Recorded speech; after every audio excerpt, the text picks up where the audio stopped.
Hi, welcome back. In today's video, we would like to write a program to check the validity of passwords input by users. So we would like to have these rules to see if a password that the user entered is valid or not. So first of all, it should be at least 8 characters long. So whatever that is going to the user enter, that is going uh, to be entered by the user that is less than 8 characters long, it is going to be rejected as a valid password. Then we would have to have one lowercase letter, at least one uppercase letter, at least one digit, and also at least having one specific characters, something like this. Okay. So you see that this is a very practical example that we see in many places that you want to create a profile for yourself. You need to have specific number of characters and some criteria to meet in order to have your password validated. So here I'm going to code that. So first of all, I'm having a function called isValidPassword, okay? So here, this function that is called isValidPassword is initialized and created using the def keyword, and we are having one argument. And whenever we call this function, we are passing the password. Okay.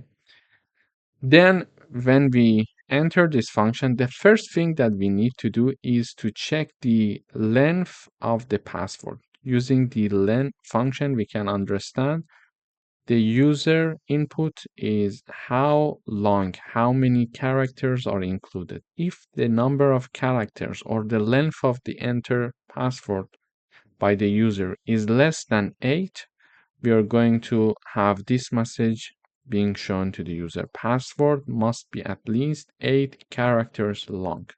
So we are going to check the first criteria using this part of the code. Okay. Then we need to check if it has at least one lowercase, at least one uppercase letter, at least a digit, and have a specific character or not. And these are the characters that we are defining as specific characters. For example, and pound, dollar sign, etc. until the end. This is our defined special characters, and the password must also include one of them. Okay, special characters. So all of them are assigned to false. Initially, we mentioned that, okay, we are initializing these Boolean flags for different character types, and we are assigning them to be false. And we're going to check the entered password by the user. If they are meeting these criteria, we are going to assign true to them. So now we would like to check these characters. First of all, we check each character in the password. So for each character that is in the password that the user entered, we're going to check if that one character is having a lowercase. If this happens, we are going to mention, okay, it assigned true to has lower Boolean variable. It was initialized to be false. But now that we see that the entered password by the user has one lowercase, we are going to assign true to it. And we check also to see if there is at least one character that is uppercase. If this is true, we are going to assign true to has upper, which was initialized to be false. Then we are going to have the is digit, and also for this character we see if at least there is one character that is a digit. If so, we are going to assign true, and also we are going to have here another for loop, so saying that, okay, for each character that is in password, if that character is inside this, okay, if it equals to any of these signs. If so, assign true to has special Boolean flag variable, and this part is just for checking the character in the password.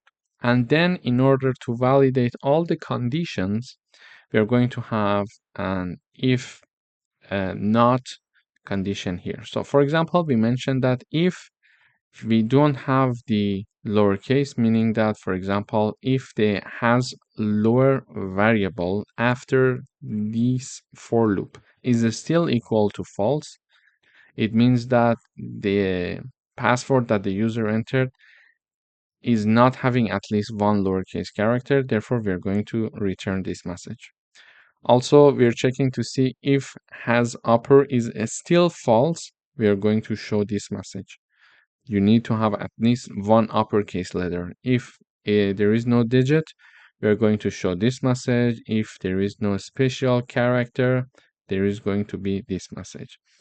And finally, we're going to say, okay, password is valid if all of these criteria has been met. Okay.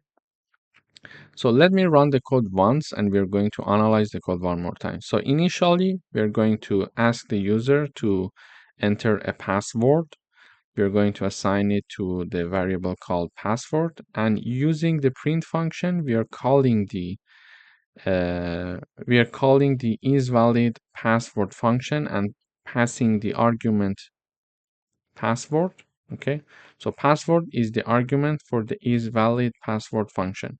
We are passing the password as the argument of isValid password, and all of this is inside a print function because the output of this function, whenever it is called, the output of this function must be printed. This is why we are having the print in the output. So when I run the code, it says enter a password. I would say, for example, Reza for the moment. It says password must be at least 8 character long. So my password is not validated. Why? Because it checks to see if the first condition is this.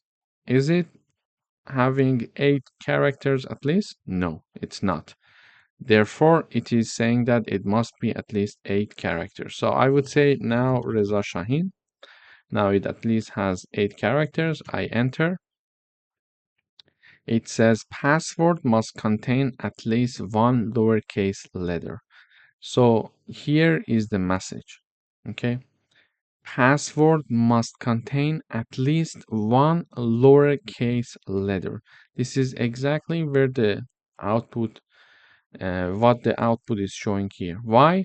Because the has lower boolean variable is initialized to be false, and now here I am going through all the characters of the password. For example, I'm going through R, then E, then Z, then A, etc. until the end, and check if any of them is in lowercase. If so, we're going to assign true to has lower. But this message is only shown when this has lower boolean variable is not assigned to be true. It is assigned to be false still.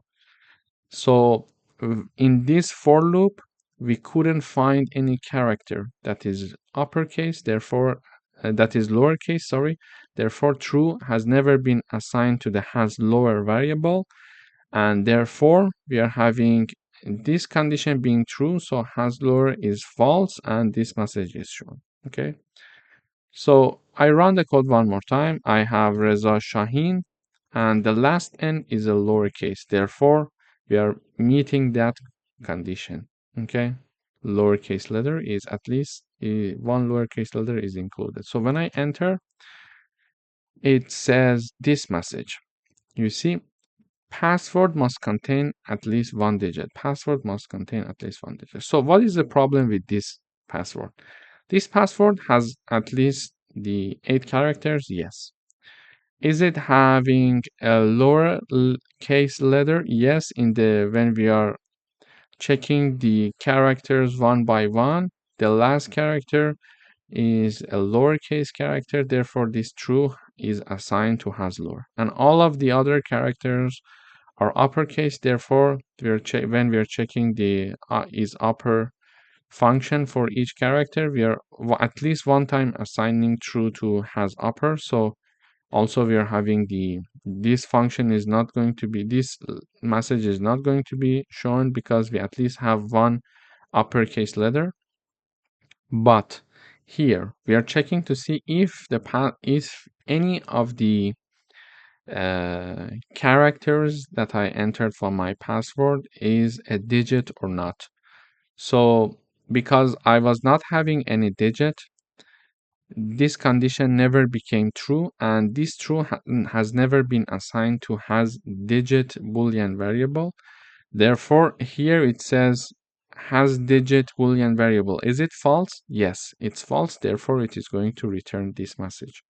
So now I'm going to enter the same password, Reza Shaheen, and I put number 1 in the end. So when I run the code, we see that we get another message. Password must contain at least one special character. This message is shown. So the problem of the digit is now solved because now we are having at least one digit, because when we were iterating through each character, we saw that we had one digit, and true has been assigned to has a digit variable. So this message is not shown.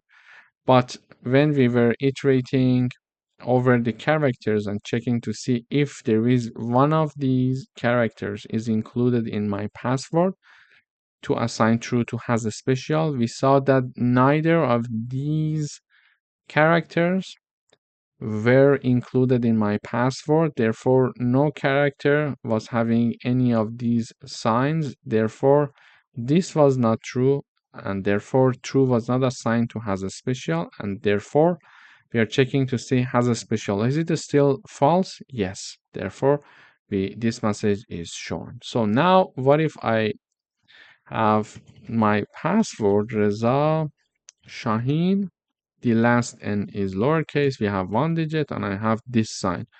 So now it says password is valid. So this is how we can have a password checking validation system to see if the user is entering a password that can meet all of these characters and criteria for us. Thank you for watching. Hi, welcome to this video. In today's video, we would like to write a Python program to find those numbers which are divisible by 7 and multiplies of 5 between 1,500 and 2,700, both included. So we would like to write such a program. In order to write such a program, first of all, we need to define the range.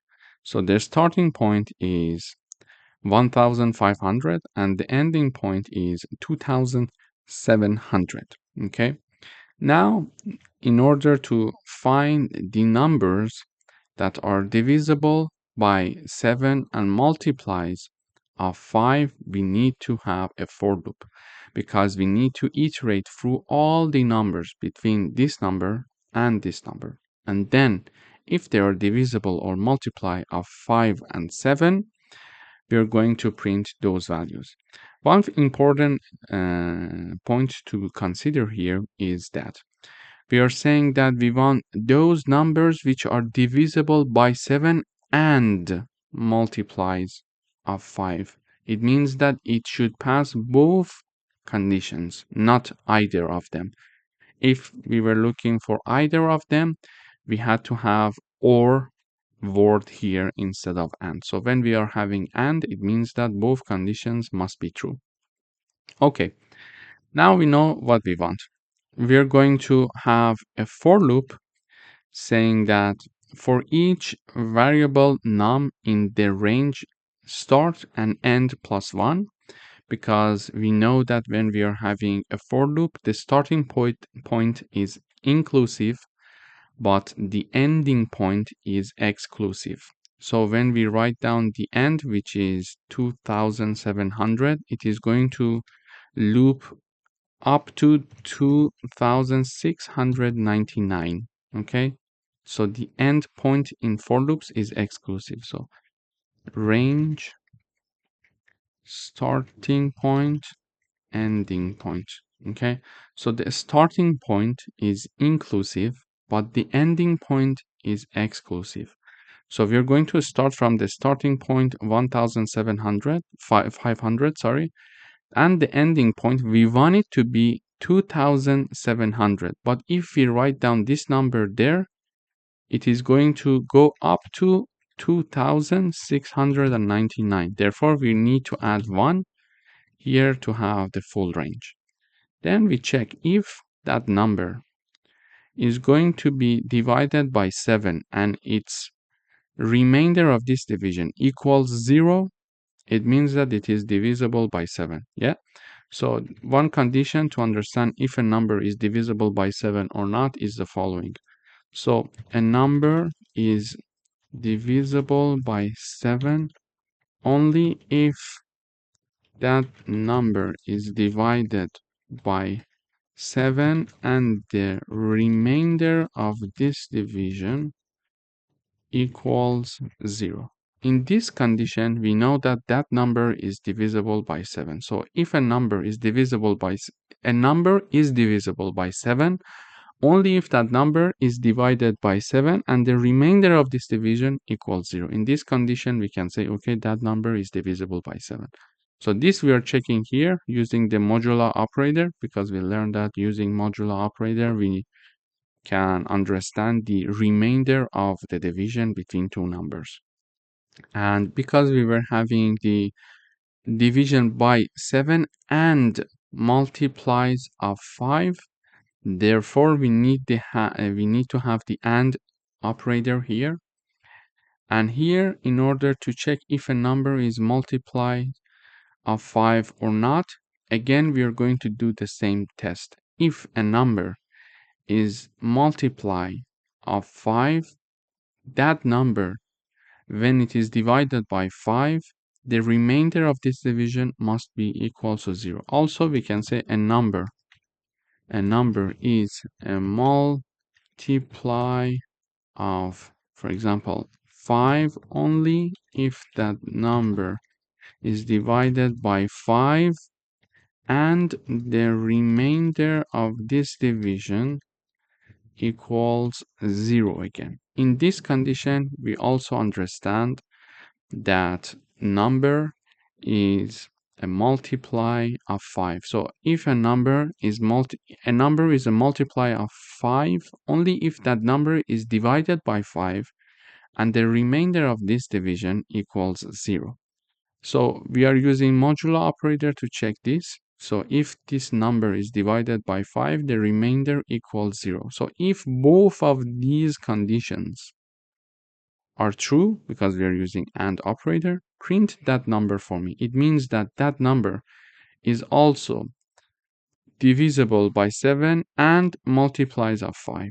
So print that number for me. And this is the message I'm going to print. Here we are saying that numbers divisible by 7 and multiplies of 5 between 1500 and 2700 is the following, for example. And then we are doing this for loop to and in each iteration we are going to understand if that number is divisible by 7 and multiplies of 5. If yes, print that number. If no, go up and go for the next iteration. So when I run this code, we see that, for example, numbers divisible by 7 and multiplies of 5 between 1500 and 2700. These are the numbers: 1505, 1540, 1575, 1610, 1645, etc. until the end. And the numbers that are not printed out here, they are not divisible by 7 and multiplies of 5 at the same time. This is why we don't have them in the print here in the output. Thank you for watching. So in this video, we learned how to print numbers that are between two numbers. So we discuss how we can find if a number between two other numbers, so the numbers between, for example, 1500 and 2700, all of them between this range, we considered if a number in this range is divisible by 7 and at the same time a multiply of 5. Thank you for watching. Welcome back. In today's video, we would like to write a program to construct the following pattern. This is the pattern that we would like to have, and we need to write a program to do this for us. So we see that it's a repetitive pattern. So we are having star being printed in different lines. We can either do it manually. For example, we can have this print star. We can have this. And then in the next line, we can have the print. Now 2 stars, for example, with a distance, etc. until the end. But it's not a very efficient way of doing it. In order to do that, we learned that repetitive tasks are very good to be done using loops. So we are going to use loops here in this example to do the job for us.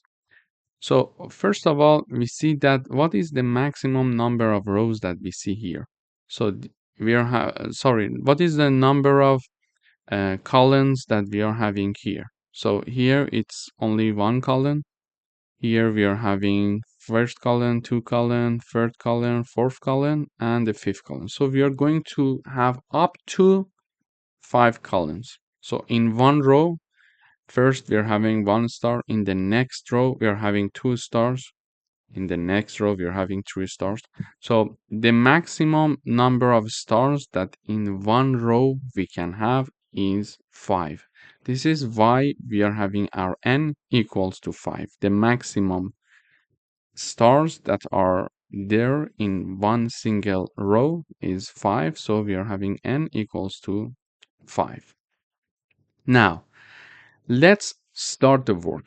We said that for repetitive tasks, it's better to use loops. Here we are going to have a for loop with our iterating variable I for each I that is in the range of 1 and n plus 1, because we learned that when we are having the range, the starting point is inclusive, but the ending point is not inclusive, okay?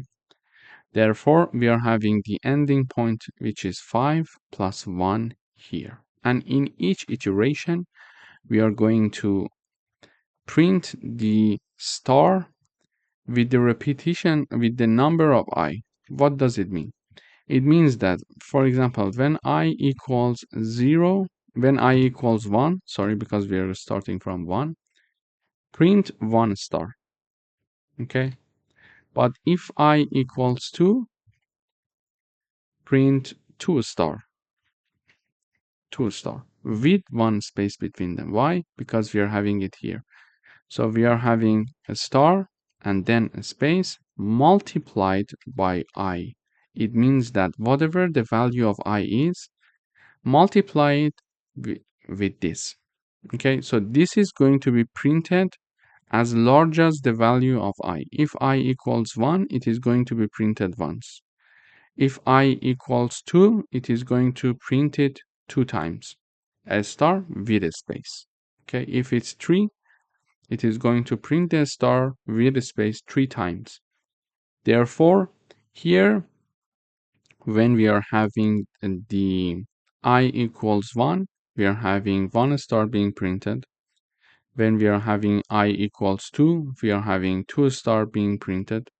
And then it goes up, increase the iterating variable, I equals 3, it is going to print 3 stars, then 4 stars, until it is 5 stars, okay? So now let me run the code. We see that in the first iteration, we are having I equals 1 because the starting point is 1, we are having 1 star. Then I equals 2, we are having 2 stars. 3 stars, 4 stars until the end, 5 stars, because we are having the endpoint exclusive. 5 plus 1 is 6, and we are going to have therefore up until 5 inclusive, and we are going to have this print. So this print is the first half of the pattern. Okay, so this part is now created. Now what we need to do is to have a for loop, another for loop to print us the stars, the remaining stars, and in each iteration, now instead of increasing the number of stars, reducing the number of stars. Okay, so in order to do that, we are having the second half iteration, an iteration for the second half of the pattern. So we are having a for loop for each I in the range n-1 and 0. So it is going to start from 4. Let me have a comment here. Range.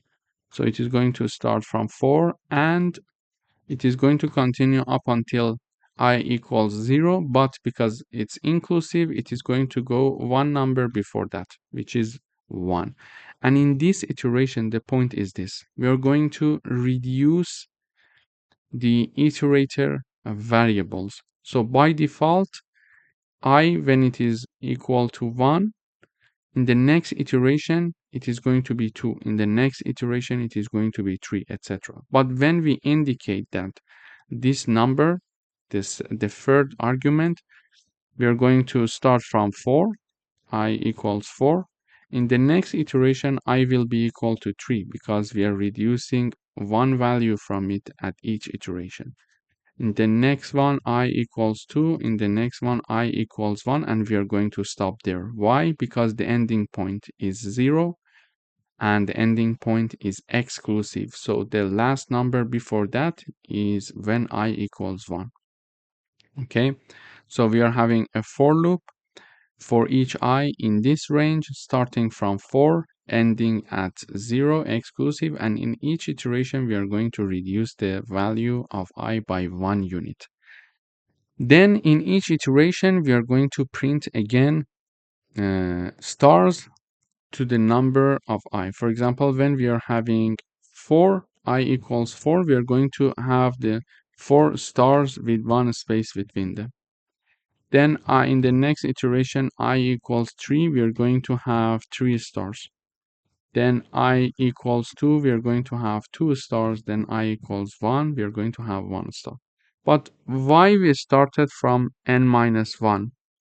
Because already we have the row which has 5 stars, which is here in our pattern. So the next row is having 4 stars. So the next for loop that we are writing should have the starting point from the 4.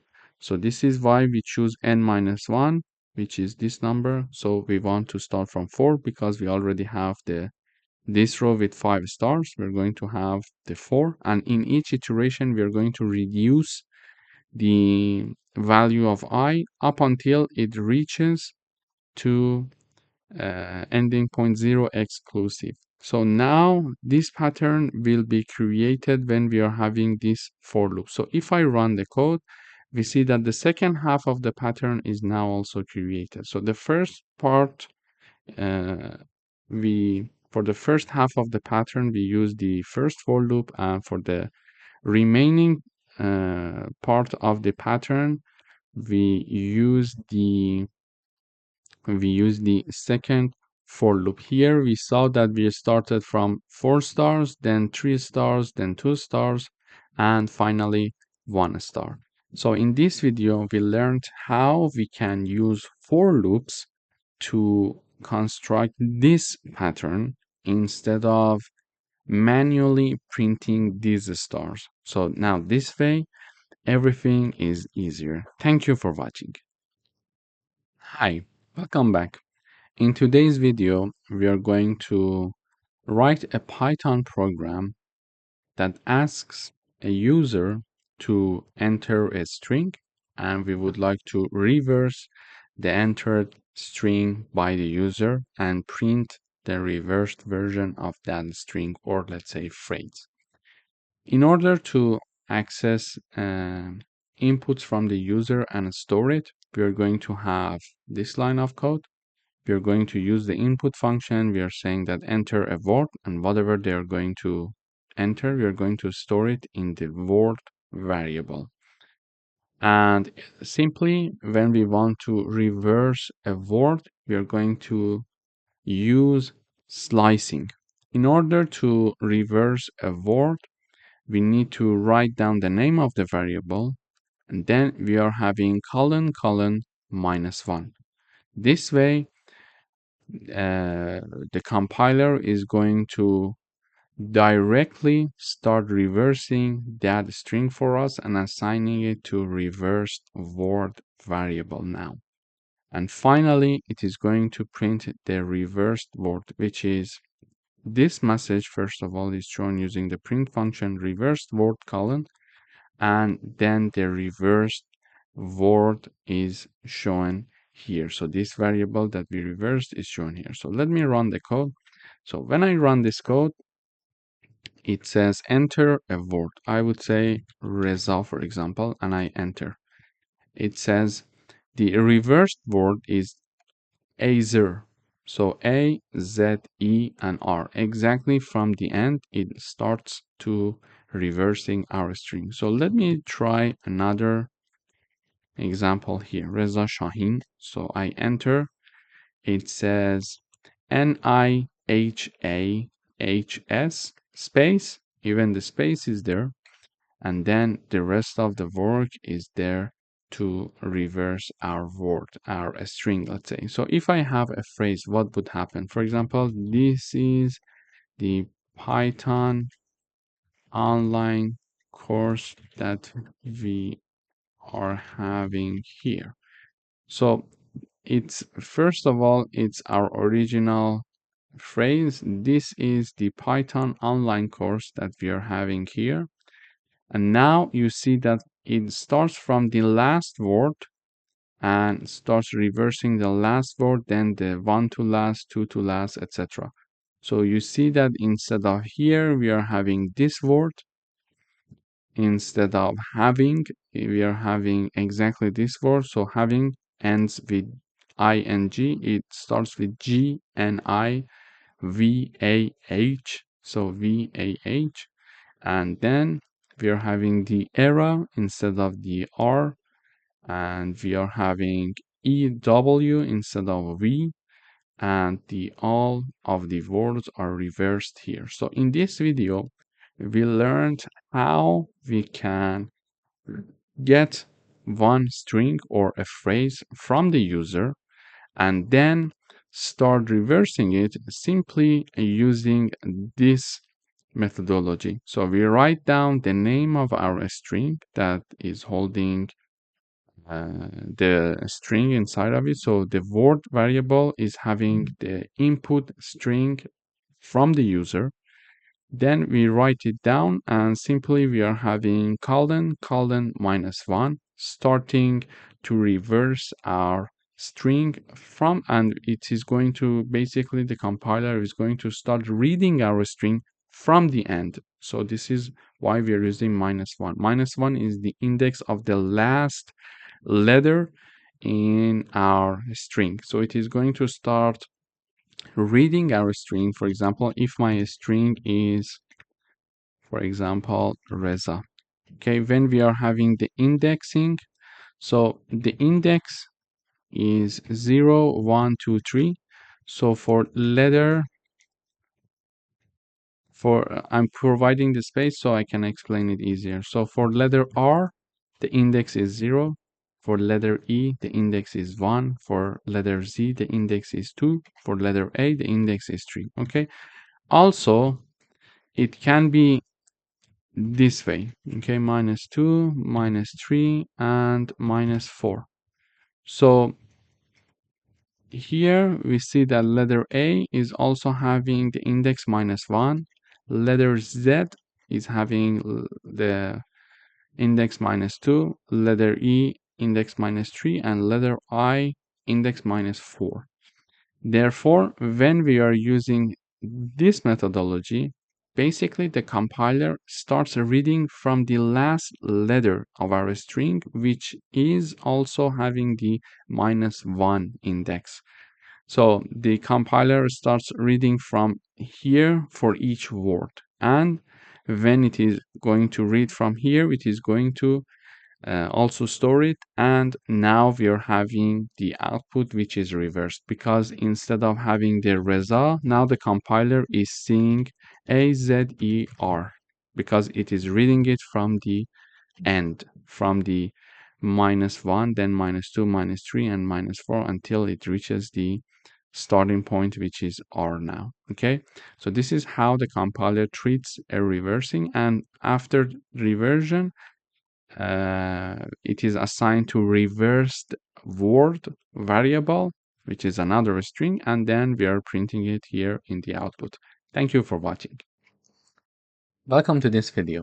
In today's video, we would like to write a Python program that prints all the numbers from 0 to 6 except for 3 and 6. Okay. In order to do that, the one method is to print, for example, 0, then print 1, etc. until the end manually. But we learned that if we're doing repetitive tasks, it's important to use for loops. So now I would like to use for loops here. Here is my for loop. So for each num is my iterating variable. For each num that is in the range between 0 and 7, we are looking for numbers from 0 to 6, but because we learned that the ending point is exclusive, so we are going to have between 0 and 7 is exclusive, so it is going to include up until 6. If num equals 3 or equals 6, simply continue. And if this statement is not true, print that number for me. So when I run the code, we see 0, 1, 2, 4, and 5. And 3 and 6 are not being printed. So let me analyze the code for you. Num is my iterating variable here. Okay.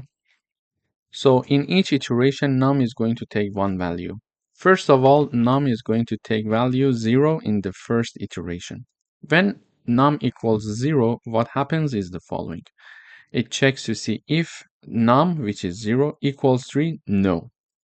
Is it equal to 6? No, it's not equal, because this condition is not true.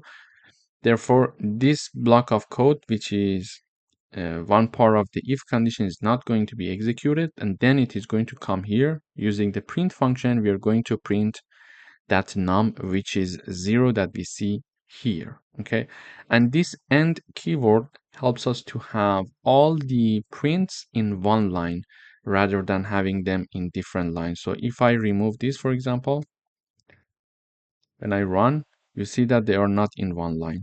They are in different lines. Okay, so when I have this, everything is going to be printed in one line and with a space. Okay, so you see it here. In the first iteration, num equals 0, and we're going to have the 0. Then num equals 1, and we are going to, in the next iteration, 1 equals 3. No. Is it equal to 6? No. Therefore, we're going to go to the print again. We're going to print 1 and put 1 space. Then num equals 2. 2 equals 3? No. 2 equals 6? No. Therefore, we're not going to go to this part and we're going to print. Simply, we are saying that, okay, 2 is printed with 1 space.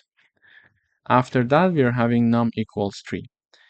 Here in the next iteration, num equals 3. 3 equals 3? Yes.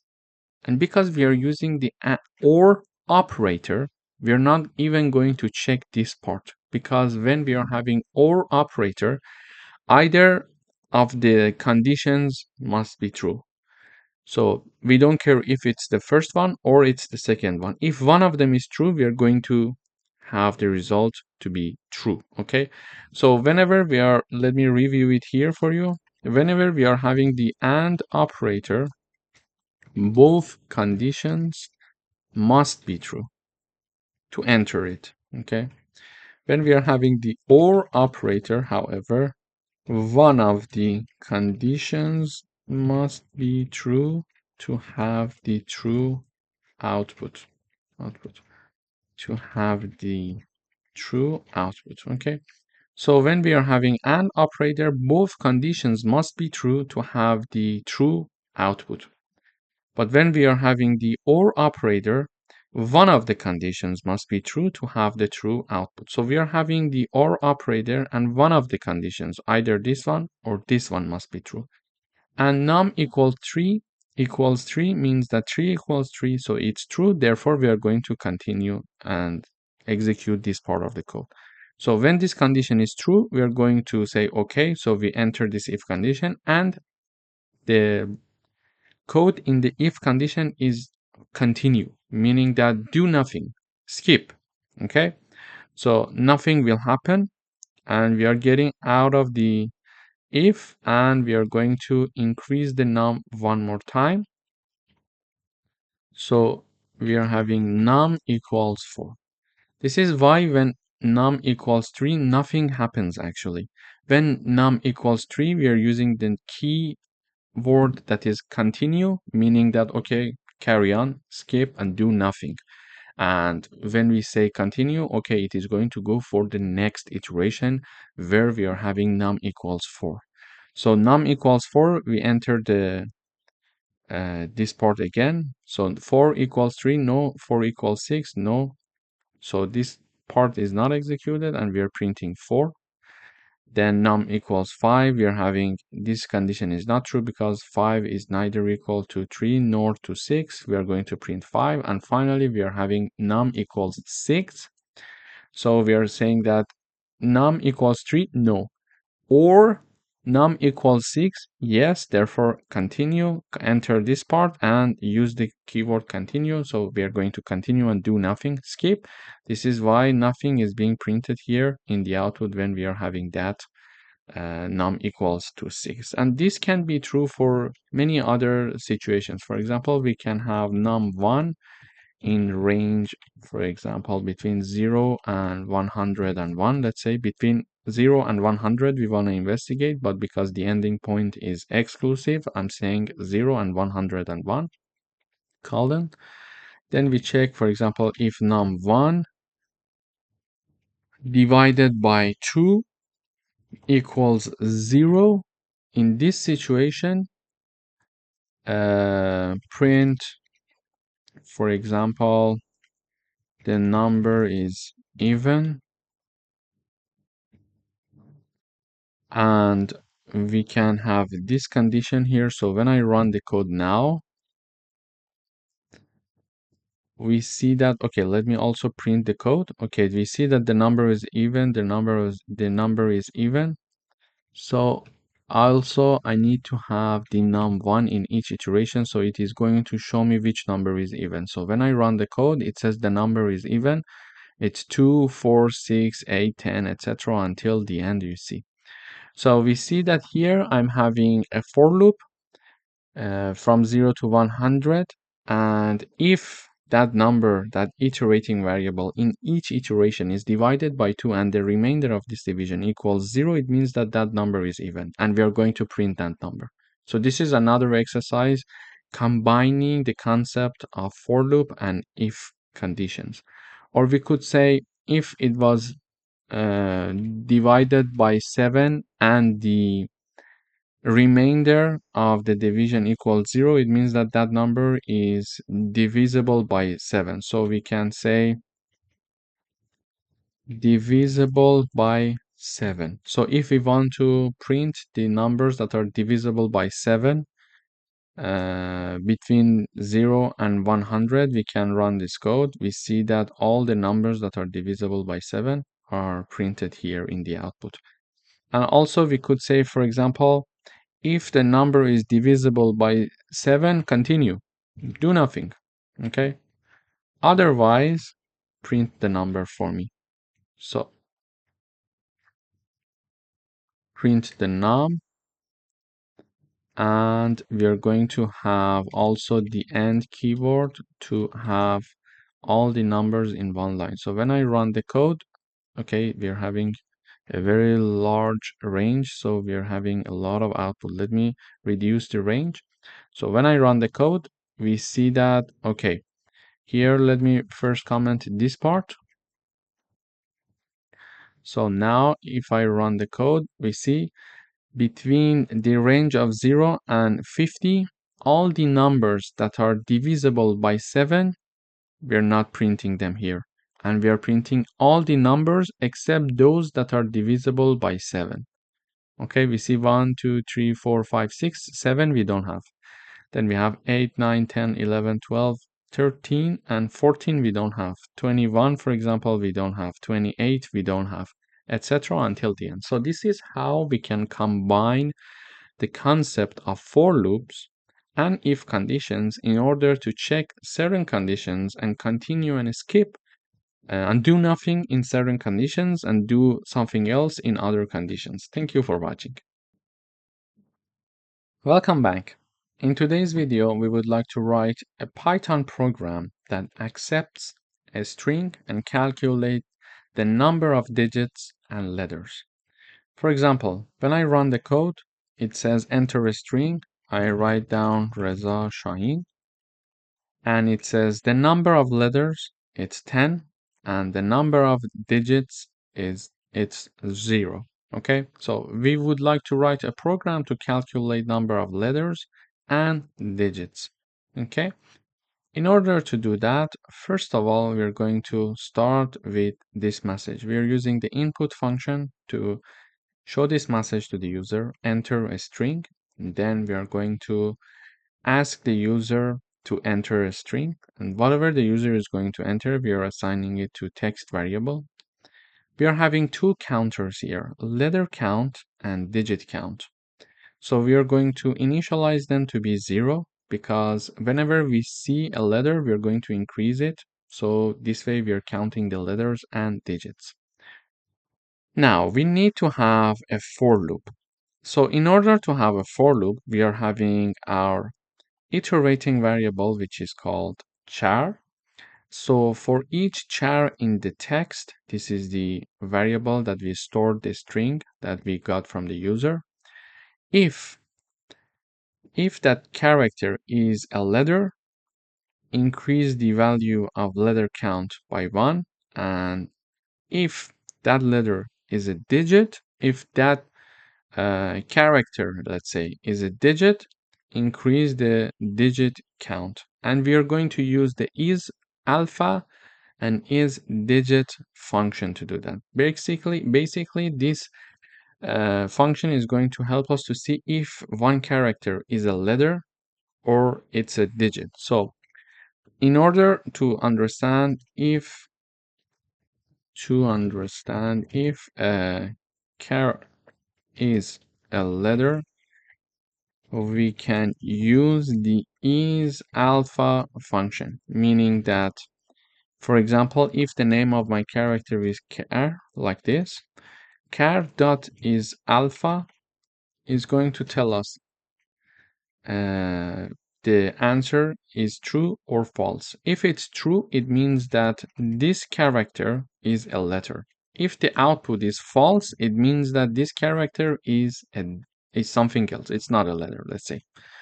So here, in order to check if one character is a digit or not, we are also going to use the is digit function. Okay, so here we are going to check to see if that specific character is a digit or not. If character is digit, this line of code is going to return true for us.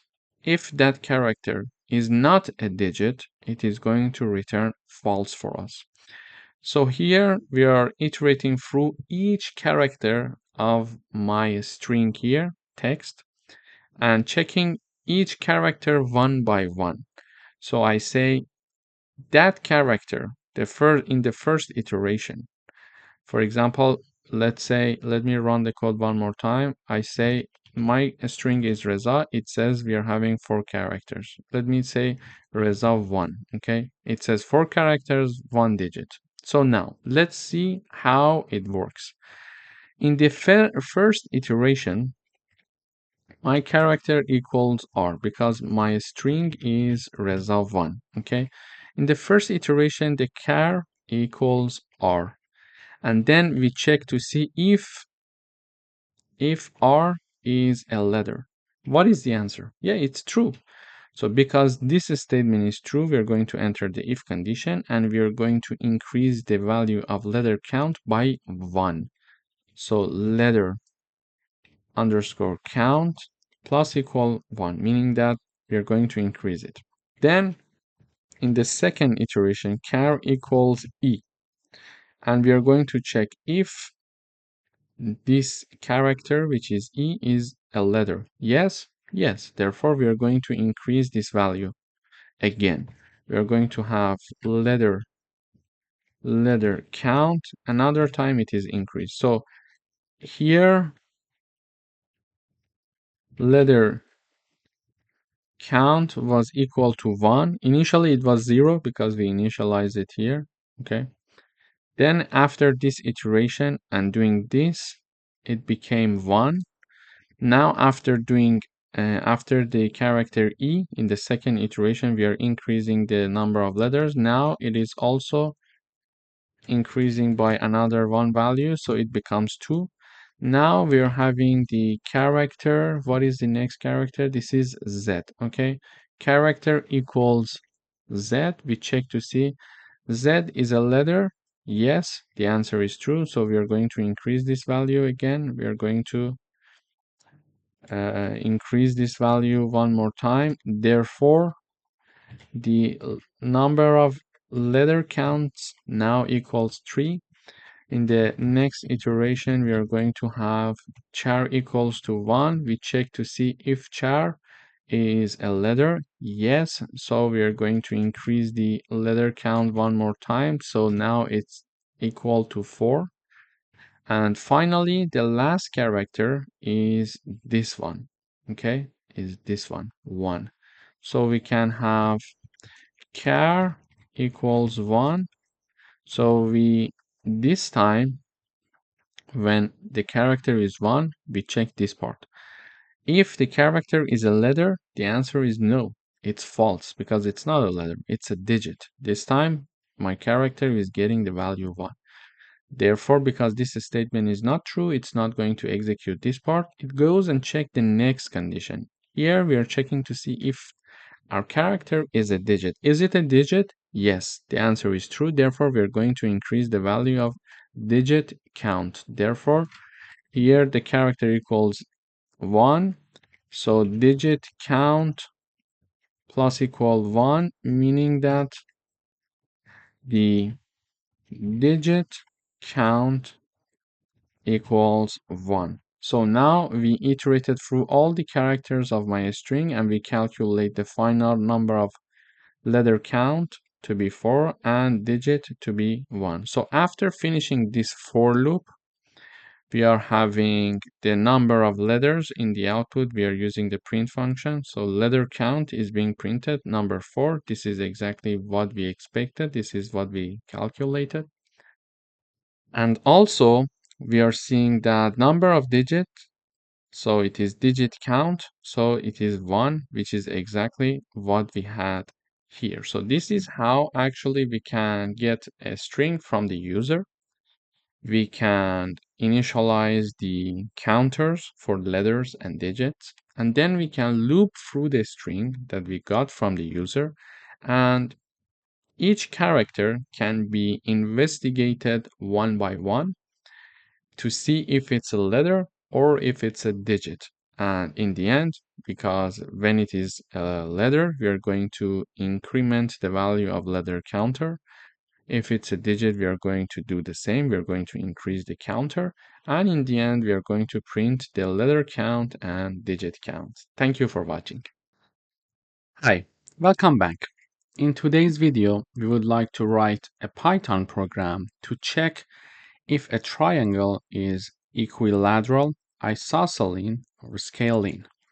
So first of all, we need to know what are these triangles. Let me review the definitions. So a triangle is equilateral if all sides are equal. Okay, so a triangle is equilateral if all sides are equal. For example, side 1 equals side 2 equals side 3. So, for example, side 1 is 5 centimeter and side 2 and side 3 are also 5 centimeters. Therefore, side 1, for example, equals 5, side 2 equals 5, side 3 equals 5 as well. It means that side 1 equals side 2 equals side 3. When we are having this situation, we call our triangle equilateral. Now, we call a triangle isosceles if a triangle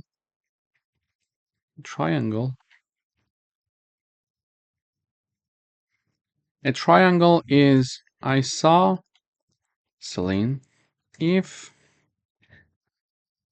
two of the sides are equal. Okay, it means that, for example, side 1 equals 5, side 2 equals 5, and side 3 equals, for example, 10, for example. So these two sides are equal. This is why that we can call this triangle isosceles. Okay, so two sides are equal. This could be side 1 and side 2. This could be side 1 and side 3. This could be side 2 and side 3. So if any of the two sides of a triangle are equal, we are going to call that triangle isosceles. Okay. Then we are going to have the scaling triangle, meaning that neither of the sides are equal. So a triangle is scaling if neither of the sides are equal, meaning that side 1, for example, equals 2, side 2 equals 3, and side 3 equals 4, for example. In this situation, we are going to call this triangle as scaling. So we would like to write a Python program to check if a triangle is equilateral, isosceles, or scaling. And we reviewed these three definitions to have a better understanding of what it means to have a triangle that is equilateral, a triangle that is isosceles, or a triangle that is scaling. Okay, now, first of all, we are going to ask the user to enter three numbers. So we are going to use the input function and ask the user to enter side 1. We are going to save it as a float because when we are using the input function, by default, it's a string. We are going to convert it to float and assign it to A. We are going to do the same thing with side 2. We are going to use the input function to get it, and then we convert it to float and assign it to B. And side 3 is also goes through the same procedure and is assigned to C. And now, in order to understand if a triangle is of the type 1, 2, or 3, we need to define a function. This is our function, check triangle. In this function, we are going to check if the triangle is equilateral, isosceles, or scaling. But before that, we need to check the sides of our triangle to see if they are valid or not, because it means that when we are having the addition of two sides, it must be larger than the third side. Okay, the third side, yeah. So for example, a plus b must be larger than c, and a plus c must be larger than b, and b plus c must be larger than a. This is a general rule for sides of triangles of a valid triangle. So first of all, we are going to check this. If this part is true, we are going to call the check triangle function. Otherwise, if this statement is not true, it means that we are not even having a valid triangle. We need to revise it, and this message is shown. The given sides do not form a valid triangle. Okay, so we imagine that we are going to enter inputs that is a valid triangle. We are going to call the check triangle function, and we are going to pass three arguments, a, b, and c. So the check triangle function is called using three arguments, a, b, and c.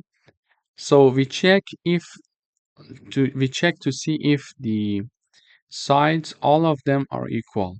So a equals b equals c. If this statement is true, we are going to print this message. The triangle is equilateral.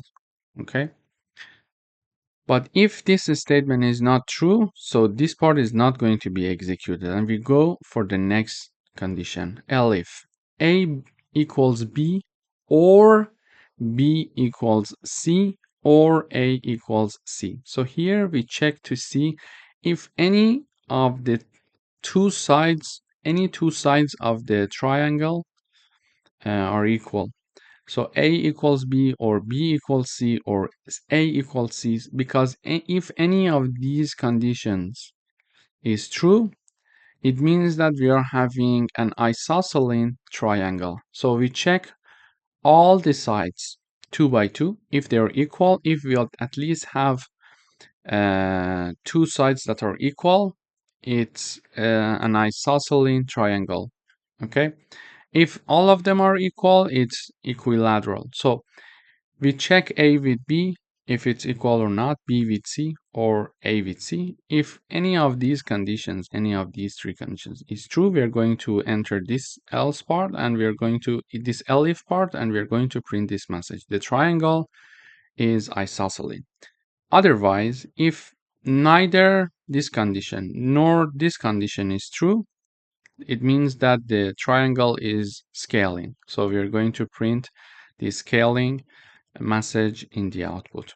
Okay, so this is how we can check the type of our triangle. So let me run the code first. It says enter side 1, I say 5, enter side 2, I would say 5, enter side 3, I say 5. So all of the sides are equal. We expect to have this message: the triangle is equilateral. So when I enter, it says the triangle is equilateral. So we call the check triangle function, and we see with these three arguments, and then we check here a equals b equals c. Yes, so the triangle is equilateral. Then this message is shown.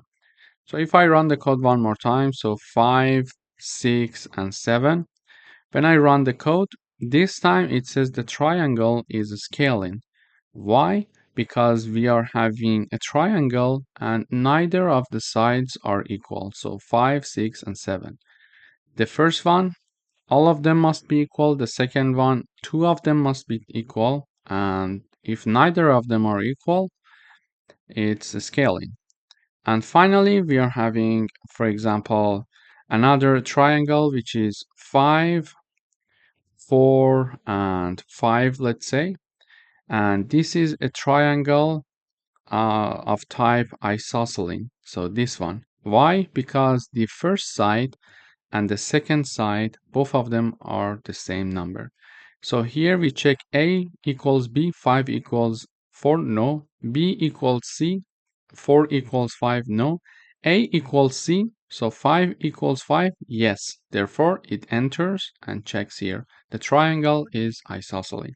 So in this video, we learned how we can write a program to check if a triangle is of type equilateral, isosceles, or scaling. Thank you for watching. Welcome back. In today's video, we would like to write a program to count the number of characters in a string.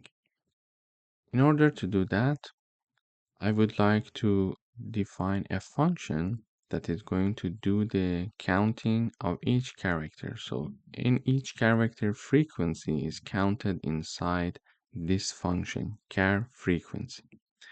What I'm going to do here is the following. For example, when I run the code, it says enter a string. So I write down Reza, for example. When I enter, we see that it says R, the frequency is 1, E, the frequency is 1, Z, the frequency is 1, and A, the frequency is 1. So our program counts the number of frequency of each character. When I run the code one more time, I type down Reza R, for example. This time it says we are having two R, one E, one Z, and one A. So here, first of all, I ask the user to enter a string, and we use input function to get the string from the user. We assign it to text. Then we are having the call of the function of the char frequency. This is the name, and we are passing text variable as an argument of this function. And the output of this function is assigned to variable called frequency, okay, which is a dictionary. But let's see what's happening inside this char frequency function. When we call this function, the compiler comes here, it checks the name of the dictionary, sorry, the name of the function, and okay, so this is the function that was called. When this function is called, this part of the code is going to be executed. So first of all, we are creating a dictionary to store character count. And as a reminder, when we are having a dictionary, we're going to have key values. Okay, so a dictionary is having key value pair. It means that, for example, for the key one, we are having value 1. Then we are having, for example, key 2 and key 2. Then we are having value 2, for example, etc. Okay, so just imagine that we are having a dictionary with two keys and two corresponding values. So it's a key value per a dictionary. We are having the key 1, its corresponding value, key 2, its corresponding value. Here exactly, if you see that R is my key and its corresponding value is 2. So in a dictionary, we can easily count the number of frequency for each character. Now I created an empty dictionary here. Then we are looping over the S. So for each character that is in S. And what is S? S is exactly what we passed as argument to call the function. And what did we use to call the function as an argument? This is the text, which is what the user entered. So the entered string by the user is stored in text. We pass text as an argument for the char frequency call of function. Here we just name it s, and we are now looping over the string that the user enters. So we are looping over the string that the user entered. Okay. Now that we are looping over each character of a string that the user entered, just imagine the string is Reza R. Okay. Now, for example, in first iteration, character equals R. So we are looping over R. Then in the next iteration, character equals E, character equals Z, equals A, and equals R. So in each iteration, we move forward character by character. Now we are saying that for each character in the string, if character is inside the frequency dictionary. What does it mean? It means that, for example, we are checking to see now that my in the first iteration char equals r, okay? We want to see if r is in frequency dictionary, okay? In order to check that, we need to check the keys of my dictionary. And first of all, in the beginning, initially, this dictionary is empty. So when in the first iteration, when we are having the character R and we are checking to see if R is inside the frequency, the answer is false because initially it's an empty dictionary. So there is nothing inside that. Okay. Now that this statement is not true, we are not going to execute this part of the code and we go to the else part. When we go to the else part, now we are having the value of that character in the frequency dictionary equal to 1. Okay, so we are creating one element for the frequency dictionary here. So what's happening here is the following. So now frequency dictionary is having one key and its corresponding value. Okay, let me repeat it one more time.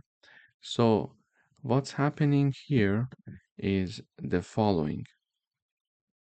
So first of all, we started by looping over the string that the user entered. So we are having the character by character, we are looping over the string. For example, if the string is Reza R, first we start by R.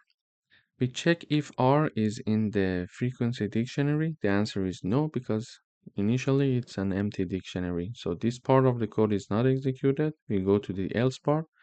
Here we are creating a key for this dictionary, which is R, and we assign its value to be 1. Okay? And after this has been implemented, we go up, we move to the next character, and next character is now E. So now the next character is E here. Okay? So now we check if E is in the frequency dictionary. Now our frequency dictionary has one key and its corresponding value, which is R and 1. So E, is it inside the frequency? No, because we only have R, so this part is not executed. Then we move on to the else part, and we are creating a key with the name E, and its value is 1 in the frequency dictionary. So now the next one is created, which is E, and its value is 1. Okay, so we go for the next character now. Next character is Z. So Z, is it inside the frequency? No, because here we only have R and E. So we go to the else part, and we are creating another key which is called Z, and its value is 1 in the frequency dictionary. We do the same with A. So A is not existing already there. We are creating one uh, and assign it to the A key. Now that we are going to the last character is R. So we check R, is it in the frequency? Yes. Now the answer is yes, because we already have one R. So in this case, we are going to increase its value by 1.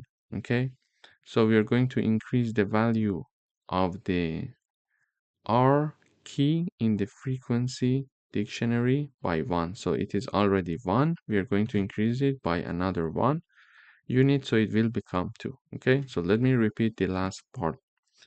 We are going to have the last iteration. So the last iteration is over R. We check to see if R is already there. Yes, R is already there. So R is there.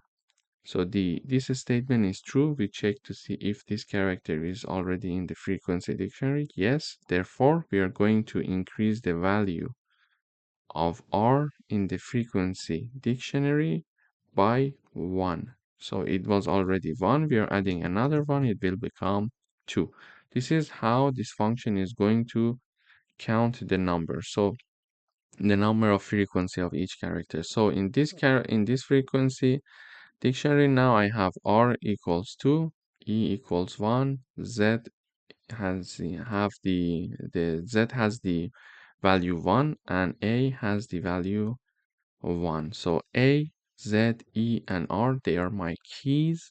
As we said, it's a key value pair, and it's 2, 1, 1, and 1. It's their corresponding value.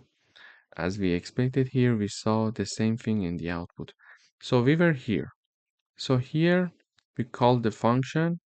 We did all this computation, and in the end, we are returning the dictionary frec, okay, or let's say frequency. We are returning this dictionary. So we created this dictionary and we are returning it now, okay? And the return dictionary is assigned to this frequency variable, which is itself a dictionary. Now we would like to display character frequencies. So everything is inside this dictionary now, frequency, because the output of the function was assigned to this variable. Now we are having that. We are looping over characters and values. Let's say we call count here. These two are my iterating variables, character and count. And they're going to iterate over the keys and values respectively. Okay, keys and values, keys and values. For example, this char iterating variable is going to iterate over all the keys R, E, Z, A, and this count variable is going to iterate over their corresponding values 2, 1, 1, and 1. Okay. In frequency.items, when we are having the frequency.items, frequency is the name of the dictionary. .items means that the items function is going to help us to iterate over the keys and values. Now, in each iteration, we are going to print the character with its corresponding value. So in each iteration, we see R, for example, and its corresponding value is 2. So R is my character, its corresponding value is 2. We're printing it. Then in the next iteration, we are having E and 1. So E and 1, Z and 1, and A and 1. So this way, we are having a function to count the frequency of characters. And also in the end, to display these character frequency, we are using a for loop to iterate over key and value pairs of my dictionary. So in this video, first of all, we reviewed dictionaries, we reviewed how they are created, and we learned that a dictionary is a key value pair, and then we learned how to count the number of frequency of different keys in a unique dictionary. After that, we learned how to iterate through key value pair in a dictionary. Thank you for watching. Welcome back. In today's video, we would like to write a Python program to get a string made of first and last two characters of a given string. So if the string length is less than 2, return empty string instead. Or we can say, or a message, return an error message. Okay.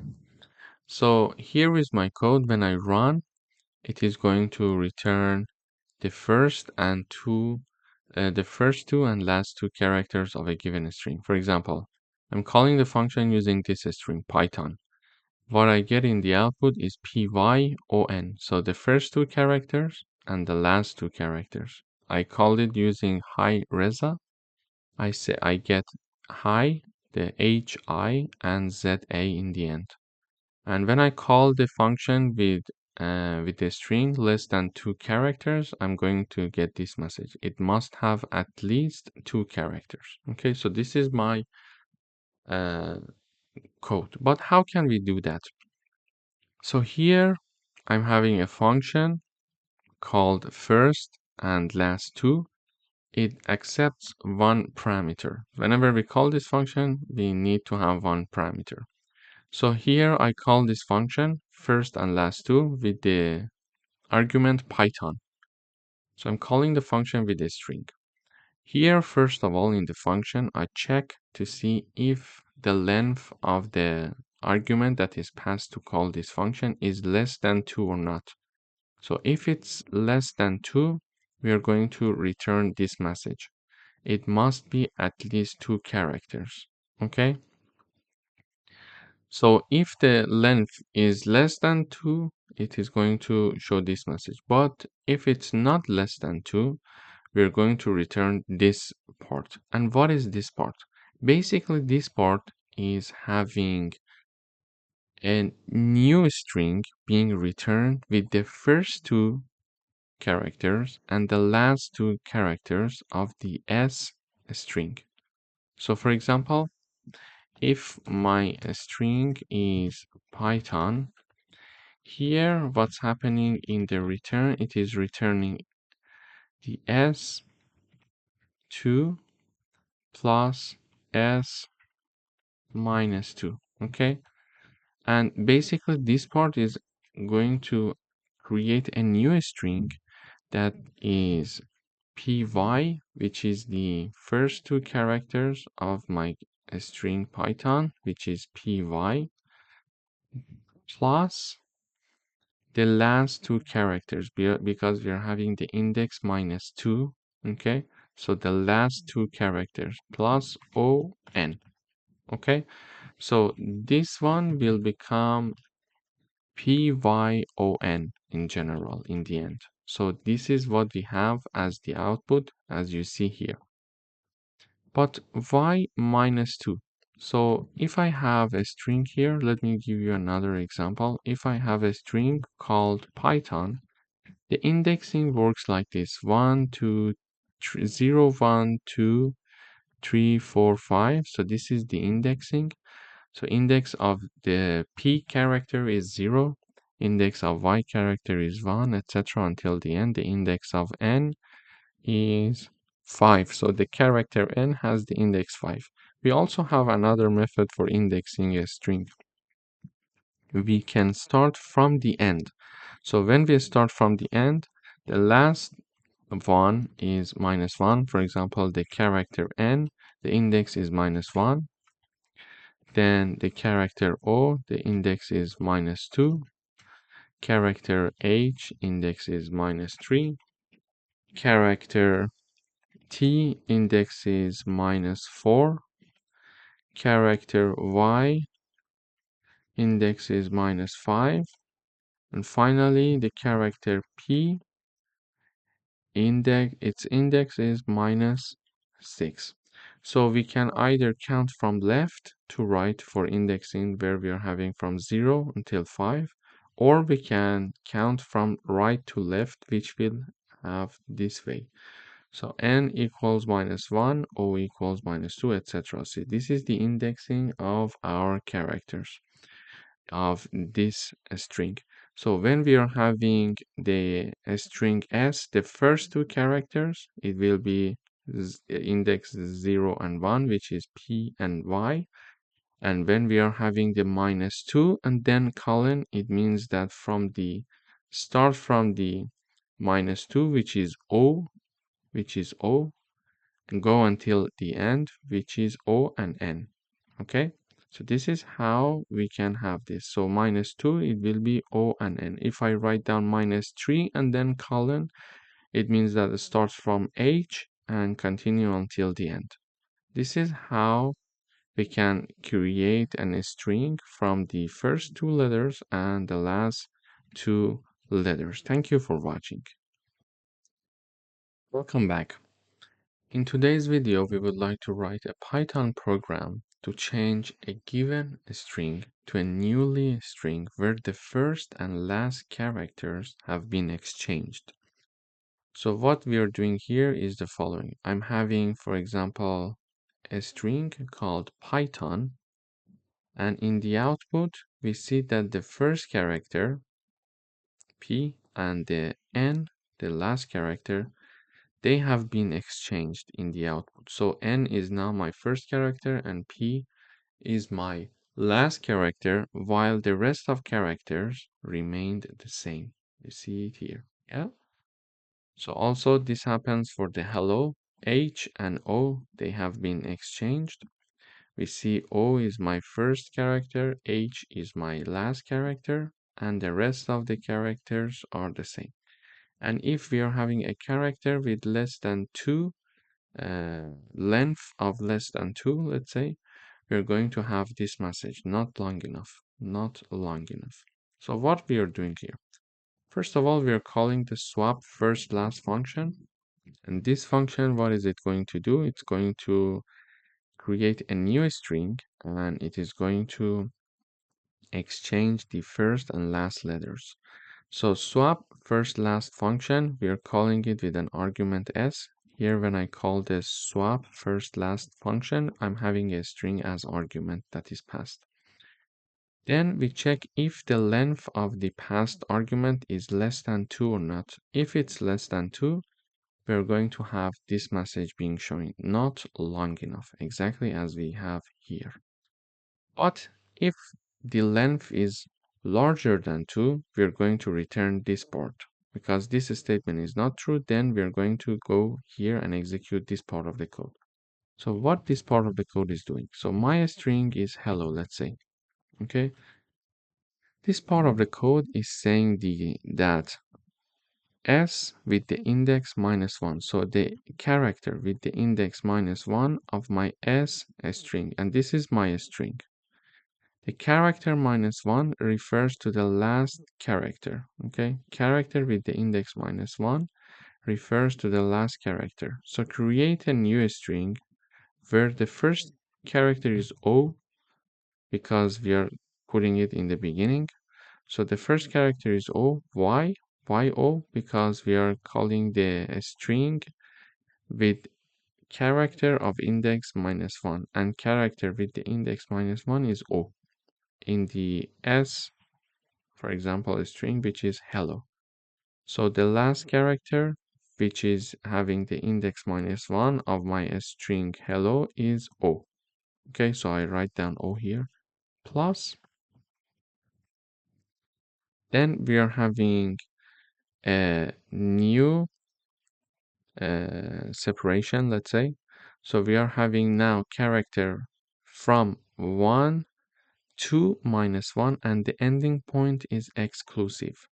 So we are writing it down like the following: from index 1, which is E, until index O, which is the -1, but the end is exclusive, therefore we're going to be having this. Okay, and why we are having index 1 from E? Because when we are having a string like hello, the indexing starts from 0, 0, 1, 2, 3, and 4. Okay, this is my indexing. And now H is having index 0 and E is having index 1. Okay, so from 1, which is the starting point, and the starting point until ending point. But we need to be very careful. Ending point is exclusive. So ending point is exclusive. We are going up until -1, but -1 is not included.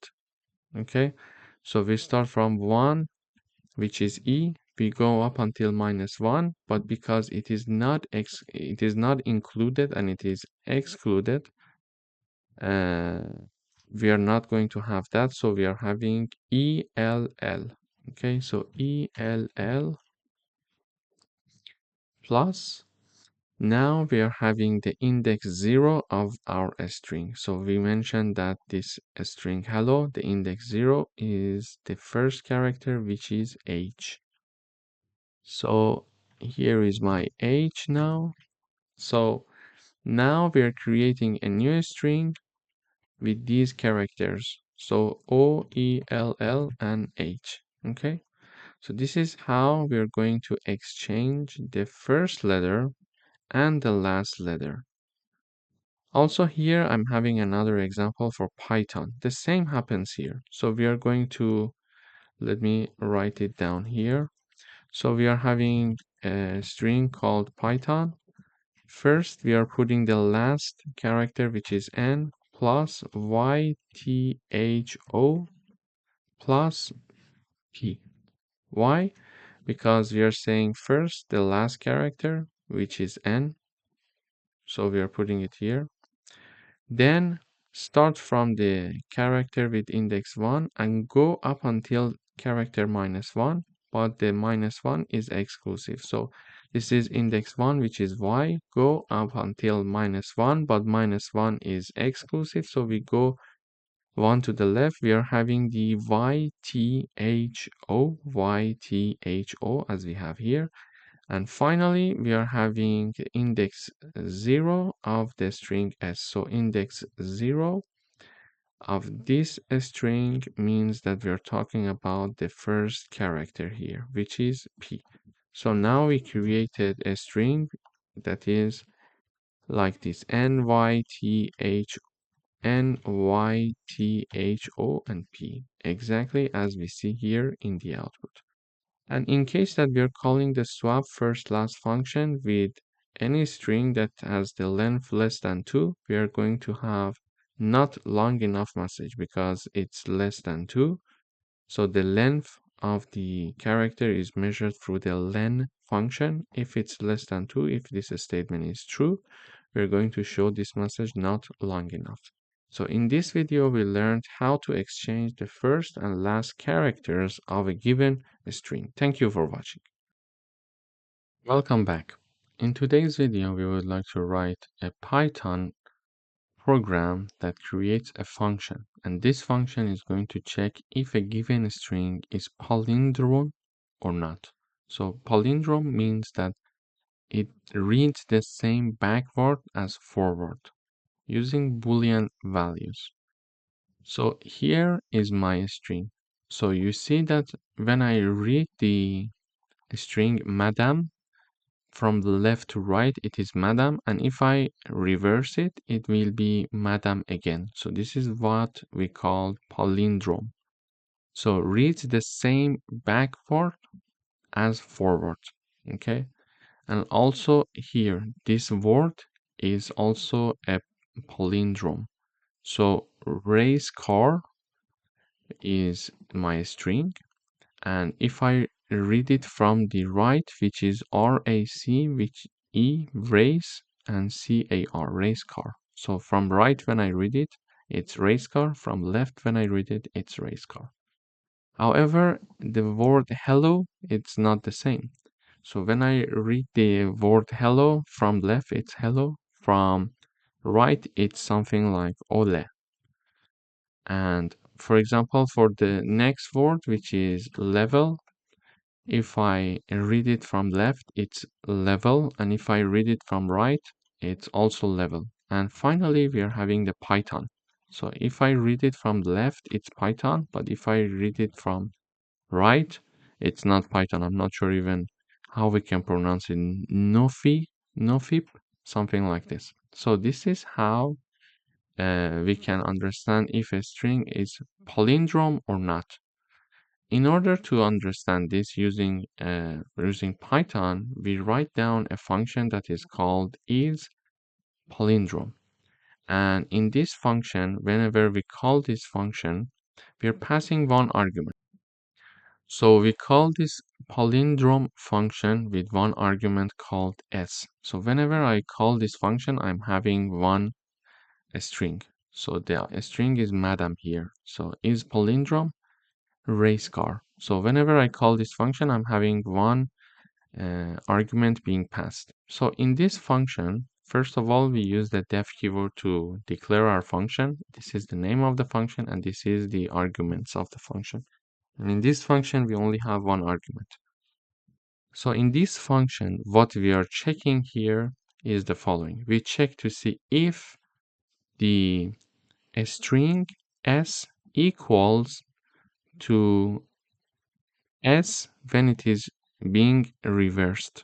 So it checks to see if s string equals to its reversed version, and its reversed version is colon minus 1. Okay, s colon minus 1.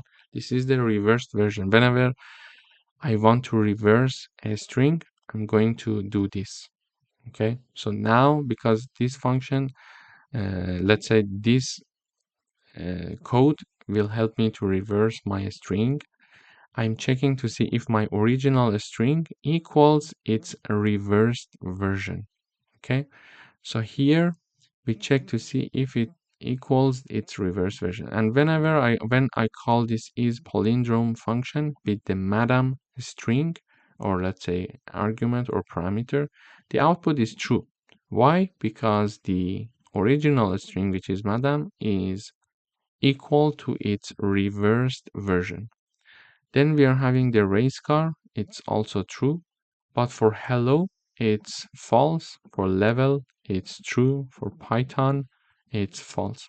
So one thing here to mention is the following. So for example, if I have my string equals Reza, okay, this is my string, then my new string equals my string colon minus 1. So now print the reversed string is, then I would like to have my new string being printed. So when I run this code, you see that my original string is Reza.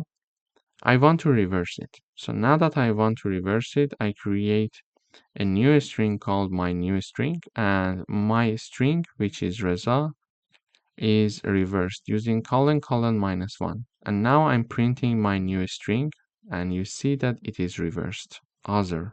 It's the reversed version of Reza. Okay?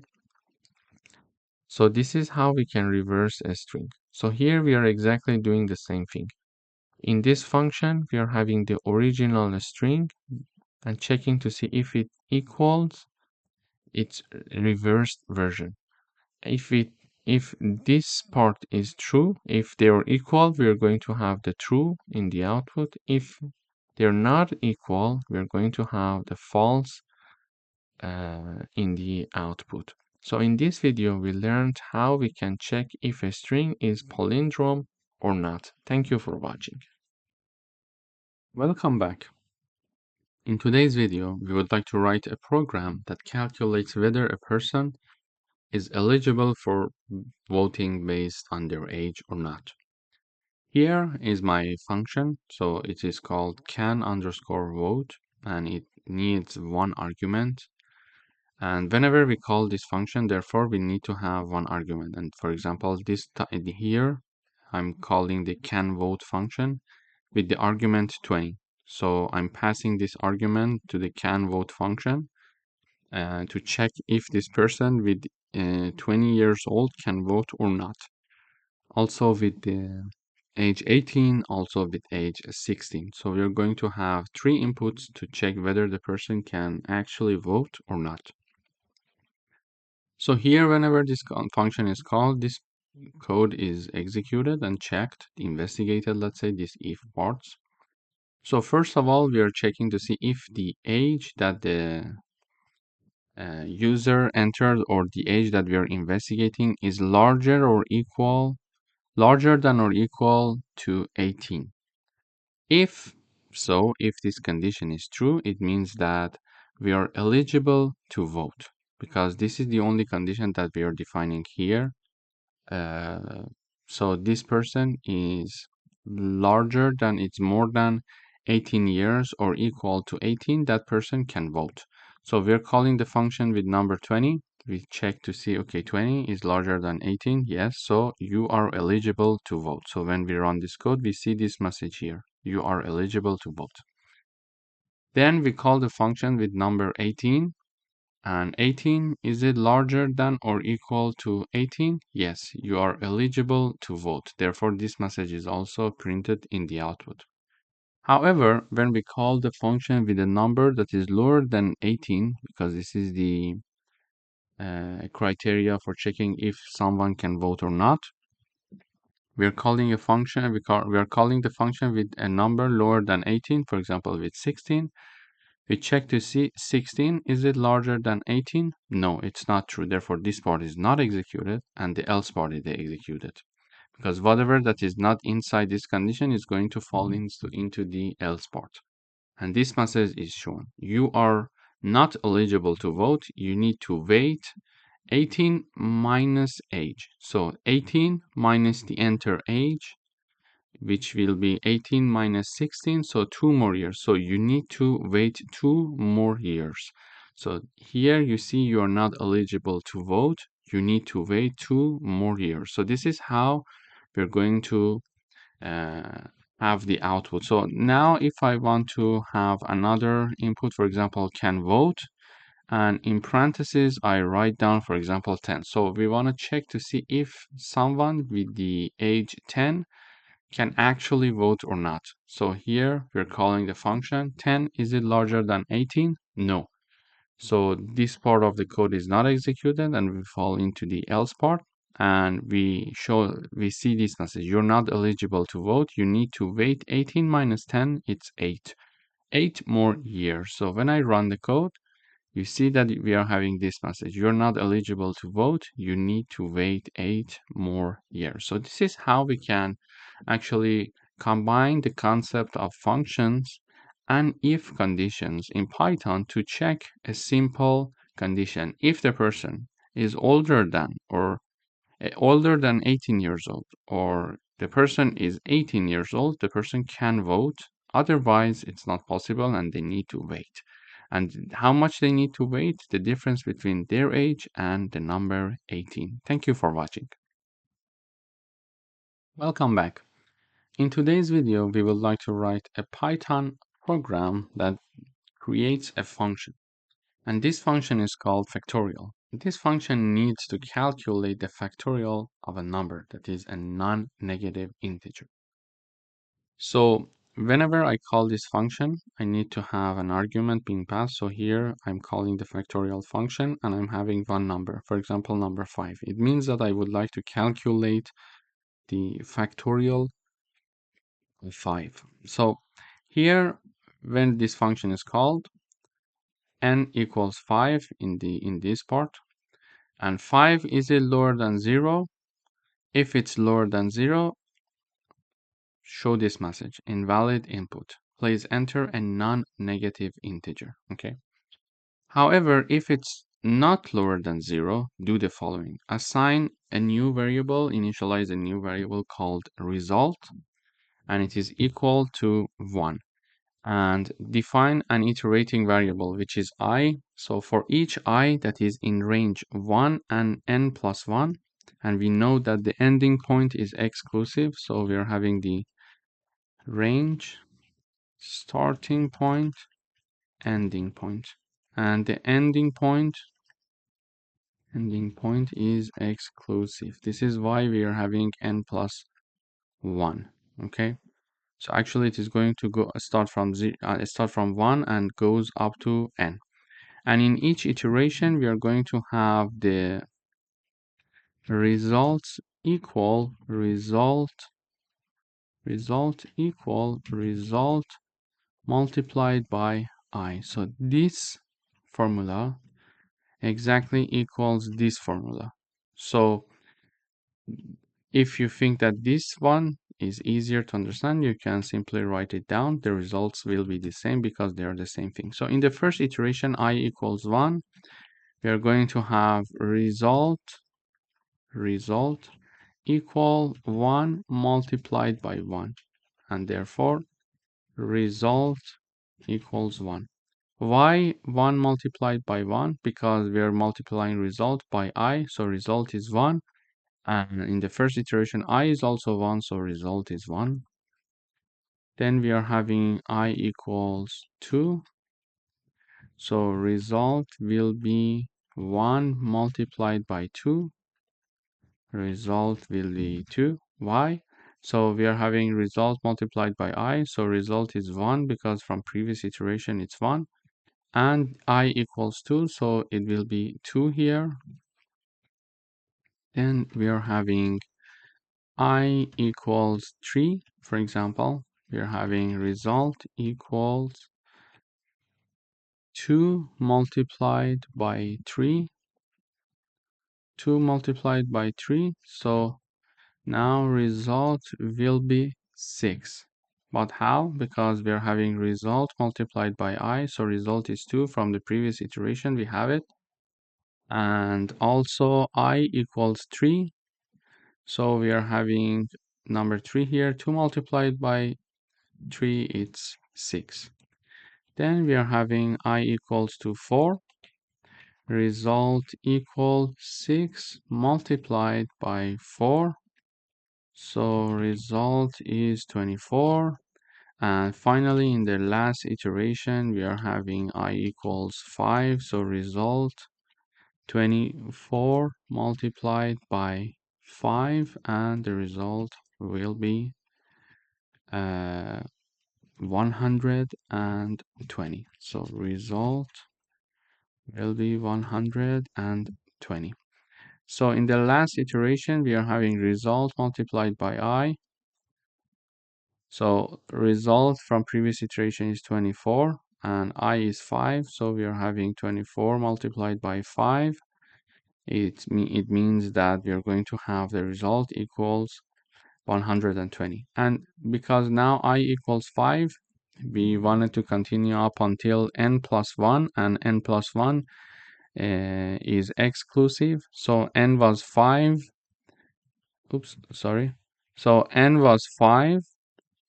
We were supposed to go from 1 to 5 plus 1, which is 6. So 6 is exclusive. So we are going to go up until 5. So I is going to start from 1 and it is going to continue up until 5 because we wanted to calculate the factorial of number 5. Okay, so after finishing this loop, we are going to return the result, which is 120. So we're going to return it and therefore print this because we called this function with the argument 5. So it is going to return the result. So we're going to have the print 120 in the output. And next time I call this function with number -3. So when I call this function with number -3, it comes here. We check first of all to see if -3 is lower than 0. The answer is yes. So we are having this message being shown in the output. Invalid input. Please enter a non-negative integer. So this is why we see this message in the output. So basically in this code, we learned that we can have the calculation of different numbers factorial. For example, we can have factorial of, for example, 3. And when I run this code, we see that the factorial of 3 is 6. The factorial of, for example, 10. Let's calculate this one. So this one is this number, okay? We can have the calculation of factorial of 6. It's 720. So this is how we can have the factorial of any positive number using this factorial function. Thank you for watching. Welcome back. In today's video, we would like to write a Python function that takes two Boolean values as input and return the logical and or of those values. So here is my example. I have my two Boolean variables a and b. One of them is true, the other one is false. And we want to define a function that checks the relation between these two, the and or. Okay, so here is my logical operations function. So this is a function called logical operations. It requires two arguments, a and b. So whenever I call this function, I need to have two arguments, a and b.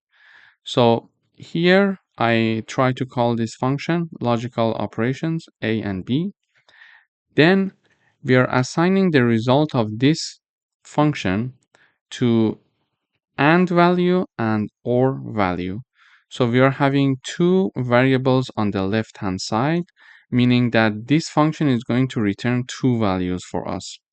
Here you see this is the function output. So the first output, the second output. So the first output is going to be assigned to the AND value. The second output is going to be assigned to OR value. So this is how this function works. We're calling the function with two variables. On the right hand side, we are having the call of function. On the left hand side, we are having two variables. It means that this function is going to return two values for us, and OR.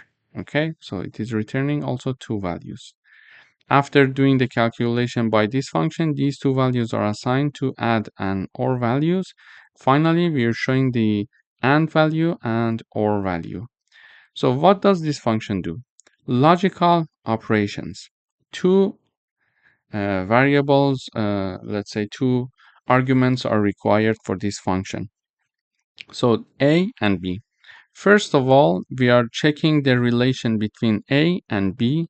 So A and B, the relation is either true or false. It is assigned to AND result. A or B, the output can be true or false, and it is assigned to OR results. But the question is when it is going to be true, when it is going to be false. So when we are having A equals true, B equals false, when we are having the AND operator, both conditions must be true to have an output of true. Okay, so when we discuss AND operator, if both of them are true,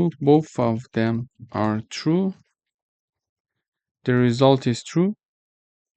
So let me write it this way. True and true, it's true. True and false, it's false. False and true, it's false. And we are having false and false, it's false. So when we are discussing the AND operator, both of the conditions must be true so that we can have the output to be true.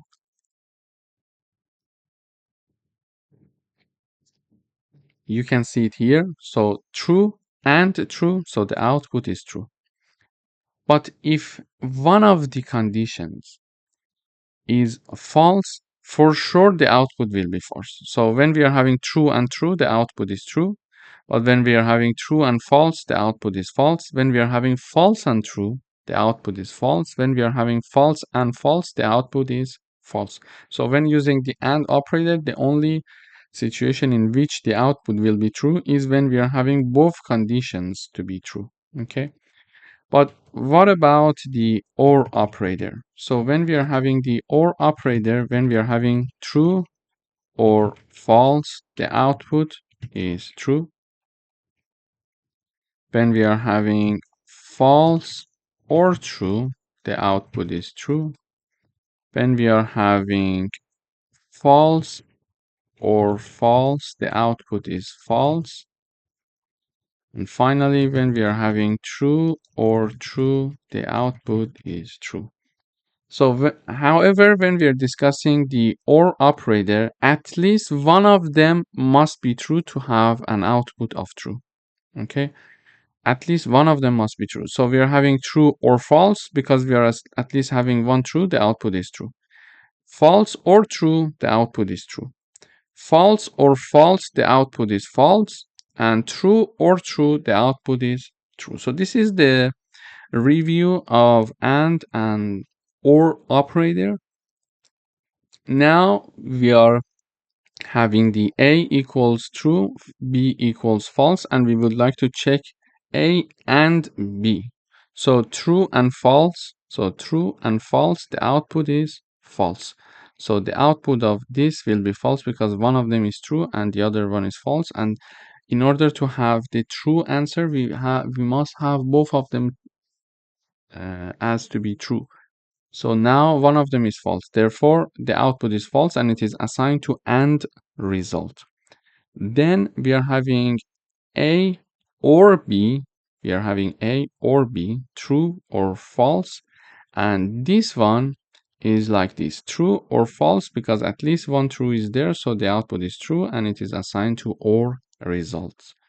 Then we are returning these two values, AND results and OR results. We are assigning to AND value and OR value. And then we are printing the output. And in the output, we see the AND result is false as we expected, and OR result is true. So this is how we can have a function that takes two Boolean values as input and return the and OR logical and or of these two values. Thank you for watching. Welcome back. In today's video, we would like to write a Python function that accepts a string and counts the number of upper and lower case letters. So here is my string, hello world, and I'm calling a function called count upper lower. This is the name of the function, and I'm passing my string as argument. And this is the right hand side. On the left hand side, I'm having two variables. This again shows that we are having a function that is going to return two values. Okay, so when looking at this function, this is my function, this is what's happening inside the function. As we see in the return part, we are having two variables as the return part. So the first one, upper count, is assigned to upper, and the lower count is assigned to lower. And finally, we are printing the upper and lower letters. So in the output, we see for the hello world string, we have two uppercase letters, which is H and W. Then we are having the lowercase letters, which is 8. But how can we do that? So this place is where we call the count upper lower function, and we pass the string as argument. So when this function is called, we are having two variables being initialized. So upper count and lower count, both of them are initialized to be 0. Then we are having a for loop in order to count the upper case and lower case letters. We can do it manually, but it's hard, so this is why we use for loops. In order to do that, we are having a for loop iterating over s, which is the argument, which is here the text, and text is holding our string. Okay, so we are iterating over this string character by character. In the first iteration, we are having H. In the second iteration, we are having E. In the third iteration, we are having L, etc. until the end. So in the first iteration, let's say, let me write it here. First iteration, character equals H, okay? And we are checking to see if that H is uppercase letter. Using the isUpper function, we can understand that. If this statement is true, add one value to the upper counter, which was initialized to be 0. So H is an upper letter, so add one value to the upper count. Therefore, the upper count now is 1.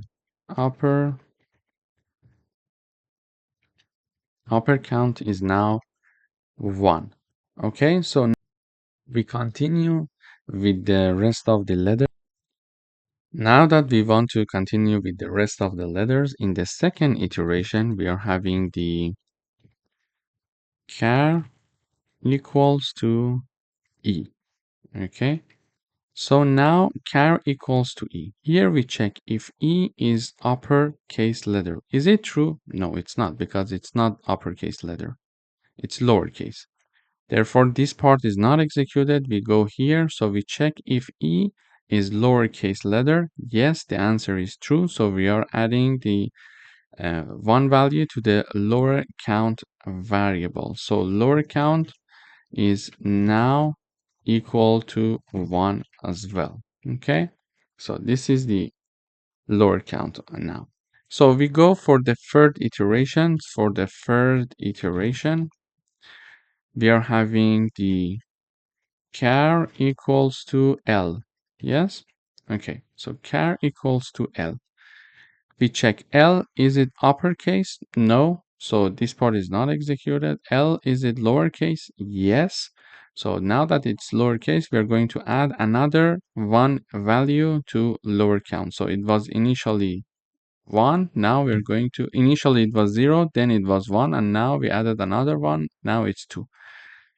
And this way we are going to continue the iteration over the remaining characters of this string.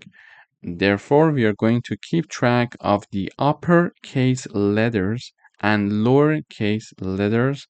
And finally, that we finish the for loop here, we are having the updated upper count variable and lower count. So basically, the upper count should be 2 because we are having only H on W, and the lowercase letter should be 8. So in the end, it will be 8. And finally, we are returning these upper count and lower count variables, which are assigned to upper and lower variables respectively. Finally, we are showing them in the output here. Thank you for watching. Welcome back. In today's video, we would like to write a Python function to check whether a number falls within a given range or not. So here is my number, num equals 10. We are here calling the isInRange function here, and we are passing 3 arguments. First of all, we are passing our number, which is 10, then starting point and ending point of our range. So we would like to see if this num is inside this range or not. And again, I call this function one more time, and I would like to check the same num to be if it's inside this range or not. This is how we're going to proceed with the program. So isInRange function is called with 3 arguments, number, starting point, and ending point. And finally, in this function, we're going to do a work that is very straightforward. We're going to check if this number, which is the first argument, okay, is larger than or equal to the start, which is the second argument, the starting point, and at the same time it is lower than or equal to the ending point, which is the third argument.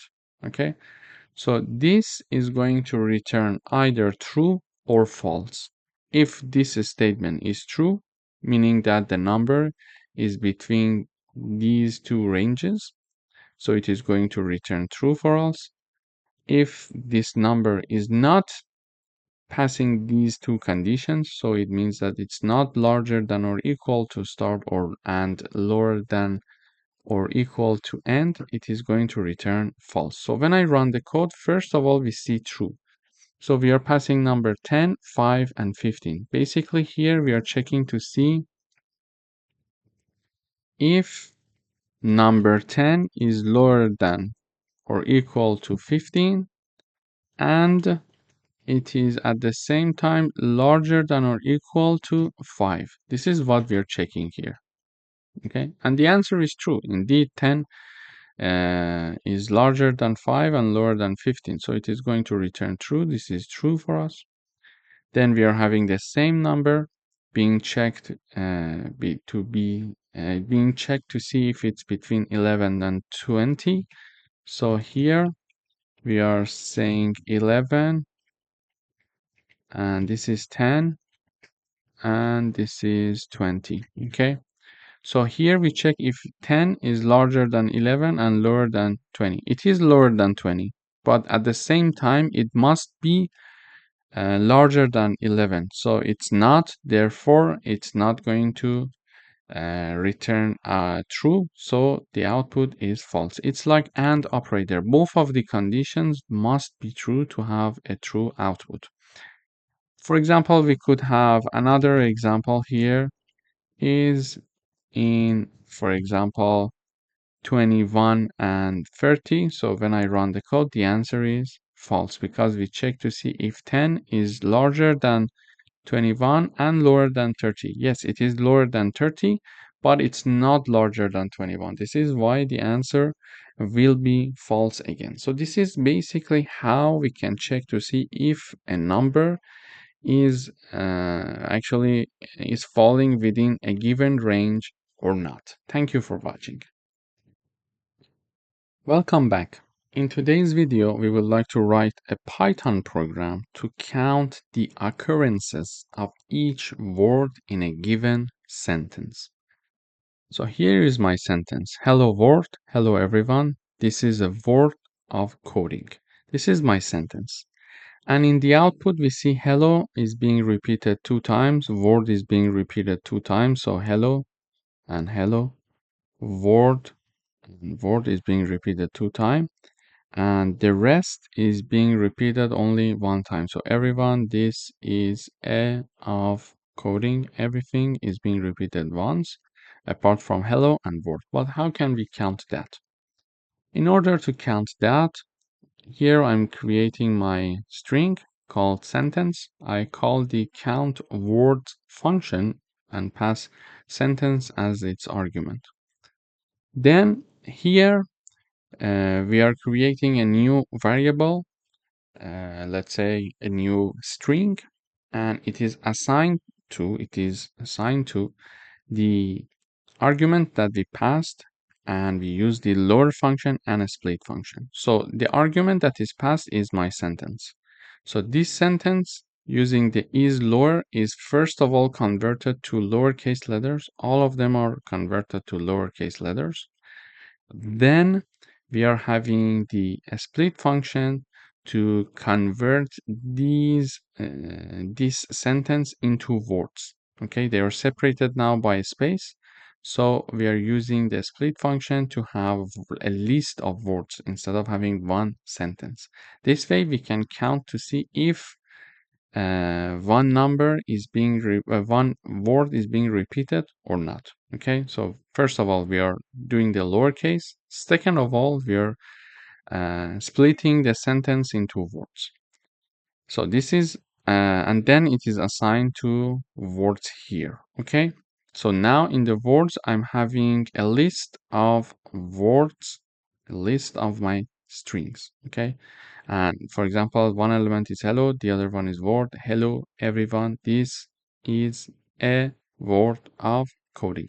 Each of them is a different and unique element in these words.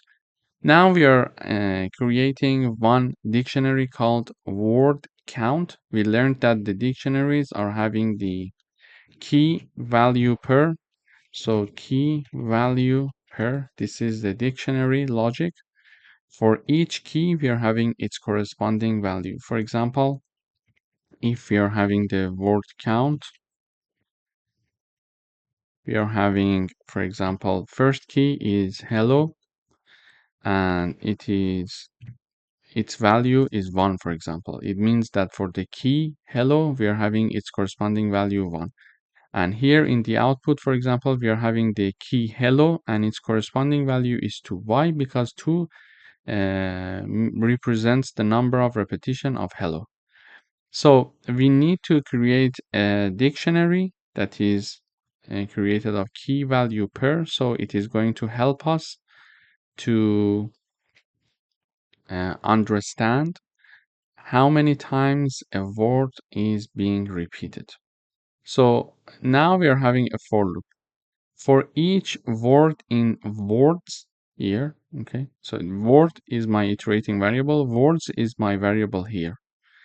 We are iterating through each word of this sentence. So we are, first of all, this is hello, then in the second iteration, my word is word, then in the third iteration it's hello, then it's everyone, etc. Okay, So let me write it down in the first iteration.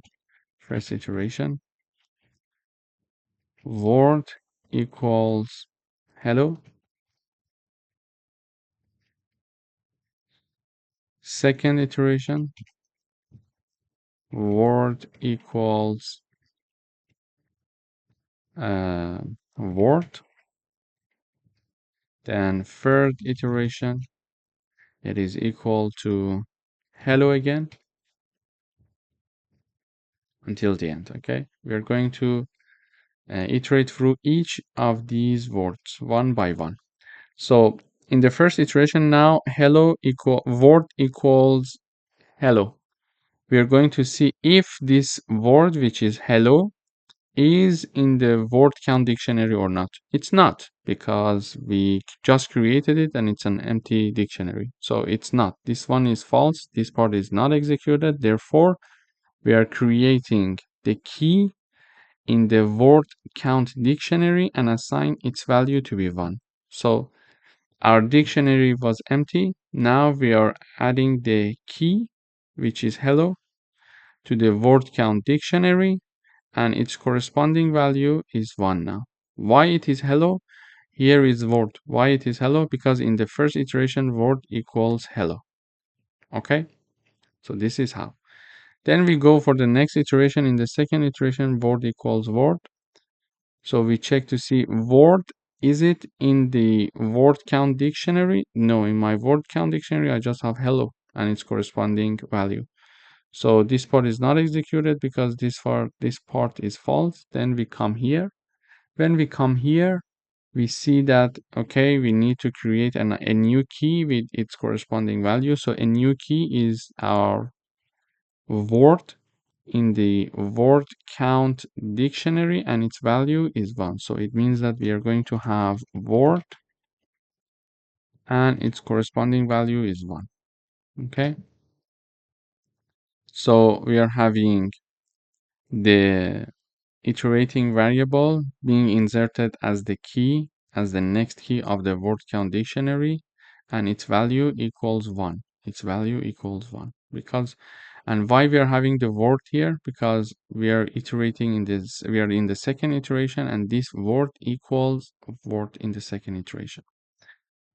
So we go up back. So we go for the third iteration. The third iteration, we are having the third word, which is hello again. So we check to see if this word is already existing in the word count dictionary. Here, do we have hello? Yes, we have one hello. Okay, we have one hello. So this part is true. And we are going to add one value to the key of the word count dictionary. And what is that key? That key in the third iteration is hello, and hello is already there. So we are adding one value to its value. So value is already 1. We are adding one value, it will become 2. So we are adding one value to the word key, which is in the first iteration hello of the word count dictionary. Okay. So this is how we are having now hello 2. Then we go up. Then the next word is everyone. So everyone, its value is 1. This is, for example, then counted, and then until the word. So when we are having the word again, so we already had one word, we are going to increase this word to 2. And then we are going to continue with the rest of them as this logic. So we learned that in this video, first of all, we lowercase all the letters, and the reason is because if we are having one hello with capital H and one hello with lowercase h, it is going to consider both of them to be equal. So now we are going to lowercase everyone. So this one is also hello now. So the compiler will see them as uh, one similar word. But when we are having one h which is large, which is uppercase, the compiler differentiate this one with this one, because the compiler is sensitive with the capital or small letters. So this is why we had the lowercase. Then we have the split, because we want to split this sentence into words. We assign it to words now. We create a dictionary which is empty. We loop over the words inside the words. For here we check and we remove the punctuation. So whatever that we are having, question mark, comma, the period, etc., all of them are removed, and we are updating the word here. Then we are going to check to see if that specific word in the first iteration, hello, already exists in the word count dictionary or not. So it's no. We are going to insert it for the first time and assign the value 1. Then in the next iteration, when we encounter hello, for example, we see that, okay, hello was already there, and we are going to simply add one value to its value. Now it's 2, etc. So until the end, we can count the number of occurrences of each word in a given sentence. Thank you for watching. Welcome back. In today's video, we would like to write a Python program to create a class representing a circle. And we would like to include methods to calculate its area and perimeter. So here is my class called circle. We see that we are having two methods, or let's say functions here, and we are having a constructor here. Okay, so this is my constructor. How do I know that it's my constructor? Because we are having underscore underscore init underscore underscore. So double underscore init and then the double underscore again. So this is how I understand that I'm having a constructor. And now that I have a class that has actually a constructor, we can understand that whenever I create an object from this class, the constructor is automatically activated. And when it is automatically activated, we know that when we create an object of this class and we are having a constructor, and if there is an argument for the constructor, we need to have that argument when creating the object. I will explain this in a few minutes. Apart from the constructor in the circle class, we are having two functions. One is called area, the other one is called perimeter. So the area function is going to calculate the area of a circle for us.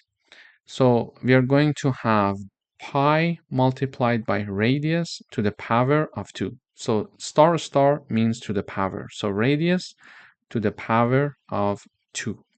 And this pi is using this number, so 3.14. We can either call the math library to access the pi number, or we can simply write down 3.14 instead of this. Okay, so in order to use the pi number from the math library, just remember that you need to include the math in the header of the program. So this area function is going to calculate the area of a circle, pi multiplied by radius to the power of 2. So all we can say radius to the power of 2 multiplied by pi. Then we are having a function called perimeter. So this function is going to calculate the perimeter of the circle for us. And the formula is this: 2 multiplied by pi multiplied by radius. This is the standard formula for calculating the perimeter. So now in this code exercise, when we run the code, it asks me to enter the radius of a circle. When I enter 5, it is going to make the calculation for the area and also make the calculation for the perimeter. But how can it work like that? First of all, we are showing this message: enter the radius of the circle. So exactly this message: enter the radius of the circle. So we are making an interactive program with the user. We are asking the user, okay, enter the radius that you want to have for your circle. Then I'm going to calculate the area and the perimeter for it. And we are using the input function to show this message. And whenever we are showing this message, whatever the user is going to enter, we are going to store it by default in Python as a string. Okay, so when we are using the input function to get anything from the user, by default, it's a string. And now, because we would like to work with the calculation of the area and perimeter, we need an actual number, for example, a float number. So this is why we are having the float keyword here. So whatever that is whatever that we are getting from the user, we are using the input function to store it. It's a string. We are using the float function to convert it to a float, and then we are assigning it to radius. This is my variable. Now that my variable is having the radius that I would like to enter, for example, I entered number 5, so radius equals 5. Now I would like to create an object of the circle class to access the area function and the perimeter function. How can I do that? So first of all, in order to create an object, we need to choose a name for it. So I choose the name to be C. That's it, capital C. This is the name of my object. It can be anything. It can be my object. It can be hello world. It can be whatever that we want. It's not important. The name is your choice. So I'm choosing it to be C. C equals, then circle, the name of the class, and we are having one parameter here. Why do we have this parameter? Because we're having a constructor, and apart from self, my constructor is requiring a parameter. Okay, and we mentioned that when we are creating an object of this class, because we are having a constructor is going to be called automatically. Therefore, when we are initializing the object, we need to have the radius here. So I'm creating an object from the circle class that is called C, and as the argument, I'm having the radius that we stored the input by the user. So when I create the object, the constructor is automatically called, and this radius is passed as argument. And this radius that we passed as argument is assigned to the attribute of this class. Okay, so this is a self.radius. So we are storing the parameter here using the constructor. We are initializing the radius. Okay, so this is how I created the object, and automatically the constructor is called.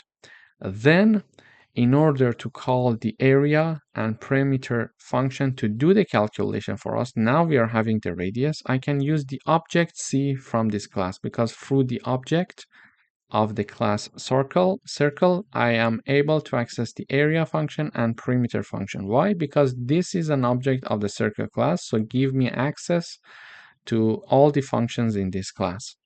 And you see that in area and perimeter functions, we have no arguments apart from self, so I don't need any argument to call these two functions. So I use the print function to print the output. Simply, I write down the area, so the area, this message. Then I use the object C, then I put a dot, and I call the name of the function, which is area. So basically, it's like that, C dot, the name of the function, which is area, and that's it. The rest, when I have the colon dot to F, means that I want to have only 2 decimals. Okay, this is what it means. I would like to have only 2 decimals, an output of 2 decimals. So I'm going to call the area function with using the object C, and I want to have only 2 decimals in the print here in the output. Okay, when I'm printing the stuff in the output in the terminal, I would like to have it only to be with 2 decimals, and as you see, it's with 2 decimals. If I make it with 3 decimals, it can go up to 3 decimals if there is any decimal there for the third part. So now the area function is called. This area function is going to calculate this formula for me, radius I have, because I got it from the user, and I store it in radius, and I created the object. So the parameter is stored in the attribute of the class circle. So self.radius is holding my radius. So now I call the area function. The pi number is imported from the math library. We are multiplying it by the radius, which is the attribute that we just initialized using the constructor, to the power of 2, and the output of this is multiplied by pi number, and this function basically is going to return the area of the circle for us, and only up to 2 decimals of this area is being printed in the output because we are having colon point or colon dot 2f. Okay. Then I'm having the print function again here, and I write down perimeter. Then I use the object called C that we created an object of the circle class. So I use that object to call the perimeter function this time. So C dot perimeter, the name of the function, an empty parenthesis. So this function is called, I'm calculating 2 multiplied by the pi number multiplied by the radius that we stored using the constructor. Okay, we passed this parameter to the constructor, and this was assigned to self.radius, and self.radius is being used here. And we are going to have the colon dot 2f, so it means that we are going to have up to 2 decimals being printed in the output. Okay, so this is the output that we see here. So area is calculated and perimeter is calculated here again. So when I run the code, again, it asks me to enter the radius. I write down 5. It does the calculation for me for the area and perimeter. So I run the code. This time I say the radius is 13. Now here is the area. Here is the perimeter. I write down, for example, 2.5 as the radius. Accordingly, it is going to calculate the area and the perimeter for us. So this is how we can write a Python program to create a class representing a circle and include functions to calculate the area and perimeter of a circle. Thank you for watching. Welcome back. In today's video, we are going to write a Python program to create a class called person and includes attributes like name and country. So we are having a class called person and it has a constructor here. This constructor is basically going to it's going to be called automatically when we are creating an object of the person class. So this is my constructor. Apart from self, it needs 2 arguments, name and country. Whenever we are creating an object, we need to know that we are going to have 2 arguments to be passed to be initialized using our constructor to our public attributes of the class name and country. So let me illustrate it with an example. It says name and input. So we are going to ask the user enter your name. Using the input function, we are going to store it in the name variable. Name is a string holding the name of the, for example, user. Then we are asking the user to enter your country. Whatever the user is going to enter, it is going to be stored in the country. Then I am creating an object called person from the person class. I can rename it to put it P, for example, here. It would be easier to understand. Oops, sorry. So now I'm creating an object called P from the person class. And here I am passing 2 arguments that in which we stored the name and country that we got from the user. When this object is created, the constructor is automatically called and it is going to initialize the name to my self.name attribute and the country to the self.country attribute. Okay? So whenever this object is created, the constructor is going to initialize these 2 attributes. And we can also have a message being shown here. For example, we can have print the constructor is called. Okay, so we know that the constructor is called. Then after having the object, we can use the object to access the attributes that we stored in the person class. How? So I use the object, which is p dot name, the name of the variable, and dot then another name of variable, which is country, to access the information that we stored here using the constructor. So when I run the code, it says enter your name. For example, I write down Reza. It says enter your country. I would say Canada. Then it says the constructor is called. So this is the automatic message because we are building the object. We are creating the object. The constructor is called and Reza is assigned to the self.name, which is our attribute. Then Canada is also assigned to the self.country, which is another attribute of this class. These are the public attributes. Then we are using the same object to access the name and country attributes. Okay, so name and country attributes. So you see that Reza from Canada is being printed using this print function. We are printing Reza from Canada, but using that object, we accessed the attributes of that class called person. So in this coding exercise, we learned that we can create an object of a class that has a constructor with two arguments. And whenever the object is created, these two arguments must be passed. Okay, must be passed. And these two arguments are used to initialize our attributes. And then using the same object, we can access the name and the country. For example, here I'm going to create another object that is called P2. I'm saying person, then name, and for example, I would say name and country, but this time I would like to get another name. So name is now Shaheen, for example. It is Shaheen. And country is, for example, United States of America. So it's USA. Okay. So this is now I call it name 2 and country 2.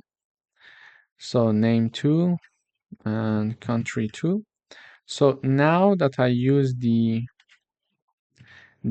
two parameters, when I use these two parameters to pass as arguments when creating the second object, the constructor is again called. This time it is initializing this name and this country. So Shaheen, USA. So Shaheen is assigned to the attribute of the class. USA is assigned to the attribute of the class.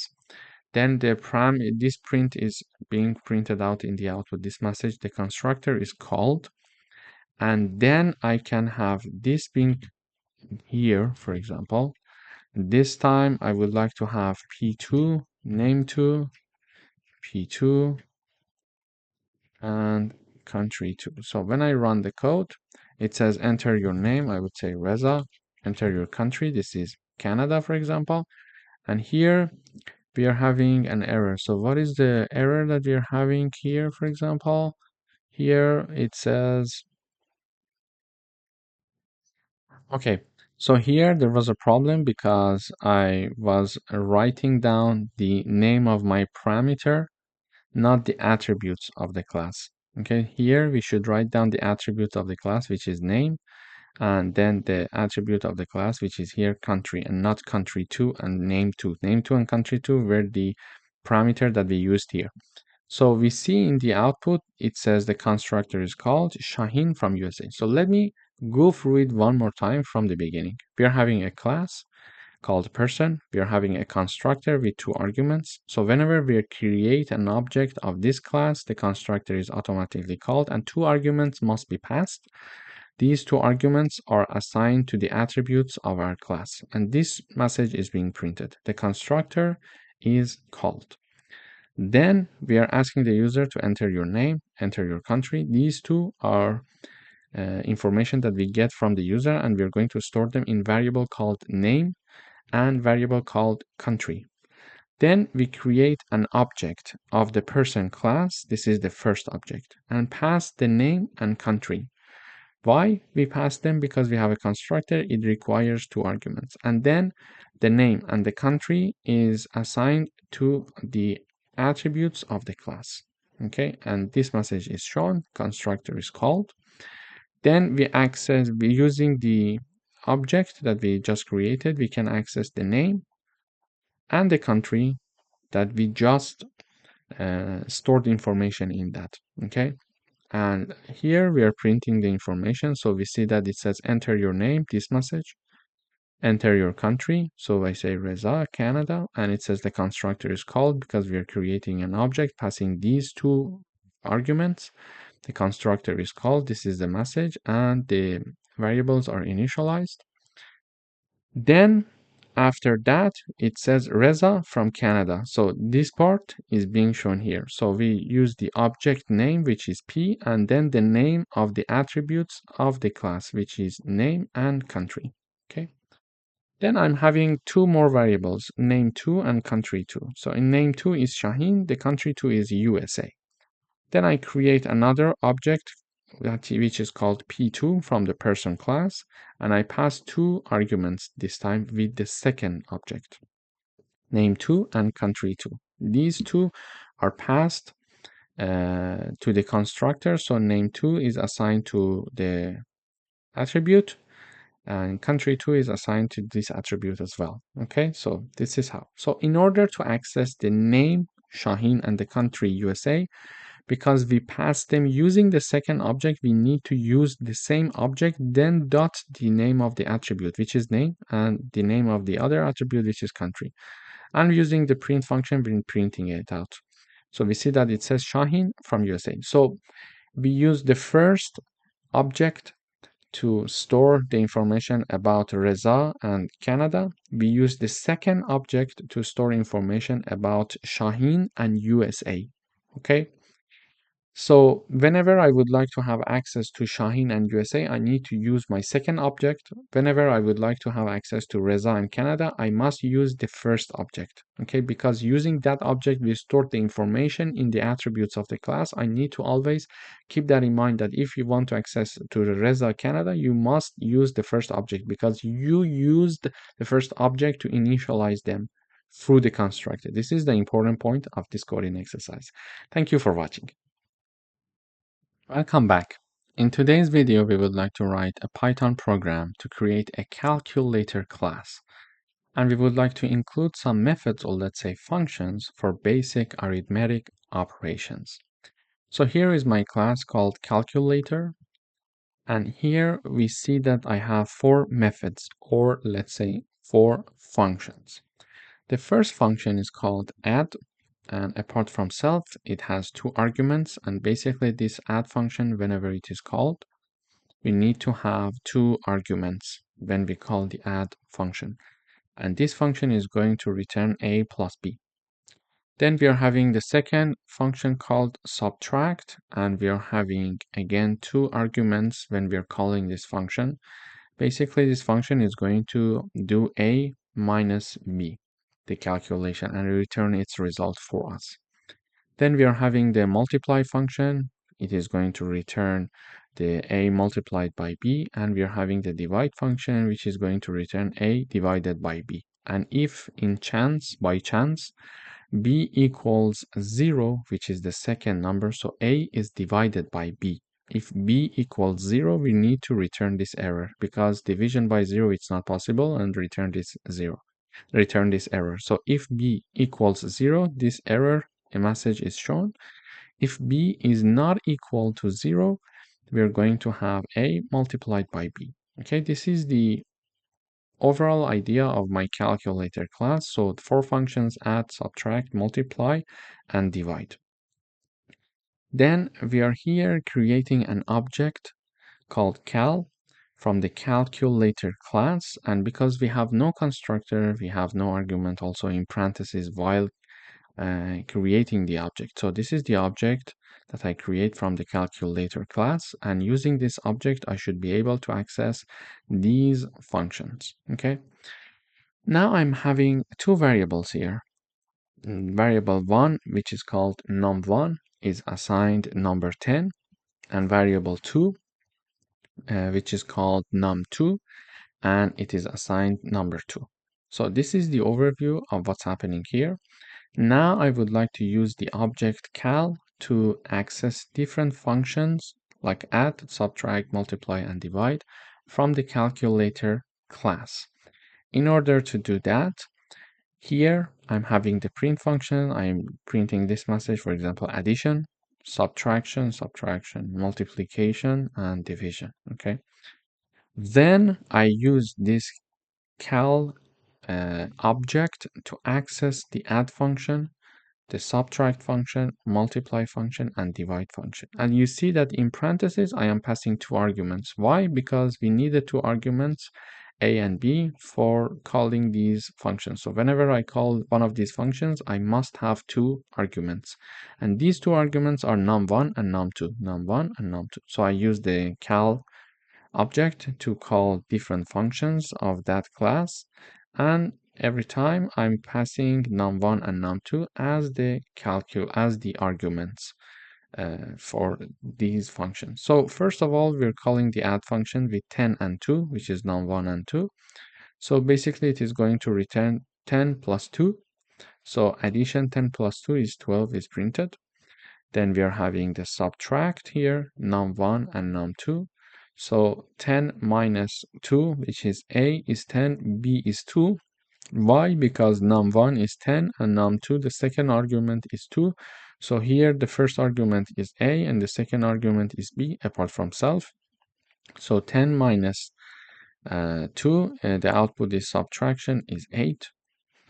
Then we are having the multiply function, which is called here with 10 and 2. So it will be 10 multiplied by 2.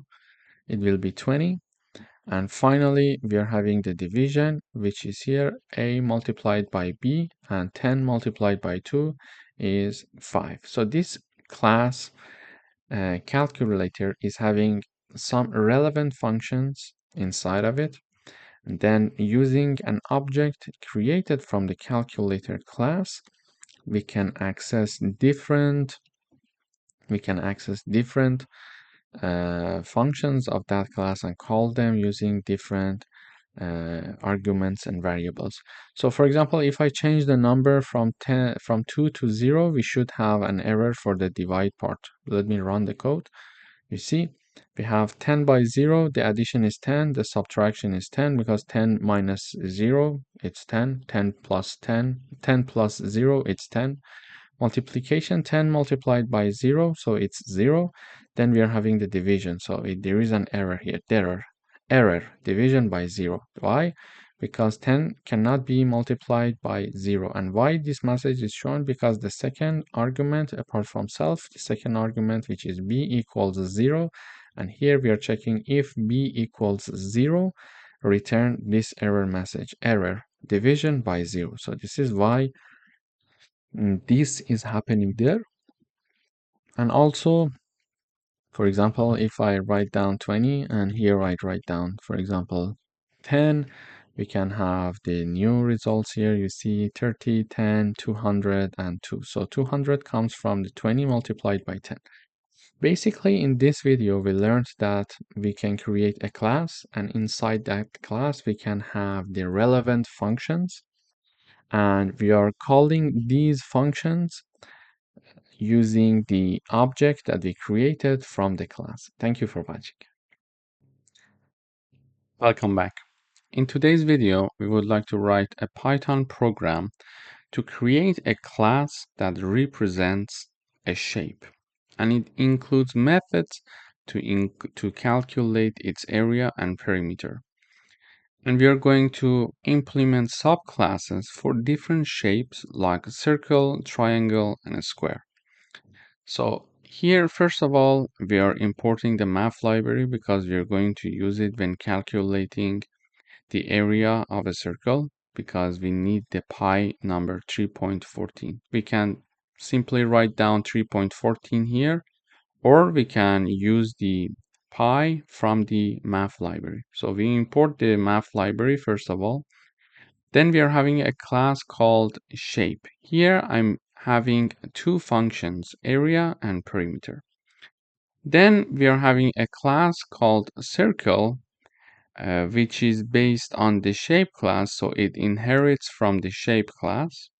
It has a constructor, so whenever we are creating an object of the circle class, the constructor will automatically activated and called, and we need to pass one argument when we are creating an object of this class.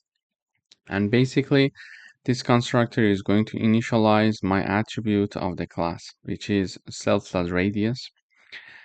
Then, continuing with the circle class, we are having a function called area, and we are having the pi multiplied by radius to the power of 2. So radius to the power of 2 is multiplied by pi number. to calculate the area of a circle for us. Then we are having another function called perimeter, and this function is going to calculate the perimeter of a circle for us based on the radius that we are going to give to the compiler when calling this function. And basically in the perimeter function, we are having this formula 2 multiplied by pi multiplied by a radius. The radius is the number that we are passing as argument when creating an object of the circle class. So the constructor will be automatically called, and that number is assigned to our attribute of the class. So we see that that is used here, multiplied by pi multiplied by 2. We are going to have some numerical examples to have a better understanding of this. Then we are having a class called square. In this class, we are having a constructor again, and whenever we are creating an object of this class, we see that the constructor will be automatically called, and we need to have one argument when creating an object of this class because the constructor requires one argument, or let's say parameter, apart from self. So we are having that parameter being initialized to our attribute of the class. And also here we are having two functions, the area and perimeter. So the area is going to be the side to the power of 2. So side we decided when creating an object of the square class, side to the power of 2. This is the formula of the area of a square. And then for the parameter, we are having 4 multiplied by side. This is the formula also for the perimeter of a square. Then we are having another class called triangle. It also inherits from shape class. Square was also inheriting from the shape class.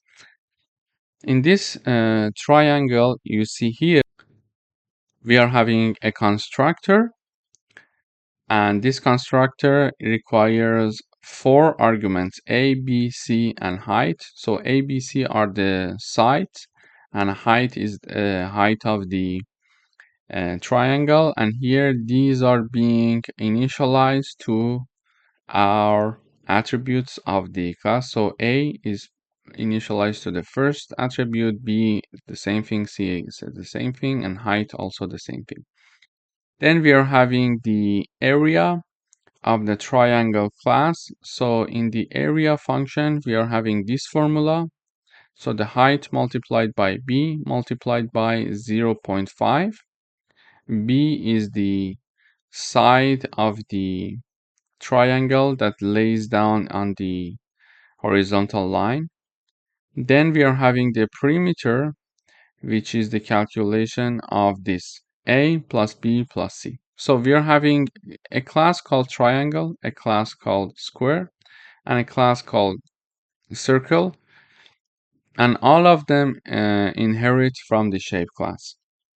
Now that we discussed the class, let us go and see how we can have numerical examples here. First of all, we would like to create our object from the circle class. In order to create an object, we write down the name of the object and it equals the name of the class, and in parentheses we put the arguments that we need for the object creation. So here I'm creating an object called circle from the circle class, and I'm passing the argument 5. Why I'm having an argument? Because in the circle class we are having a constructor and it requires one argument to be the radius of the circle. And whenever I create that object, the constructor is automatically called, and that number 5, for example, that we put there for the creation of the object is assigned to the attribute of the class. Okay, so now we created object circle from the circle class, and the radius is 5. Okay, now I can use this object circle to call the functions in the circle. Okay, let me change the name of the object. Maybe instead of circle I could have C, so it's easier to understand. So the name of my object is C. from the circle class, and the radius is 5. So whenever this object is created, number 5 is assigned to the self.radius attribute of the circle class. Now using this object, I can call the area function and the perimeter function that we have in the circle class. So this is the circle class, this is the area, and this is the perimeter function. So c.area is going to call the area function in the circle class because the object is created from the circle class. When the area is called, we are using the pi number from the math library multiplied by the radius to the power of 2. What is this radius? This radius is exactly that number 5 that is assigned to the self.radius using the constructor while creating the object. So now the area is calculated. We are having the colon.2f to say that, okay, only print up until 2 decimals. Then we are having the perimeter being printed, being called and being calculated, let's say, using the object c dot perimeter. So this perimeter is called 2 multiplied by pi number being imported from the math library, multiplied by self radius, which is initialized as the class attribute using the constructor when creating the object. So we are printing all of this information. We see the circle, this is the circle, area, and area, these are the messages. And the area is calculated with 2 decimals, you see 78.54, and the perimeter 31.42. So now the circle, area, and perimeter is calculated and we see them in the output. So now we would like to create another object from another class. So now I would call this S also for the sake of simplicity. So we see that we are creating an object called S from the square class and passing the argument 4. This is the square class. We are having one argument as the side, and side is assigned to the self.side attribute of this class. Then using the same object, we are calling the area function and the perimeter function. So the area function is going to calculate self to the power of 2, self side to the power of 2, and the perimeter is going to calculate 4 multiplied by self side. Okay, so this is the square being calculated here. So the square with the side 4, the area is calculated, the perimeter is calculated, and we see it in the output. So area is 16 and perimeter is also 16. We can have another number here. So for example, we could have 5. So a square with the side 5, its area is 25, its perimeter is 20. Then we are creating an object from the triangle class. So I'm changing the name of the object as well. So the object name is T from the triangle class, and we are having 4 arguments. So A, B, C, and height. Okay, so when I go to the triangle, we are having a constructor A, B, C, and height. So these are the arguments. The first argument is assigned to self.a, the second one to self.b, etc. until the end. So we would like to create an object with these arguments with one side 3, one side 4, one side 5, and the height is 4 as well. Now, using this object, we can access the functions that are in the triangle class, in fact. In the triangle class, we are having the area and the perimeter functions. So the area function is called, we are having this calculation 0.5 multiplied by b, which is 4, multiplied by height, which is 4 again. So we see that the area is 8. Then we are having the perimeter here, which is in the output 12, and it is calculated as to be the a plus b plus c. We see that 3 plus 4 plus 5, it's 12, and it is being calculated and printed in the output. So in this video, we learned, first of all, having multiple classes inheriting from one base class, and then we learned and reviewed how to create an object from a class and access its functions. And we also reviewed that if we want to only have two decimals, we can have colon.2f. In the output, we want to have two decimals, so we are having 2f. If we want three decimals, we can have 3f, for example. And also we learned that whenever the object of a function and the object of a class is created, if that class is having a constructor, the constructor is going to be called automatically and initialize our class attributes. Thank you for watching. Welcome back. In today's video, we would like to write a program that defines a base class with a private attribute and provides a method to access it in a derived class using getter and setter methods. So here we are having a base class, a class called base. Here we are having a constructor, so whenever we are creating an object of this class, the value that we use for the object creation, the parameter, or let's say the argument, is assigned to our private attributes. So how do we know that it's a private attribute? Because we are having double underscores. Okay, when we are having double underscores for our attribute, it means that it's a private attribute. And the name is private attribute, but we could name it whatever we want. So whenever we are creating an object of this class called base, the constructor is automatically called, and that argument that is used for the creation of the object is assigned to our private attribute. Then in this class, we are having a function called getPrivateAttribute, or simply we call it getter function. This function is going to simply return the value of our private attribute. Okay, so when we are having a private attribute, it's important to use a getter function to access its value and use a setter function to modify its value. So this is my getter function to access the value of the private attribute. And here is my setter function by which I can update the value of my private attribute. So whenever the setter function is called, we need to pass one argument, and that argument is assigned to my private attribute. Then this was my base class. I have a class called derived, and it is derived actually from the base class, so it inherits from the base class.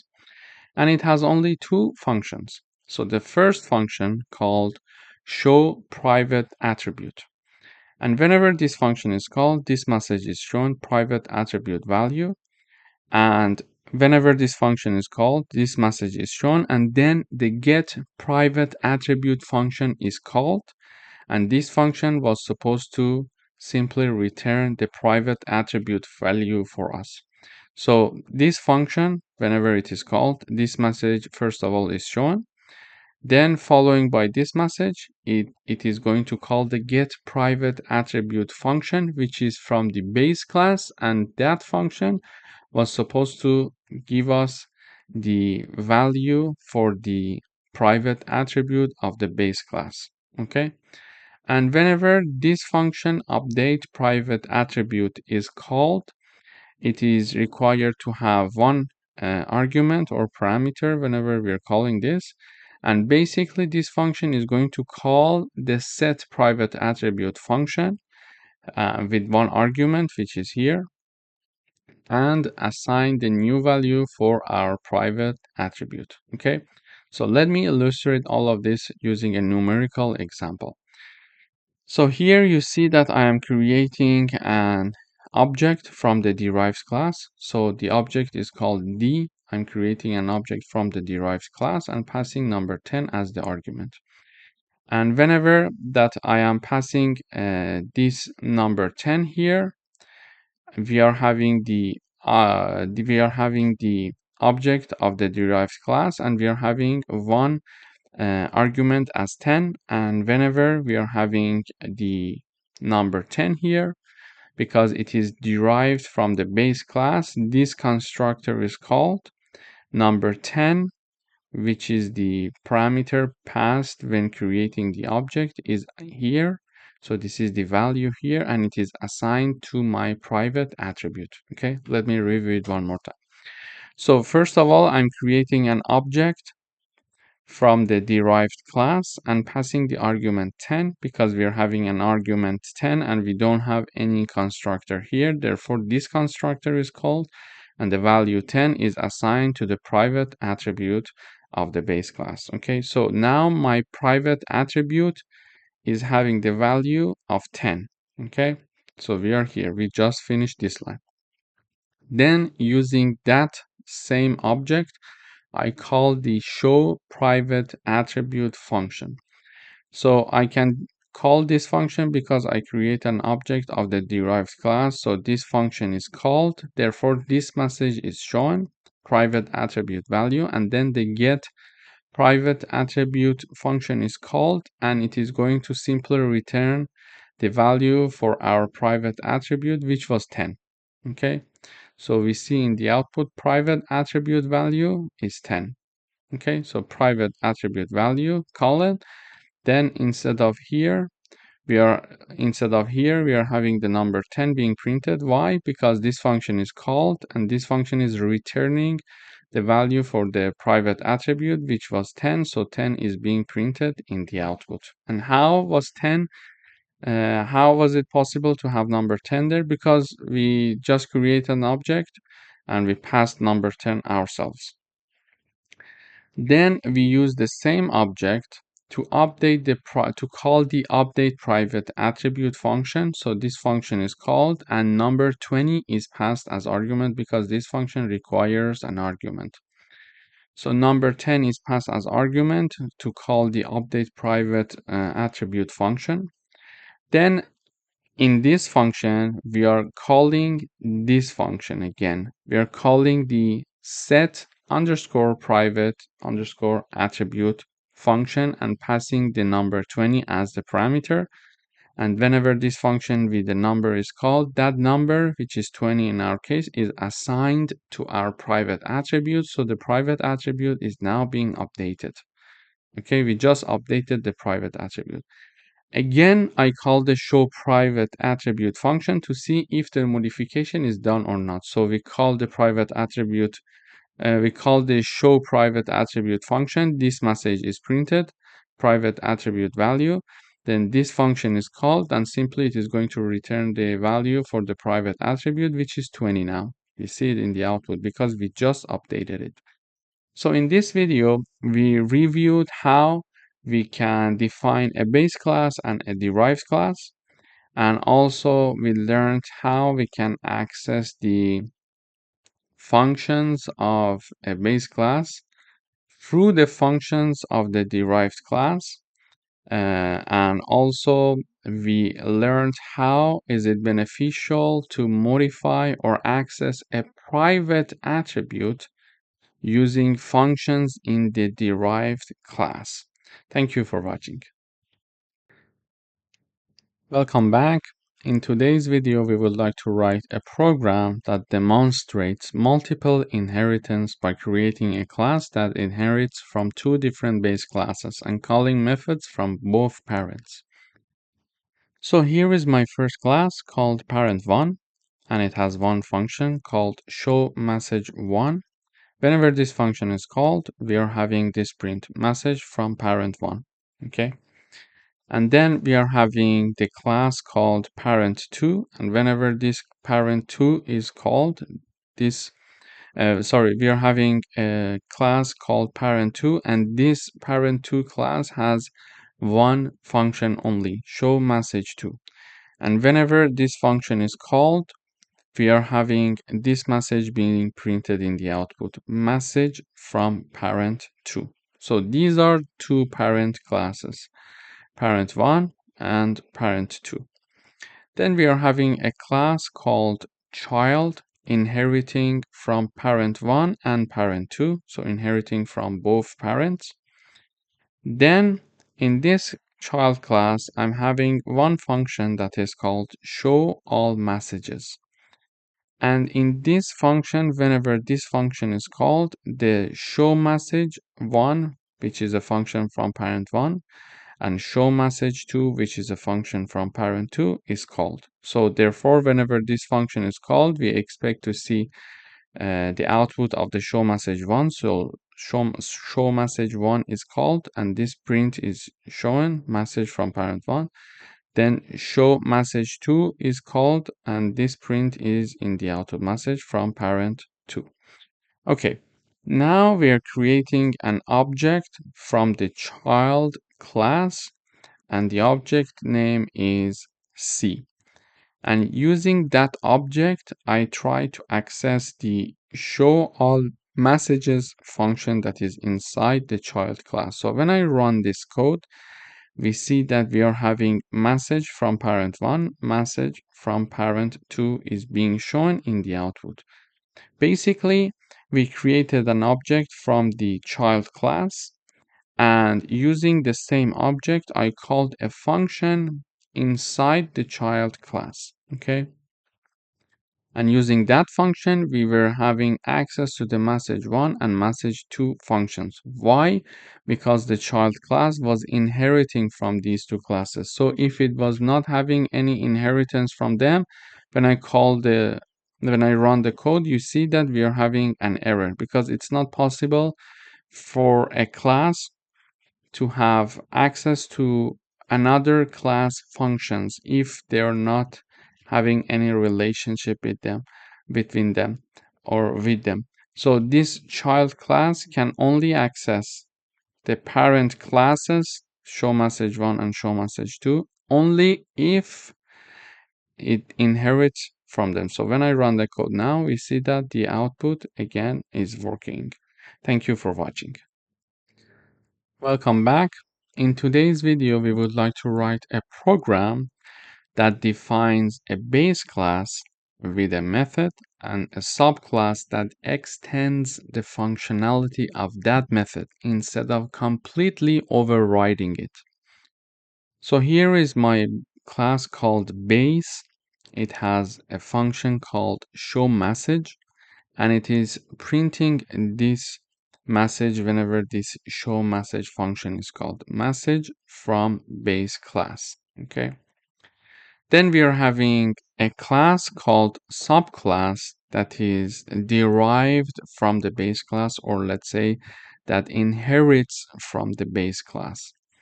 In this subclass, we are having a function called show message again, but we are using the super function to access the show message function from the base class.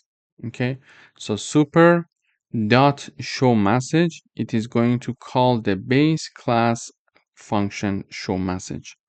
Then we are printing extend message from the subclass. So whenever this function is called, it not only calls the show message function from the base class, but also completes its function and do some further work. Here we are just printing this message. We can do some further work.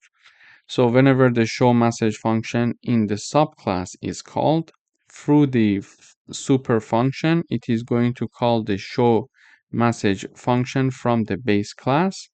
Therefore, this message is shown message from the base class, and whenever the execution of this line is finished, it is going to go to this line saying that print extended message from the subclass. So this is how we can have the use of super function to call the show message from the base class. So this was the explanation. So let me create an object. So now I am creating an object from the subclass.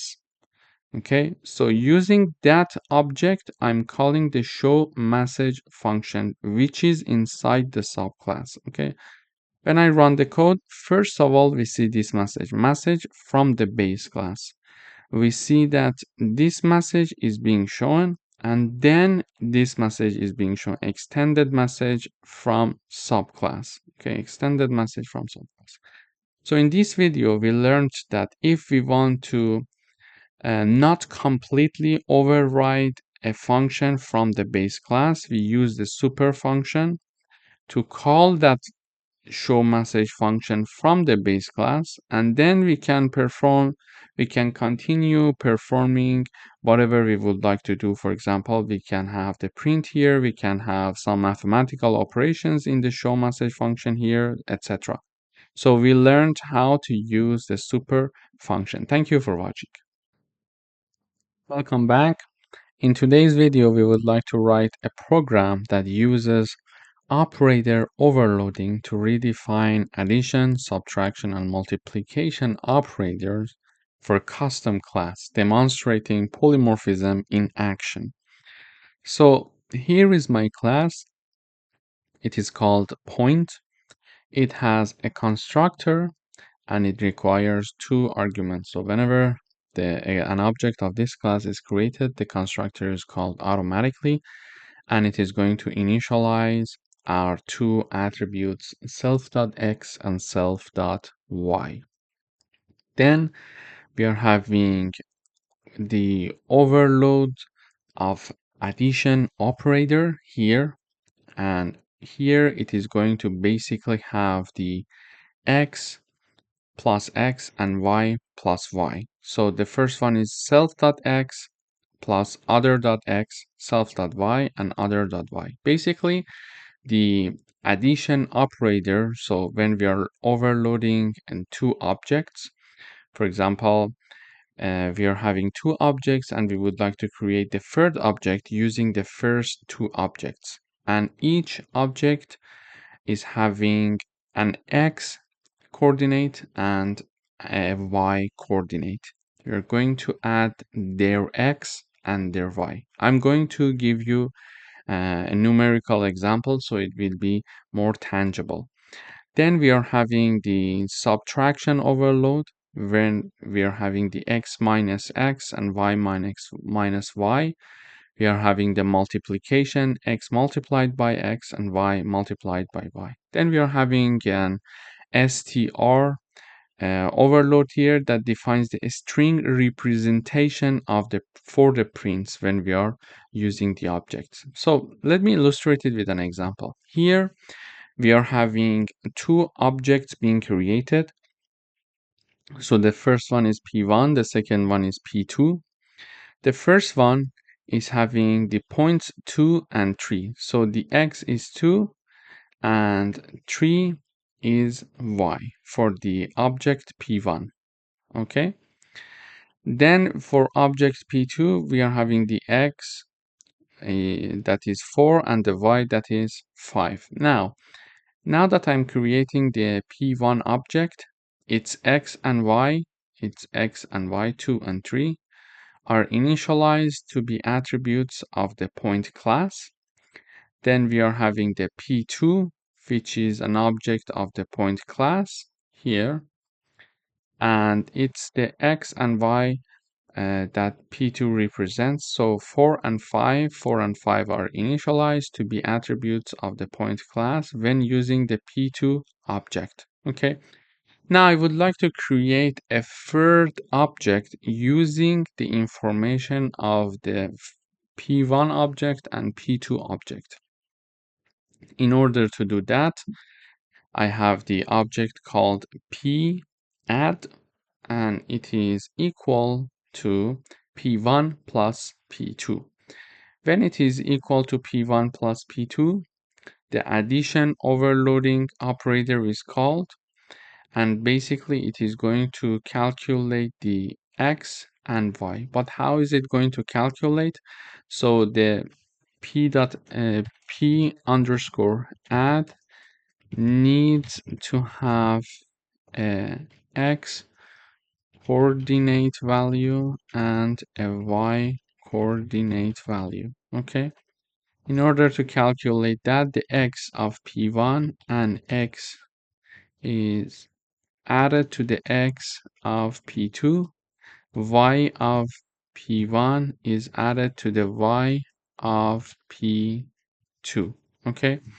So here exactly the same thing is happening. In the add overloading operator, we are having the x self.x plus other.x, okay, then self.y plus other.y. So it is going to add the x of p1 and p2 and y of p1 and p2. They are going to be calculated, and therefore the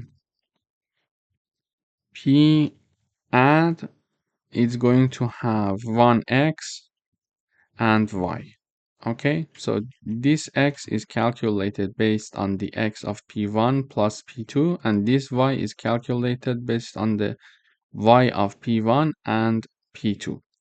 So we can do it only because we are using the overloading operator here. Otherwise, if I comment this part, we're going to have errors, because otherwise it's not possible to add two objects to create a third object. Okay, so now that I run the code also, we see that here, for example, for p underscore add, we are having the x and y 6 and 8. 6 is 2 plus 4, which is 6, and 3 plus 5, which is 8.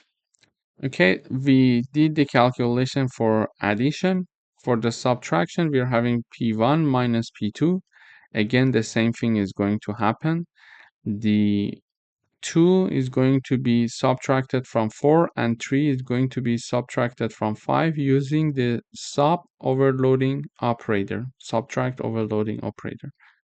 Then we are printing this fourth object, which is p underscore sub, and we see that -2 and -2 is being shown there. Why? Because 2 minus 4, it is going to be -2, so the x is -2.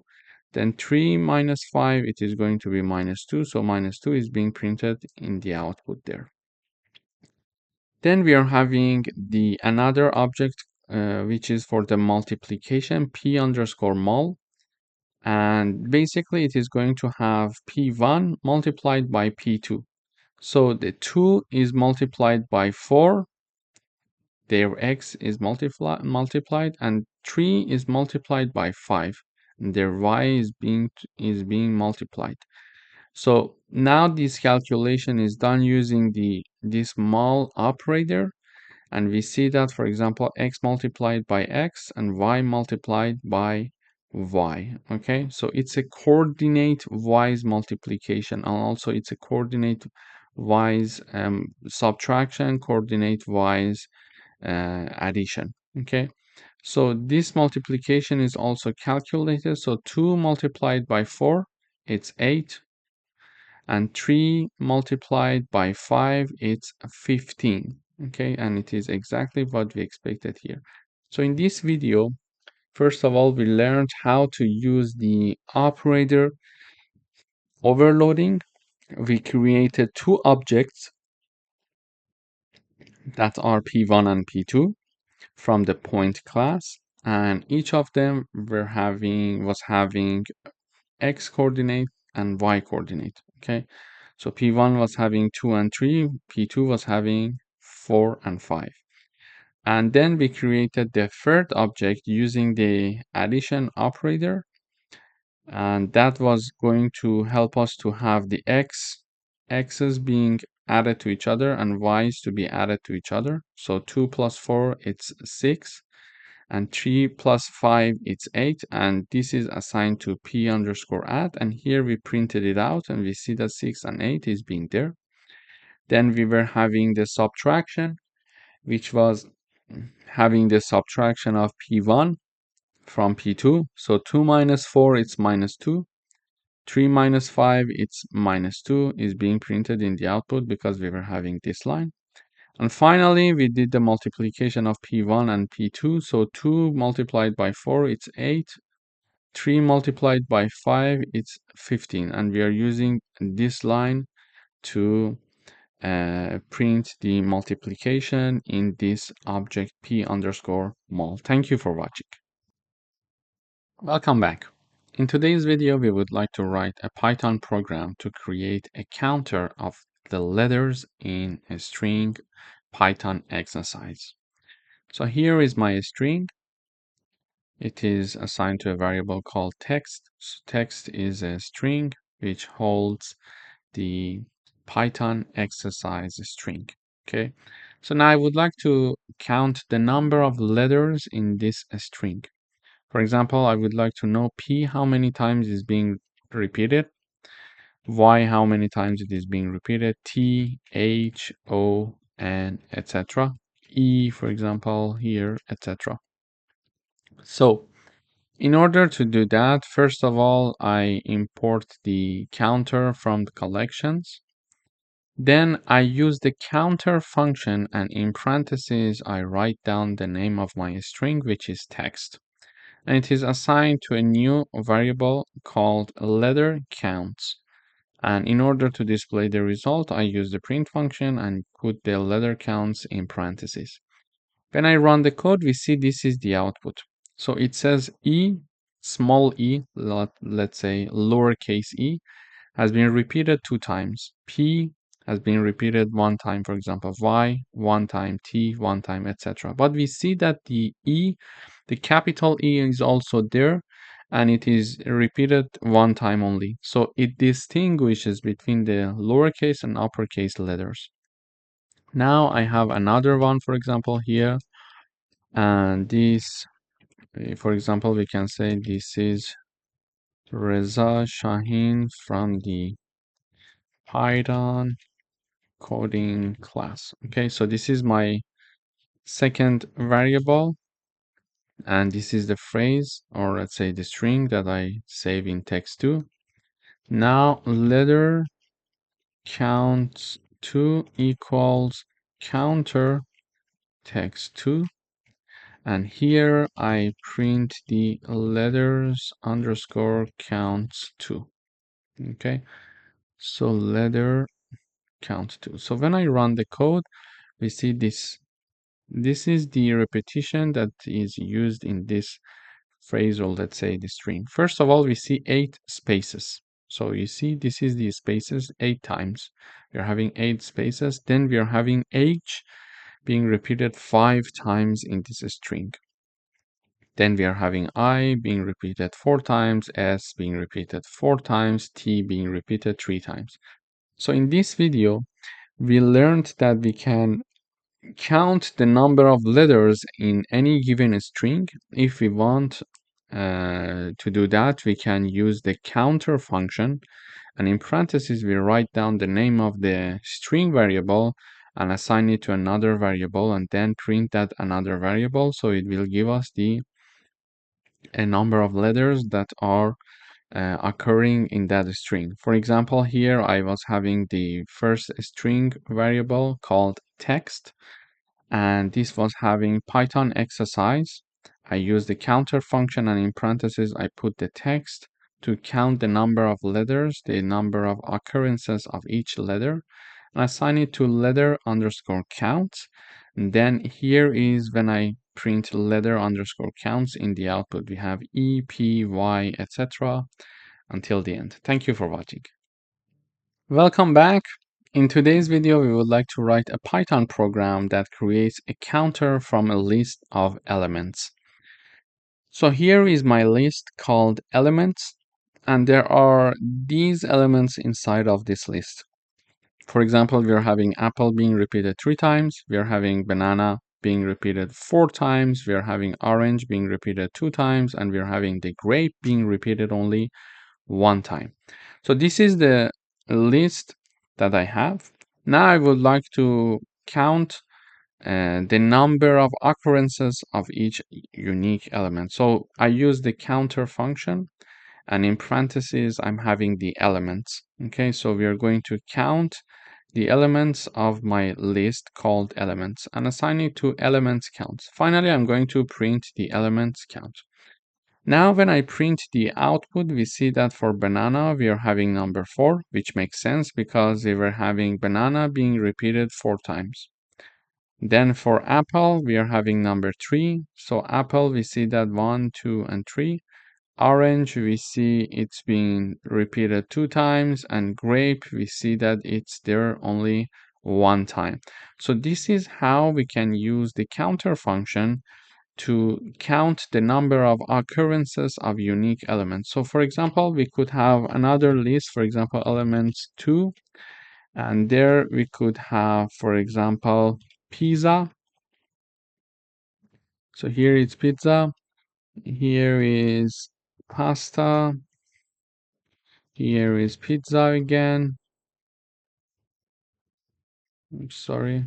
Pizza again. We are having, I don't know, we can have burger. We can have pasta again. We can have again pizza. We can have, for example, another food that we can name here. I don't know, we could have, for example, cola, let's say cola. And we could have burger, let's say burger. And another food that we could have here, for example, again, pasta. And then we could have, for example, chicken here. Okay, so this is my new list. There are some elements there. So you see that we are having pizza being repeated 3 times, we are having pasta being repeated 3 times, we are having burger 2 times, one cola and one chicken. Okay, so it's a drink. Then here we are having the element counter 2, and we are using the counter function to count the number of occurrences of each unique element and assign it to elements count 2 and print it in the output. So we see that it says pizza is being repeated 3 times, pasta is being repeated 3 times, burger is being repeated 2 times. We are having one cola and one chicken. So this is basically how we can use the counter function to help us count the number of unique elements in a list, for example, or in a string, etc. Thank you for watching. Welcome back. In today's video, we would like to write a program that creates a food name tuple. Why do we use name tuples? So they provide immutable and lightweight structures like tuples, but with named field. So it's better for readability of the code. And also it improves the readability, but allowing access via names like food.name instead of indices like food, and we are having the index 0. So it's more readable and understandable to anyone that food.name means what. For example, we're talking about the name of the food, but instead food with the index 0, we need to think, okay, what was the name that we put, what was the name of the food that we put for the first index, for example. So it's more readable, okay, this way. So now here, in order to use the name tuple, we need to import it from the collection module. And here we are defining a name tuple for food. So each name tuple is going to have a name and a price, and the name of the name tuple is food that we are having it here in my code in this line. And this is the keyword for name tuple. So whenever we want to create a name tuple, we need to use this keyword. Then we are going to create a dictionary with food names as keys and food name tuple as values. Okay. So here the name is burger, for example. The name is pizza, pasta, salad, and sushi. And we see that different prices are there. So different prices. For burger, we are having the price 5.99. For pizza, we are having the price 8.99. For pasta, we are having the price 7.49.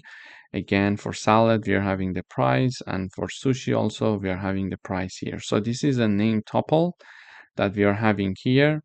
So the food names are the keys and the prices are the values that we are seeing it here, okay? So here we created the name tuple with names and prices, and here we are creating a dictionary with different food names here with their corresponding prices. Then we are having a for loop.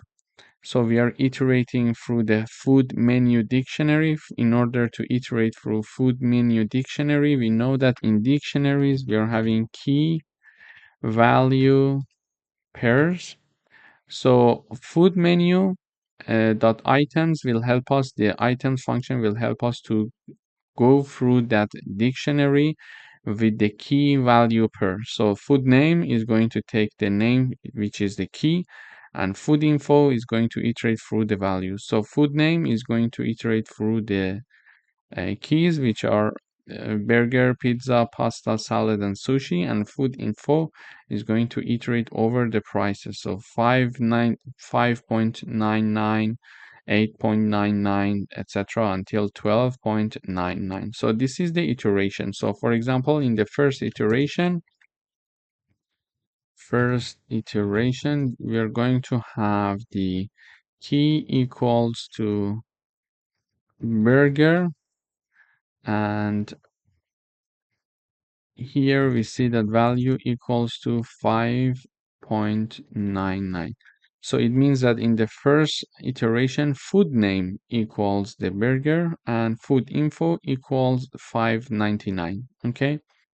Then in the second iteration, instead of having the key, I'm going to write down food underscore name. This one equals pizza. Okay. And instead of value, I'm going to write down food info because they are our iterating variable. So, and food info is 8.99. In the third iteration, we are having again the food name. This time it is pasta, and then the food info equals 7.49. Fourth iteration, we have the food name equals sushi, then food info equals 12.99. Okay, so this is what happens in different iteration here. So in the first iteration, we are having the burger, then we are having the pizza, then we are having the pasta, then we are, okay, I missed the salad. So the fourth iteration is salad. This is the fifth iteration for sushi. Yeah. So fifth iteration, fourth iteration, food name equals salad, and then the food info equals 4.99. So the fourth iteration, this is a salad and its price, and then sushi and its price. So we learned here that we are iterating through the food menu dictionary using the items, meaning that we are going to go through the key value pairs, and this is the iterating variable for keys, food name, for example, pizza, pasta, salad, sushi, burger, and food info, which is the value that is for 5.99, 8.99, 7, etc. until the end. So when I run the code in the output, we see exactly what we estimated here. In the iteration, in each iteration, we are printing the food name and its price with a dollar sign. For example, it's $5.99. So we see that in the first one, we are having the burger, then pizza, pasta, salad, and sushi exactly as we expected. So this is how we can have the access to the names and also to the prices. And it's very good that we are using the name tuple because we are having the, for example, food.name, instead of having the index 0, meaning that, okay, we need to remember the name of the food is stored in the index 0. And when you're having like hundreds of lines of code, it's very hard to remember which dictionary or list was having the food name, for example, in which index, etc. So it will become very complex. Thank you for watching. Welcome back. In today's video, we would like to write a Python program that defines a named tuple with fields like name, age, and marks. And for the marks, we would like to have a list of subjects and marks.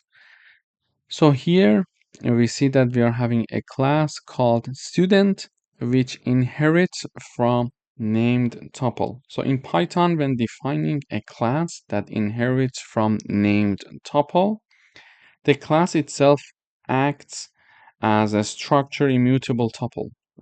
For example, writing a class student here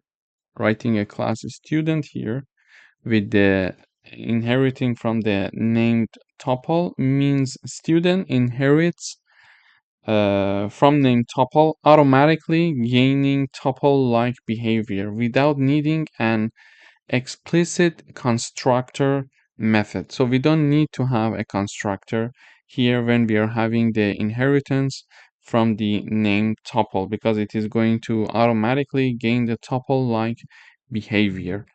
So here is my class. I have the name, age, and marks, and the name is a string, the age is going to be an integer, and we are having, for the marks, we are having the list as we were asked to. So a list of subjects and marks. So we are having the list, and here is the subject and marks, so a string, and also the marks as an integer. So a string is for the subject. So it is going to be a list of tuples containing subjects and marks. Okay, a list of tuples that contains subjects and marks here. Okay, so now I would like to create an object of the student class, and here is called student1. So student1 is the name of my object, which is created from the student class. And because the student class inherits from a name tuple, we need to have these information in parentheses. So the name, age, and marks. So name is there, Alice, it's a string. Then age is there, we're having 20 as the integer, and then the marks is there. And we said for the marks, we're having a list of tuples. So a list of tuples, for example, math 90, this is one tuple. This is the second tuple, science 85, English 88. Okay, and all of them are in a list here. Okay, a list of tuples.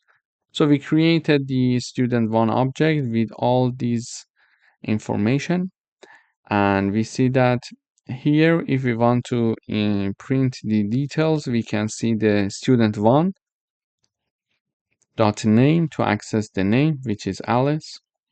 Then we can have student1 dot age to access the age, and student1 dot marks to access the marks. So in the output, because we are using the print function here, we can see the student details, this message. Then the name is Alice, age is 20, and marks, you see that math 90, science 85, and English 88. And we can have another, for example, object from the student class, student. We can have the name, for example, to be equal to Bob.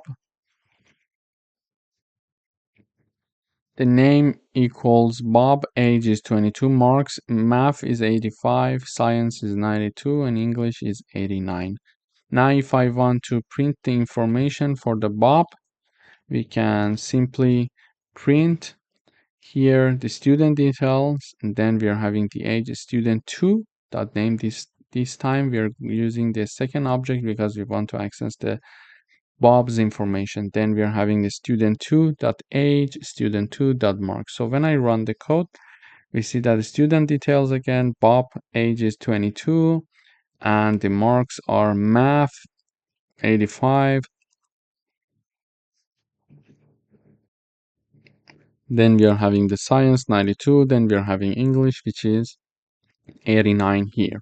So in this coding exercise, we learned how to have a class that inherits from named tuple library. And there we are having this information like the name, age, and marks. And marks is a list of tuples. We see that it's a list of tuples. So one tuple, the second tuple, the third tuple, etc. until the end. And then we created different objects for different students to store different information of each student individually.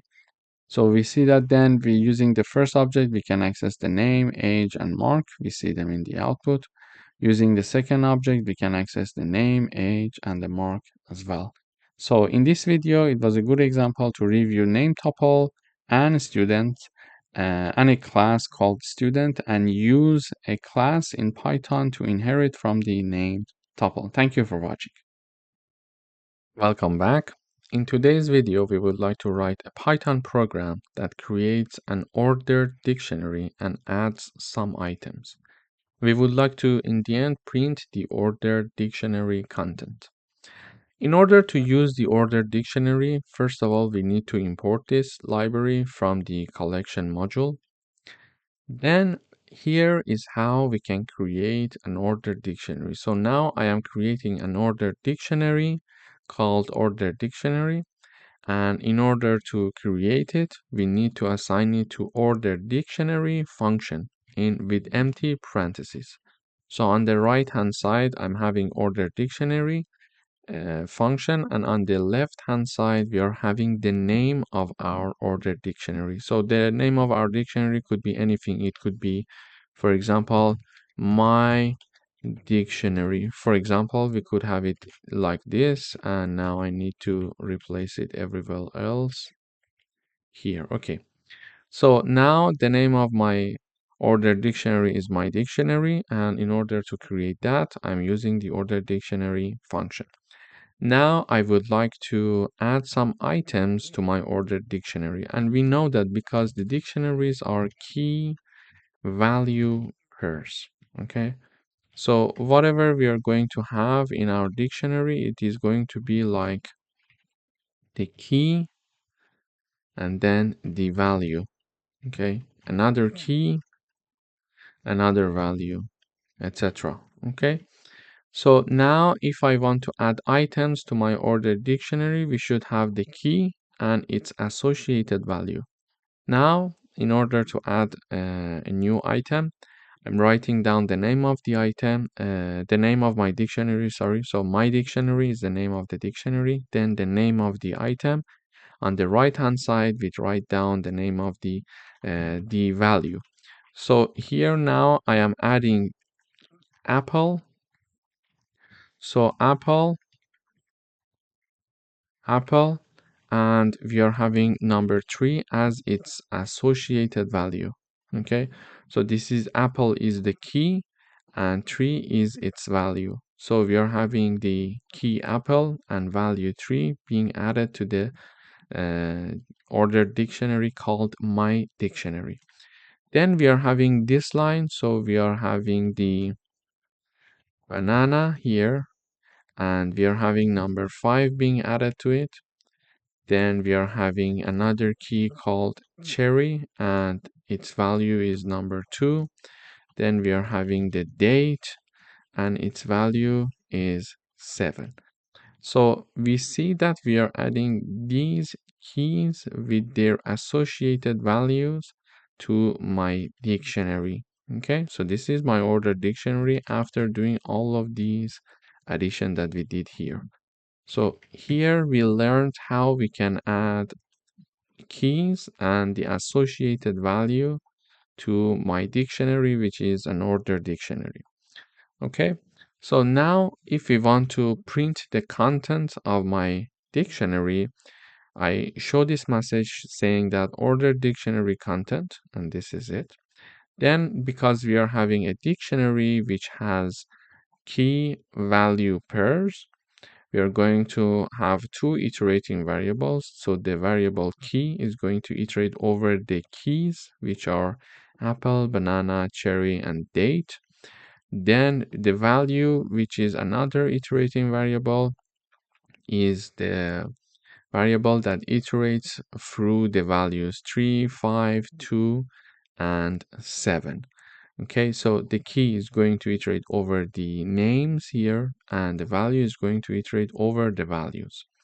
So for each key and value in my dictionary, because we are using the key value per iteration, we use the items function to make it possible to have the key value per iteration.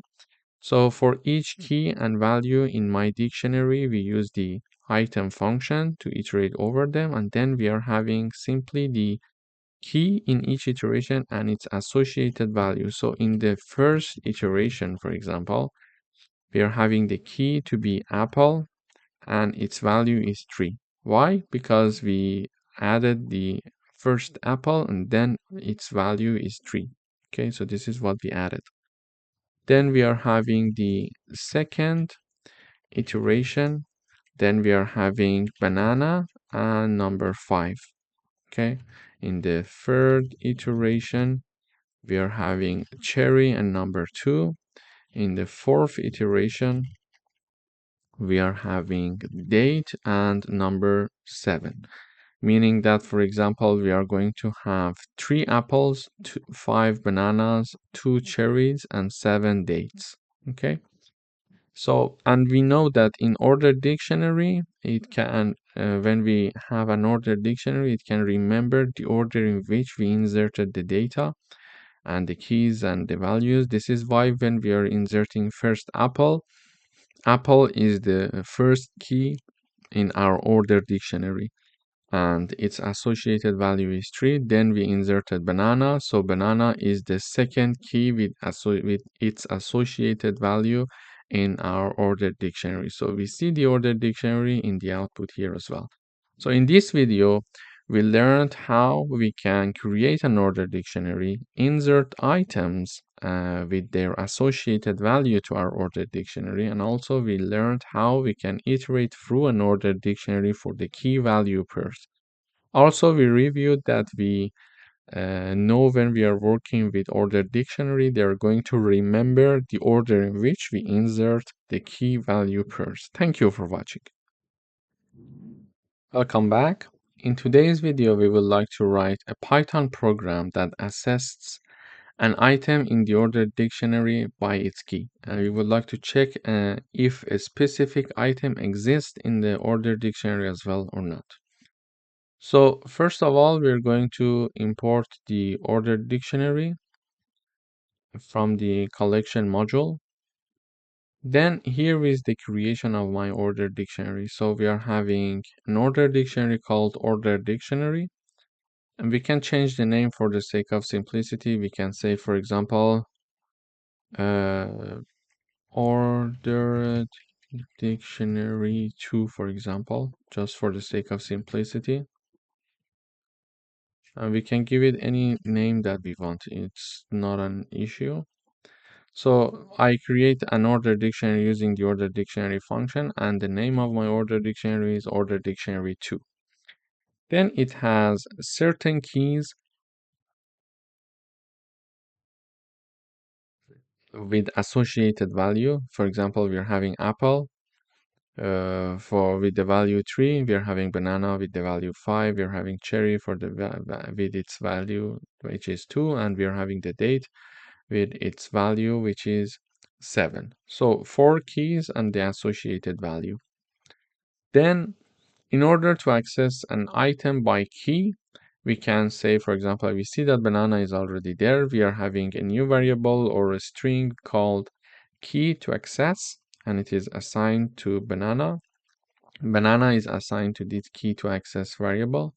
We would like to check to see if this key to access, which is banana, exists in the ordered dictionary 2 or not. So we write down if key to access in ordered dictionary, or in other words, we can say if banana exists in our ordered dictionary.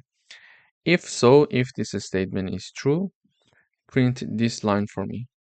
The value of the key to access, which is banana, the value of banana is, and in order to understand its value, we are going to write down the name of the ordered dictionary and the name of the key. Okay, so here we are saying that the value of banana, because banana equals key to access, is, then because we want to extract its value, we're going to write down the banana from the ordered dictionary 2, so it is going to give me its value. So when we see the output, we see the value of banana is 5. So we see that we are having 5 bananas here and we are accessing it here easily. So we check first of all to see if that key to access, which is banana, is in the ordered dictionary. If so, we simply the value of banana is, then here we are going to execute it and access its value. So the value of banana in the ordered dictionary 2 is being printed. And if the key is not in the dictionary, we are going to say this message. We are going to print this message, simply saying that that key to access is not found in the ordered dictionary. For example, if we are talking about, for example, pineapple, and we don't have the pineapple here, you see, and key to access equals pineapple now, and then we are checking to see if pineapple is in the ordered dictionary. Is this sentence true? No, it's not true. Therefore, we go for the else part and we write down pineapple is not found in the ordered dictionary. So pineapple is not found in the ordered dictionary. But if there is something that is already there, this statement will become true and this line is executed. Then we would like to check if a specific item exists or not. For example, here we can say in this line we were trying to check if an item exists. If so, I would like to know its associated value. But here we simply want to just check to see if grape already exists in the order dictionary 2 or not. So we check here if grape is in the order dictionary 2. If this statement is true, we don't have the grape here. But if this statement is true, we are going to print this message saying that grape exists in the order dictionary. Else, we are going to say grape does not exist in the order dictionary. Okay, so we are going to say if grape is in the order dictionary. Is this a statement true? No, it's not true because grape is not there. We are only having apple, banana, cherry, and date.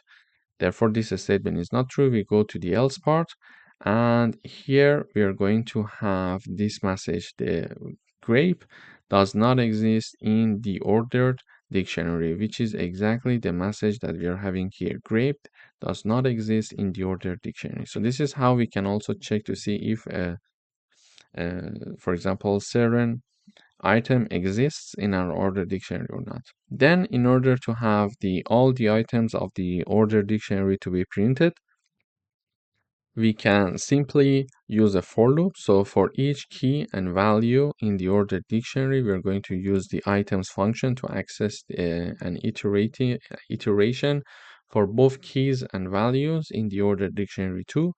In each iteration, we are going to print the key with its associated value, which is apple and 3, banana and 5, cherry and 2, and date and 7. So in this video, we learned that how we can check if an item exists or not, and if so, how we can have access to its value. Also, we learned that how we can have an iteration over the key value pairs in our order dictionary. And here we see that the key and value in each iteration is being printed. For example, in the first iteration here, key equals apple, and we are having the value equals 3. Okay. So key equals apple, value equals 3. Then we are having key equals banana, its value is 5 in the second iteration, third iteration, and finally the fourth iteration. Thank you for watching. Welcome back. In today's video, we would like to write a Python program that creates two counter objects and find their union, intersection, and difference. So in order to work with the counter, we are going to import the counter from the collection module. Then we are having two counters here being created. So two counter objects are being created here. The first one is called counter1 and it has 3 apples, 6 bananas, and 5 cherries. And in the counter 2, we are having 1 apple, 4 bananas, and 2 dates. So this is what we have here. Then this is what we were required to do. So create two counter objects. Then we would like to find their union. So this is the first thing that we are asked to do. In order to find their union, we need to write down the name of the first counter, which is counter 1, then pipe operator, then counter 2. So this is going to calculate the union, and they're assigned to union counter. Okay. So this way, for the union, we are going to have the maximum count of each element. Let me go to the results. So first of all, we are printing counter 1 and counter 2. So this line is counter 1, this line is counter 2. So we see here 3 apples, 6 bananas, 5 cherries, 6 bananas, 5 cherry, and 3 apples.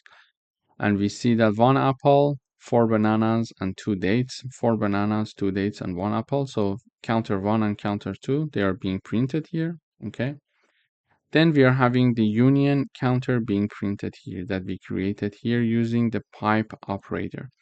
So it is going to return the maximum count of each element. The union counter, we see that here we are having the maximum elements, count of each element. So banana, we are having its value 6 because we are having 2 bananas, 1 6, 1 4. So the maximum is the 6. So we are going to report banana 6. Then we are having cherry, which is 5. Then we are having the date, which is 2. And also apple, which is 3. So among all these elements, we're going to report the maximum. Cherry, what is the maximum? We are only having 1 cherry. I mean that the cherry is only in counter 1, it's not in counter 2, and the maximum is the 5. So we are having 5 cherries. This is why we are reporting it here. Regarding the date, do we have any other dates here in another counter? No, so the maximum number is 2. And with respect to banana, we are having 6 bananas and 4 bananas in counter 1 and counter 2. So we are going to report the 6 bananas, which is from the counter 1 because we report the maximum count of each element. And also with respect to apples, we are having in both counters, we are going to have 3 apples, which is here, and it is coming from the counter 1. So this is how we are calculating the union. So basically for union, we are going to use the maximum count of each element. So this is union. Now we would like to discuss the intersection. Now that we would like to discuss intersection, we can have counter 1 and operator and then counter 2. Okay, so counter 1 and operator counter 2 in order to calculate the intersection, and it is assigned to intersection counter. Basically, it is going to calculate the minimum count of each element. So intersection is being printed here.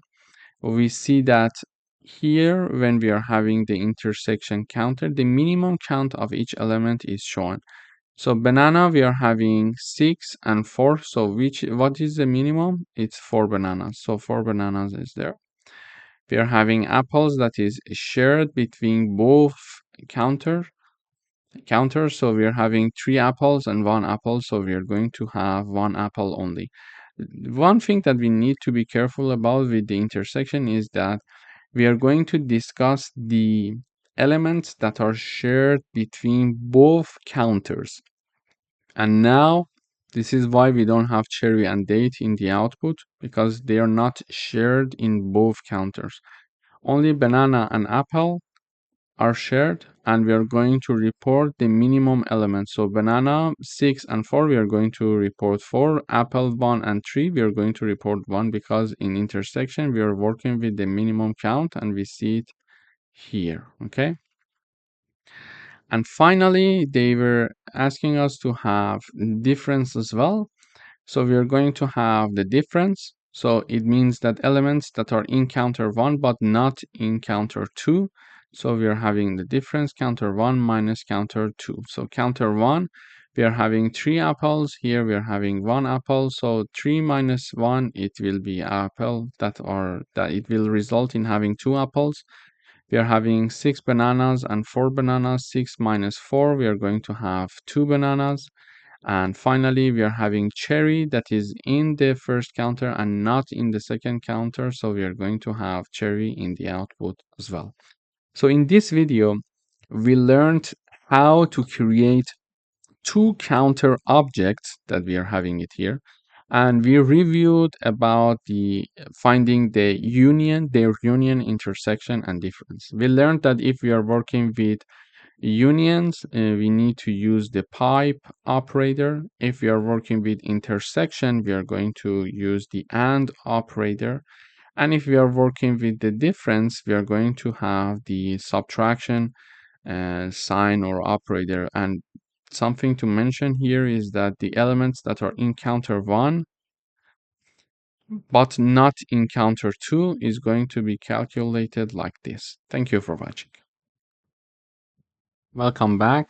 In today's video, we would like to write a Python program that creates a counter of the vowels in the word Python exercises. So here is my phrase, here is my string. It is called phrase, and we are having this string Python exercises. This Python exercises is assigned to the phrase string. Then we are calling the count vowels function and passing that phrase as the argument. So when the compiler sees this code, it is going to call the count vowel function and start executing it. So first of all, we are having the vowels here. We are defining our vowels both in uppercase and lowercase. Then we are having our counter being initialized to be 0 because we are going to count how many vowels are there in this phrase. So the counter is initialized to be 0. So in the beginning, we assume that there is no vowels inside this string, but we are going to check and update the vowels using for loops. So now our phrase that is holding our string, okay, Python exercise is a string assigned to the variable called phrase. That phrase is passed as argument to the count vowels, and here we call it word. We can call it whatever. So we are iterating that word for each character that is inside that word, meaning that there are different characters. So in the first iteration, we are having, for example, in the first iteration, we are having P. In the second iteration, we are having Y. In the third iteration, we are having a T. In the fourth iteration, we are having H, for example, etc. until the end. So in each iteration, we are going to move character by character from our string P, T, H, O, N, E, X, E, R, C, I, S, E, and S. So these are the characters we are going to loop through, character by character that is inside this word string. Okay, so and we are going to check in each iteration if character is in vowel or not. So in the first iteration, we are having the P, and we check to see if P exists in vowels or not. P, is it there? No, it's not there. Because it's not there, nothing is going to happen. Therefore, this counter is not going to be increased. So we go for the next iteration. Then we are having the Y in the second iteration. So here in iteration, we are checking to see if, for example, Y is in the vowels or not. So in the second iteration for the for loop, we are having character, which is Y, and we check to see if Y is inside the vowels. Is it there? No, it's not there. We go up. Then we are having the third iteration, which is T here, okay? So T we are having, we check to see if T exists here. No, it's not. We go up again, we go for the next iteration. Then we are having the H. We check to see if H is there. No, it's not there. Then the next character in iteration, in the fifth iteration is O. So we check to see if O is there. Yes, O is there actually. In the fifth iteration here, we are having the O. And here we check to see if O is in the vowels. Okay, is it there? Yes, it's there. So we are having the lowercase o here and we are having the lowercase o here. So it's there. So this statement is true and we are going to increase the counter. So now the count equals 1 after this update. So we go up again, we go for the next iteration, we are having n. N, is it there? Is it in this vowel? No, it's not there. So we are going to repeat, etc. until the end. And in each iteration, we check to see if any of the characters here is already inside this vowel strings or not. So for example, here we are having the E. We check to see if E is in vowels. Yes, it's in vowels. So we are going to increment the count. And whatever the output of this function is, we are going to have the count. So as the output of this function, after doing all the iteration, we are updating in each iteration the count, and we are going to return the count here in the count vowels function. Okay, the count vowels function, we are going to have the return of the count. So it is going to count how many vowels do we have in our string. And this was the place where we called the count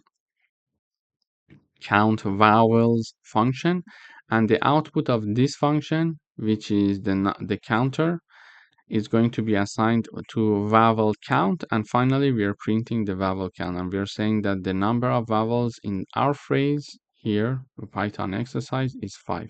We could have, for example, the shorter uh, string. For example, we are having Reza here. So when I run the code, we see that the number of vowels in Reza is 2 because we are having one E and one A. So in this iteration, we are looping through all the characters in this string, which is REZA. So R is not there. E is in the vowels. So E in the next iteration, we see it's in the vowels. So we increase the counter to 1. Then Z, is it in the vowels? No. So we are going for the next iteration. Then in the next iteration, we are having A. A is already in the vowels, and therefore we are going to increase the counter one more time. So basically, this function is work in a way that we are having a string called vowels, and we are having a counter initialized to be 0. We are going to loop through the character of this string. So we are going to character by character, and we check to see if any of the characters in our phrase is inside the vowels string or not. If it's inside there, we are going to increment the counter by 1, meaning that we found one vowel in our string.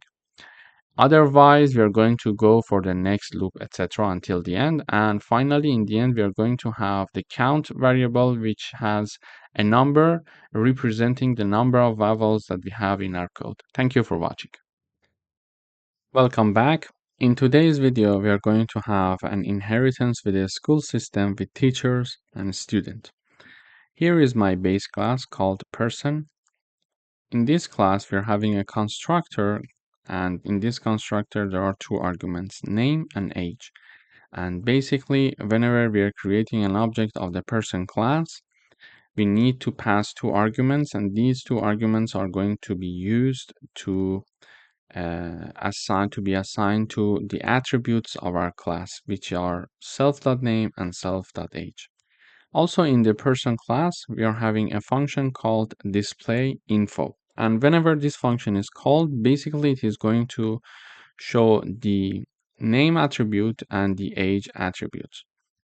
Then we are having a derived class or a child class, let's say, called student from person. So it inherits from the person class, or it's derived from the person class. So person class is a base class for the student.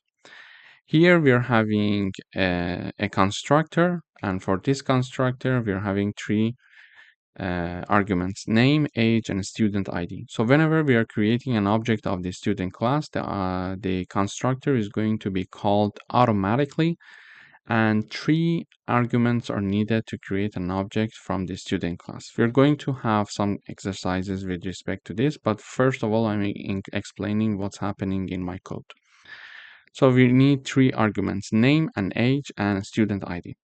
So we are going to have the student ID being assigned to the attribute self.student ID. However, with respect to the name and age, we are going to use the super function to call the constructor of the base class. Okay, when using the super function, we are able to call a function from a base class, from our base class. So I use this super function to be able to call a function from the base class, and that function is my constructor.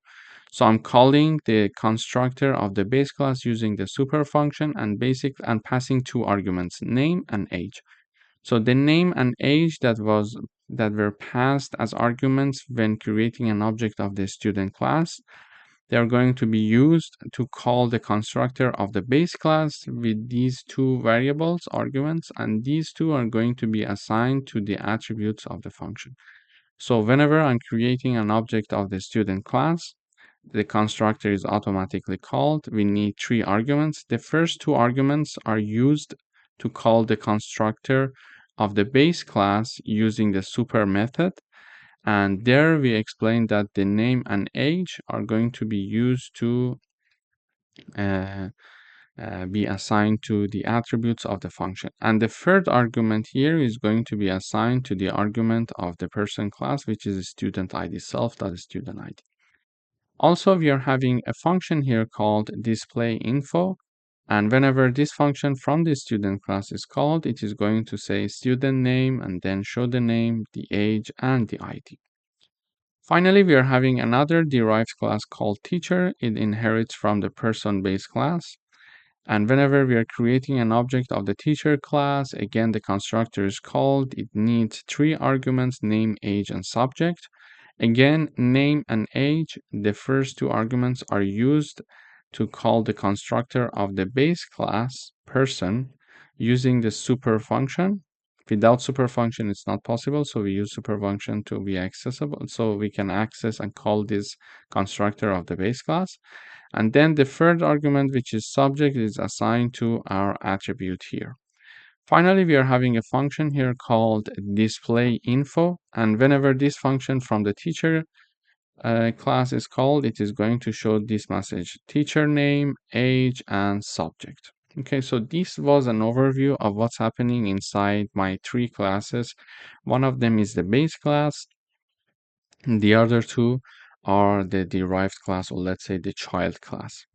Then we would like to create our objects. So first of all, I'm creating an object called student from the student class. So student is the name of my object on the left-hand side, and this one is the name of the class. And as we discussed, we are having three arguments: name, age, and student ID. Why three arguments? Because we mentioned that here, because we are having a constructor in the student class. Apart from self, we are having three arguments. Sorry, three arguments we are having here.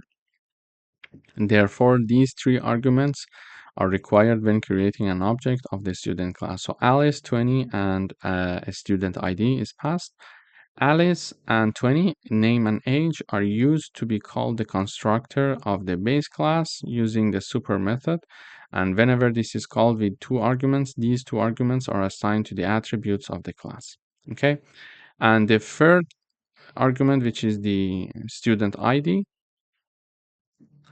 and the student ID, when it is used, so here is the student ID and here is my student class. So a student ID is passed as the third argument and it is assigned to the self.student ID attribute of the class. So now I created an object. The constructor automatically was called from the student class, and all the initialization have been done. Now I want to create an object from the teacher class. So the name of my object, which is written on the left-hand side, is teacher. And from the teacher class, and we are having three arguments here as well: name, age, and subject. So Mr. Smith and 40, the name and age, are used to call the constructor of the person class, the base class, using the super method. So Mr. Smith and age are initialized to our attributes, are assigned to our attributes. And the subject, which is mathematics, is assigned to the self.subject attribute of the teacher class here. Okay, so now we created two objects of two different classes, one from the student and one from teacher. Now we would like to access this information and see the information in the output. This is why we are having the display info functions in our classes. So I use the first object, which is a student dot display info, to access the display info function from the student class. Then we are having the teacher object, which is my second object, to call the display info function from the teacher class. So basically, and we are calling them inside a print function. Therefore, we are going to see them in the output. So we see that here we are having the student name Alice 20, and this is the ID, and we are having the teacher name Mr. Smith, the age is 40, and the subject is mathematics. So in this video, we first of all reviewed the concept of classes, derived classes, or let's say the child classes or inheritance, we can say that. And then we also reviewed how we can benefit from inheritance and use the super method to access a function that is inside the base class. And also we reviewed how we can create an object of our classes and use them to have access to the functions inside the classes. Thank you for watching. Welcome to this video. In today's video, we would like to write a program that sums all the items in a list. So here is my list. The name of my list is numbers. It has 5 elements: 10, 20, 30, 40, and 50. Here we would like to calculate the sum using the sum of all the items in our list using the sum function. In order to do that, I define a new variable called total. Then it is assigned to be the sum of the list called numbers. So basically, I'm using the sum function to calculate the sum of all the items in the numbers list. And when I run this code in the output, when we print the total, it's 150. So this is one way to do it. Another way to do it would have been to write a for loop, for example. And using a for loop, we could do that. For example, I'm having a variable called total1 equals 0. And we could say for num in numbers, we could have total1 plus equals num. And then we were printing the value of total1. So when I run the code, we see that the output is the same. So there are two ways to do that. The first one is to simply use the sum function. So this sum function is going to add 10 plus 20 plus 30 plus 40 and plus 50 and assign the output to variable called total. And we print the total in the output here. Or another way to do that is to use a for loop. For example, here, in order to use a for loop, we need to initialize a variable to 0. Then we are having for each num is my iterating variable here. For each num that is in numbers, we are going to add that element to our total1 variable. For example, in the first iteration, num equals 10 because the first element in numbers is 10. Then we are going to have total1 equals total1 plus num. And this means that total1 is initialized to be 0, so it's 0 plus num is 10, so the total1 equals 10. Okay, so this is the first iteration. In the second iteration, num equals 20 because the second element of numbers list is 20 and we are iterating over each element of this. So it is 20 and we are having total1 equals total1 plus num. And we know that from previous iteration, we calculated total1. Total1 is 10. So we are having 10 plus 20. Why 20? So 20 is the num in this iteration, and 10 is the previously calculated total1. So 10 plus 20, it will be total 1 equals 30. Then we have num equals 30 in the next iteration. And this means that total 1 equals total 1 plus num, meaning that we are going to have 30 plus 30, and we are going to have total 1 equals 60 this time. Why 30 plus 30? Because total 1 is 30 from the previous iteration, and num is 30 also. So we are having it equals 60. Then we are having num equals 40, meaning that total 1 equals total 1 plus num, and we are going to have 60 plus 40, so it is 100. Then we are going to have the next iteration, which is 50, num equals 50, so total 1 equals 100 plus 50, which is 150 in the end. So we see that we are having 150 in the end.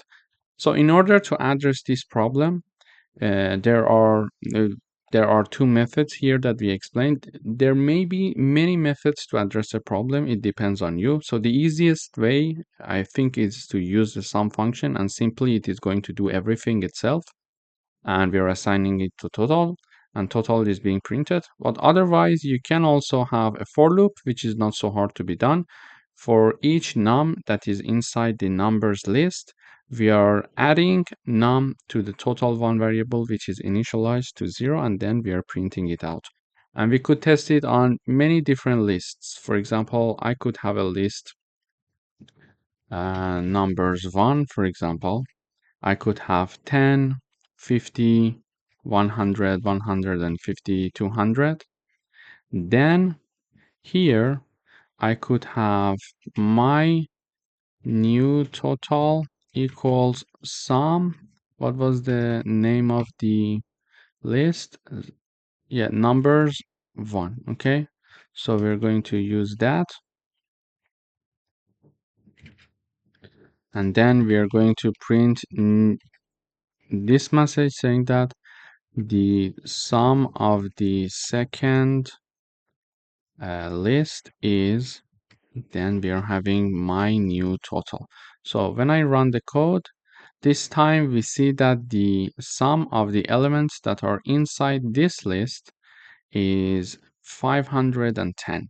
So this is how we can use the sum function. We could get the same result using a for loop as well. So if I wanted to do a for loop, I could say total 2 equals 0. First, this is my variable. Then we are going to have this code, meaning that we are having my iterating variable num iterating over the numbers 1 list. Then in each iteration, we are adding the value of that element to total 2, and we are printing it out. So we see that using a for loop, we can also do that. Thank you for watching. Welcome back. In today's video, we would like to write a Python program to multiply all the items in a list. So here is my list. It has 4 elements, 2, 3, 4, and 5. We would like to know what would be the output of this. 2 multiplied by 3 multiplied by 4 multiplied by 5. What is the output of this? Of course, we can do it ourselves manually, but how can we do it using Python? Here, first of all, we are going to initialize a variable to store the product. So it is called product, and it is initialized to 1. We are having the loop that we need to iterate over all the elements of this list. And in each iteration, we are going to multiply that element by the product, okay, which was initialized to be 1. So what we mean here is the following. So in the first iteration, we are going to have num equals 2. So product equals product multiplied by num, meaning that we're going to have 1 multiplied by 2, meaning that product equals 2. Okay, so this is what we are going to get. Why? Because this product multiplied equal num is exactly this formula. So it depends on us. If this is easier for you to follow up, you can simply write this instead of that. They are the same thing. So here I'm having the product equals product multiplied by num. So product is 1 because it is initialized to 1. Then num is 2 because it's the first iteration and the first element in the list called numbers. It's 2, so the product equals 2. Then in the second iteration, we are having num equals 3, meaning that product equals 2 multiplied by 3, which is 6. So why 2 multiplied by 3? Because the formula says product multiplied by num. So product is 2 and num is 3 in the second iteration. Num is 3 because it's the second element of the numbers list. So the output of the product is 6 after this iteration. Then we are having the third iteration, and here we are having num equals 6. So product equals 6 multiplied by 6. So we are having 36 as the output here. Why? Because the first number is the product from the last iteration, and the second 6 is the third iteration, which is our value. Sorry, this is number 4. So this place should be 4, and 6 multiplied by 4, it's 24. So here 6 is the last value that we have for the product in the last iteration. So the value for the product variable is 6. We calculated in the previous iteration. So product equals product multiplied by num. So 6 comes from the last iteration of product multiplied by 4. So 4 is my variable num, and it is because it's the third element and we are in the third iteration. And finally, we are having the fourth iteration equals num equals 5 because 5 is the fourth element of the numbers list. And here we are going to have product equals 24 multiplied by 5. And the output of this will be 120. So when we run the code, we see that here, when we calculate this over the iteration, we are assigning everything to product. After the for loop is finished, we have done all the iterations. So we are having the value of updated product, which we expect to have 120 when we calculate it manually. And we see that here, when we are having the product of all items in the list and we're printing product here, it's number 120, exactly what we expected here. And if we have another list, for example, numbers 2, it's like having 1, 5, 10, 20, and we are having a list like this. We are going to have for num in numbers 2, and we are going to have product. For example, let me initialize another variable, product 1 equals 1. So product 1 multiplied equal to num. Okay, and in the end I'm going to print this value. So the product of the second list is, we're going to have its print, which is product 1. So now I defined a new list called numbers 2. I have a new variable to store the product, which is called product 1. It is initialized to 1. I'm having a for loop over the elements of numbers 2, which is my list. So for each num in the numbers 2, we are going to multiply that element by the product 1 variable.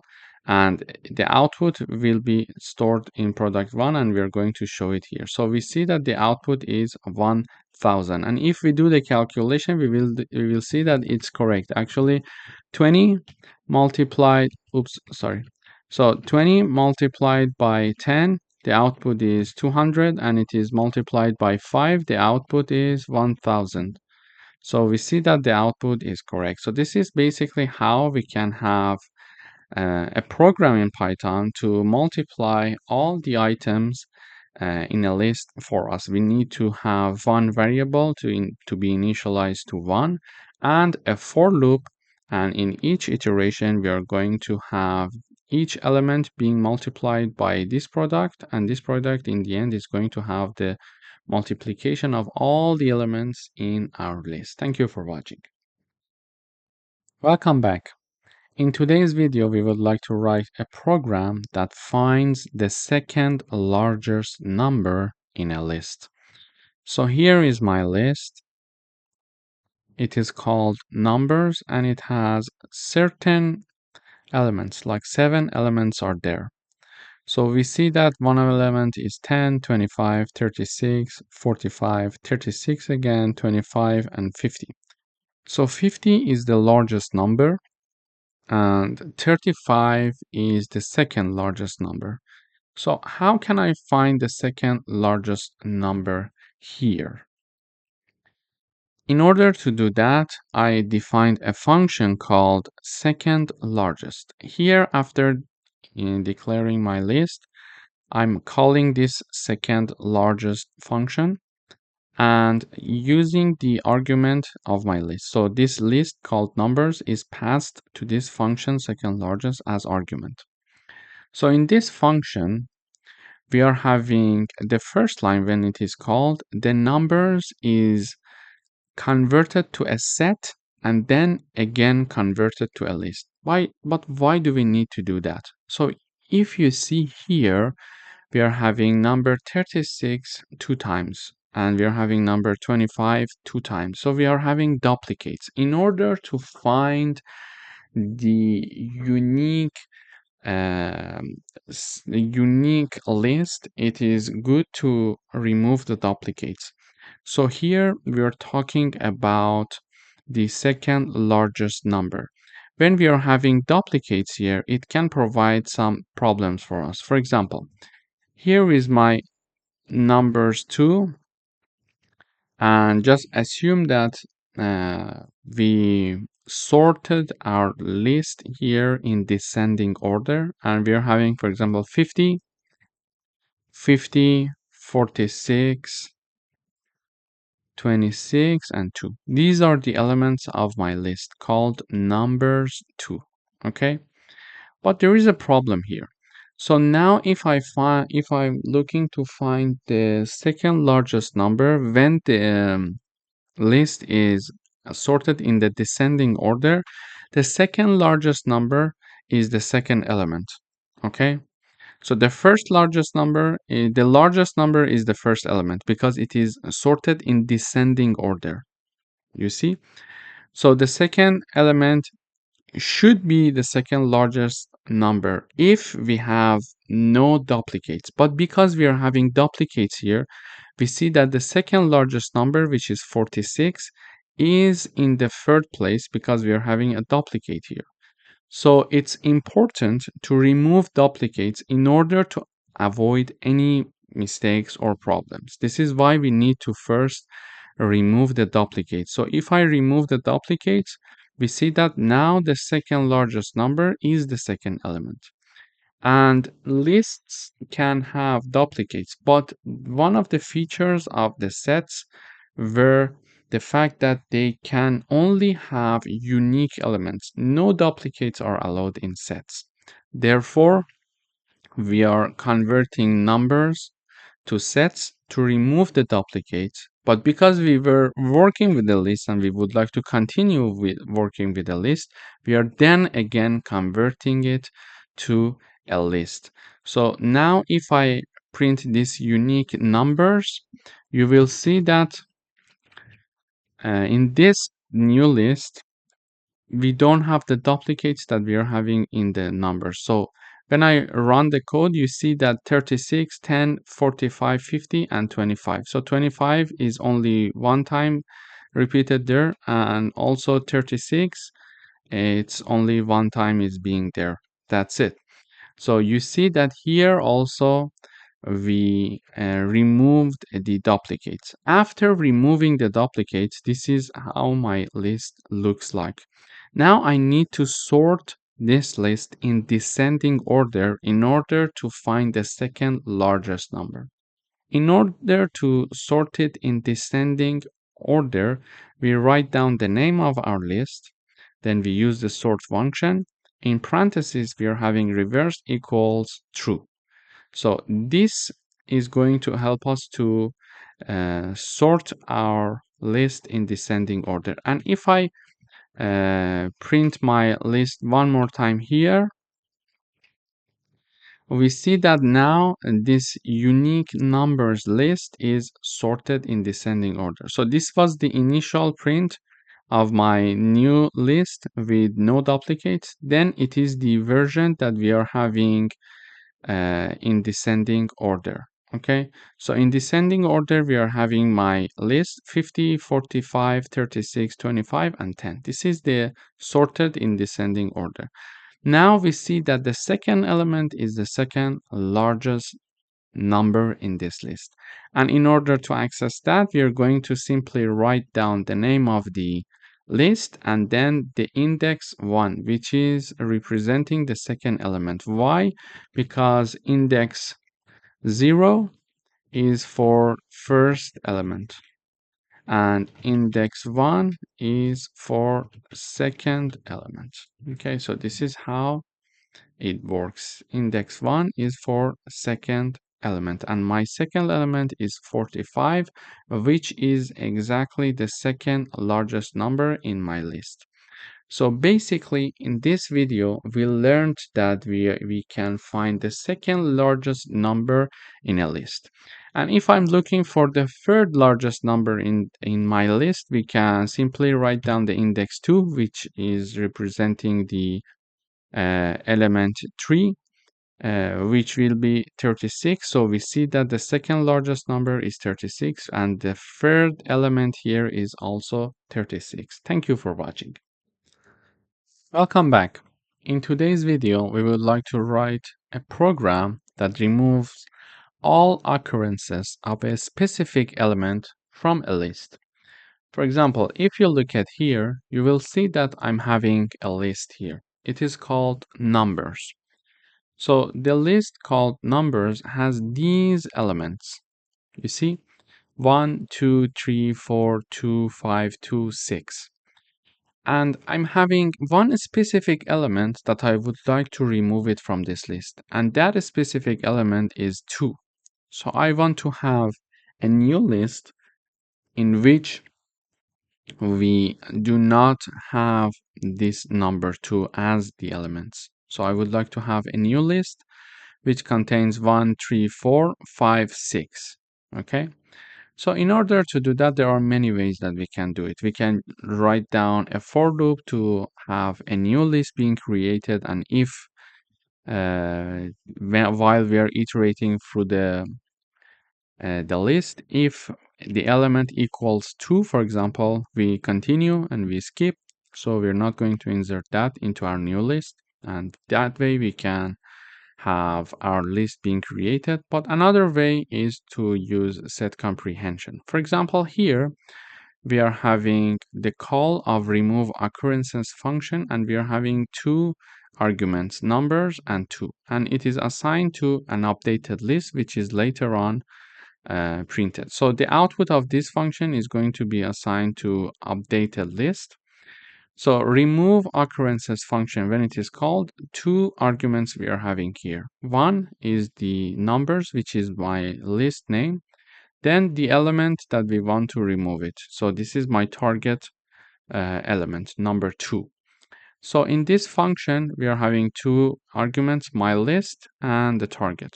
Here, this function is going to return for each item that is in my list. If that item is not equal to my target, which is number 2, we assign it to my new list here. So this is a set comprehension. So we are having the creation of a new list, and for each item that is in my list, which is the numbers, if that item, the iterating variable, is not equal to the target, which is number 2, then assign it to my new list. So this way, for example, item in the first iteration is actually 1. So 1 is not equal to 2 because target is the second element and second element is 2, second argument, let's say, or parameter. So 1 is not equal to target. Yes, it's true. So assign it to my new list. So my new list, let's say, new list equals 1 now. Then in the next iteration, item is 2 because it's the second element. So in the second iteration, we are having the second element. So 2 equals target is 2. So it is not equal to target. This is what it is asking. 2 is not equal to 2. So it is basically saying item is not equal to target. And we know that in this case, the item is 2. Here, the item is 2 because we are in the second iteration. So the item now is 2. But we see that the target is always 2 because we didn't change it. So target equals 2. And we are checking to see if 2 is not equal to 2. And so this is false. 2 equals to 2. Therefore, we are not going to assign it to our new list. So our new list remains the same. Okay, so we are saying for if 2 is not equal to 2, then assign it to my list. If it is equal, do nothing. Basically, the set comprehension is doing like that. So we go for the next iteration now, item equals 3. So we say 3 is not equal to 2. It's true, then assign it to my new list. So my new list is now having the 3. Then item equals 4. So we see 4 is not equal to 2. It's true, therefore insert 4 as well. And in the next iteration, item equals 2. 2 equals 2. So it's not going to be inserted here because 2, we are checking 2 is not equal to 2. And this statement is not true. Therefore, we are not going to insert anything. Then we are having number 5 in the next iteration. 5 is not equal to 2. It's true, so add it. Then 2 is not equal to 2 again, so I'm not going to add 2.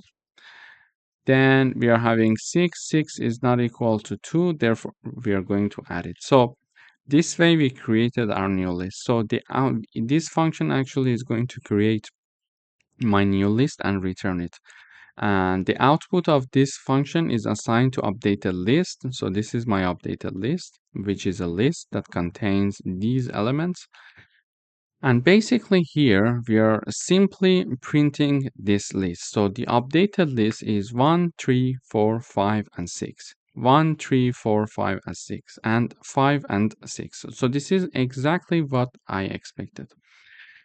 But now the target was 2. So what if the target is 5? So it means that I want to create a new list without having number 5 in it. So when I run the code, we see that now 1, 2, 3, 4, 2, 2, and 6. So 5 has been not considered to be inserted in my updated list, but number 2 has no problems now because I chose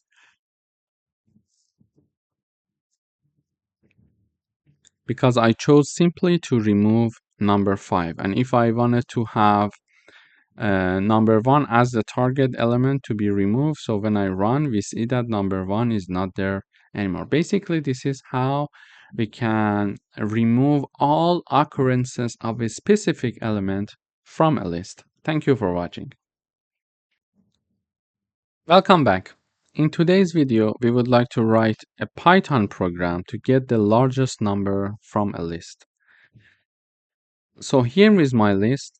As you see here, the list contains these elements. So there are 6 elements in this list: 10, 25, 78, 45, 89, and 23. So when I run this code, we see that it says the largest number in the list is 89. So basically, here we are finding the maximum number in the list, and this is what we wanted to do. But how can we do it in Python? So there is a built-in function in Python that is called max, and this function can help us to find the maximum number. We are having the max, and in parentheses we are having numbers. So we are having our list being in the parentheses. So this max function is going to find the maximum number that is there in the list numbers, and then it is assigned to largest variable. So variable is called largest, and that max number that is found from this numbers list is going to be assigned to the largest. And basically here the largest number is 89, so 89 is assigned to this variable, and then 89 is being printed here. So this is the easiest way to do it. However, there are other methods that we can do this. So another method that we can think of is the following. So here I am having my list called numbers being converted to a set. So if there is any duplicate, it is going to be removed. Then it is going to be assigned to, it is going to be converted to another list again, because we were working with a list. We would like to keep it with list. And this is going to be assigned to my new list. Okay. So now why did I do that? So this way, because sets are having this feature that they cannot have duplicates, and it's very important.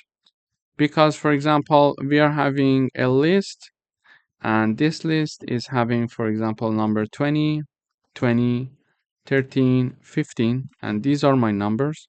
And usually when we are having a set, we are not going to have a duplicate. So it's one of the features. They are not going to allow you to have duplicates.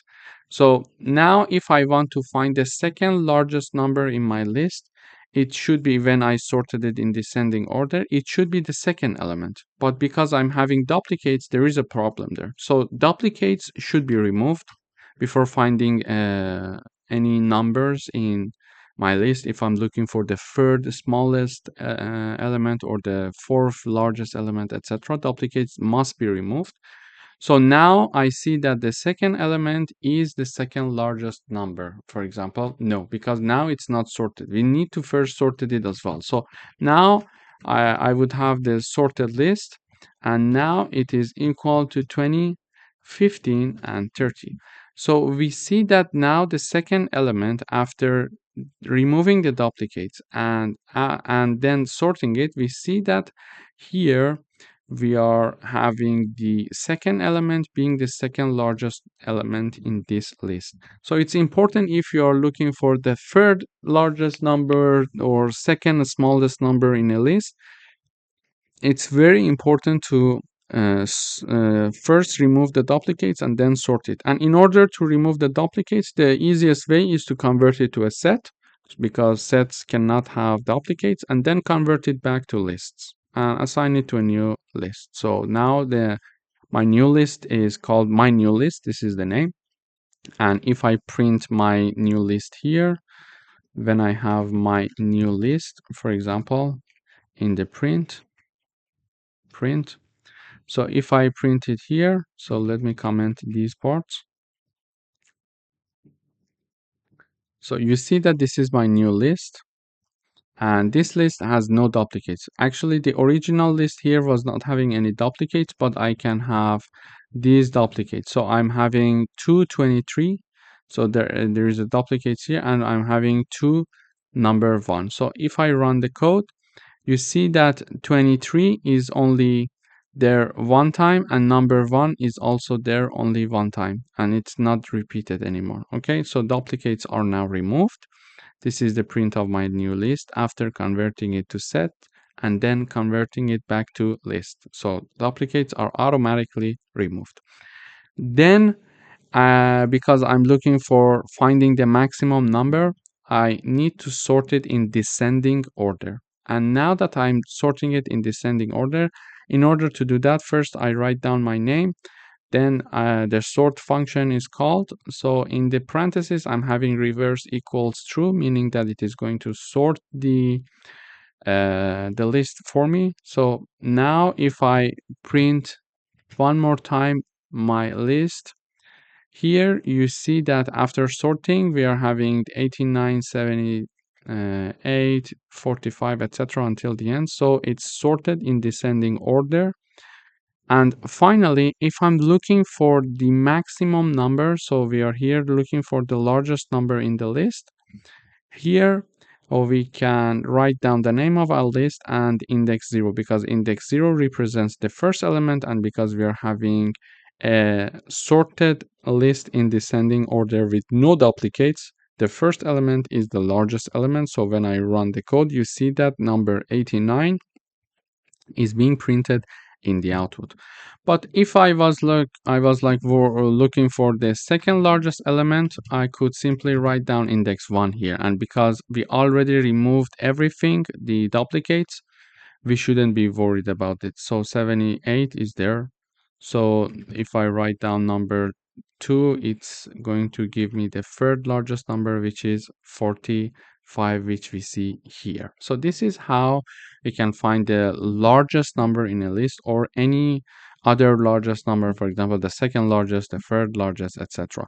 And if in case you're looking for the smallest number, you can simply use the -1. It is the last element in our list, and because we are having a list in descending order with no duplicates, the last element is going to be the smallest element. So -1, if you write it down, you're going to have the smallest number. If you write down, for example, -2, you're going to have the second smallest number. You see number 10 is being printed in the output. Thank you for watching.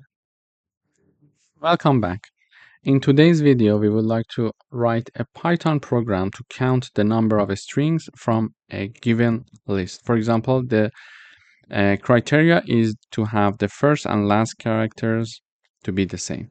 For example, here I'm having a list of strings. Here are my elements. A, B, C. This is my first string. So the first character is A, the last character is C, and they are not equal. So A is not equal to C. So this is not something that I'm looking for. Again, here, X, Y, Z. X is the first character, Z is the last character, and they are not equal. So this is not also what I'm looking for. But here I'm having A, B, A. So the first element is A, the last element is A, and the first element equals the last element. So this is what I'm looking for. Okay, so I would like to count the number of strings that are having the first and last characters to be the same. So this is the first one, this is the second one, and this is the third one. And in the output, we see that there are 3 strings in my list that are having the first and last characters to be the same. So this is what I'm looking for. When I run the code, I would like to get this number. So number of strings meeting the condition is 3, and 3 is meaning that I'm having 3 elements in my list that are a string, and their first character and last characters are the same. So 1, 1, M, M. Okay. In order to write that, first of all, I need to initialize a counter. So my counter equals 0. Then we need to loop through our list, which is called words, and my iterating variable is word. So here I'm having the iterating variable word for each word that is in my list called words. If the first element and the last element are equal, okay, if both of them are equal, increase the value of count by 1. So count equals 0 initially, it is going to increase this value.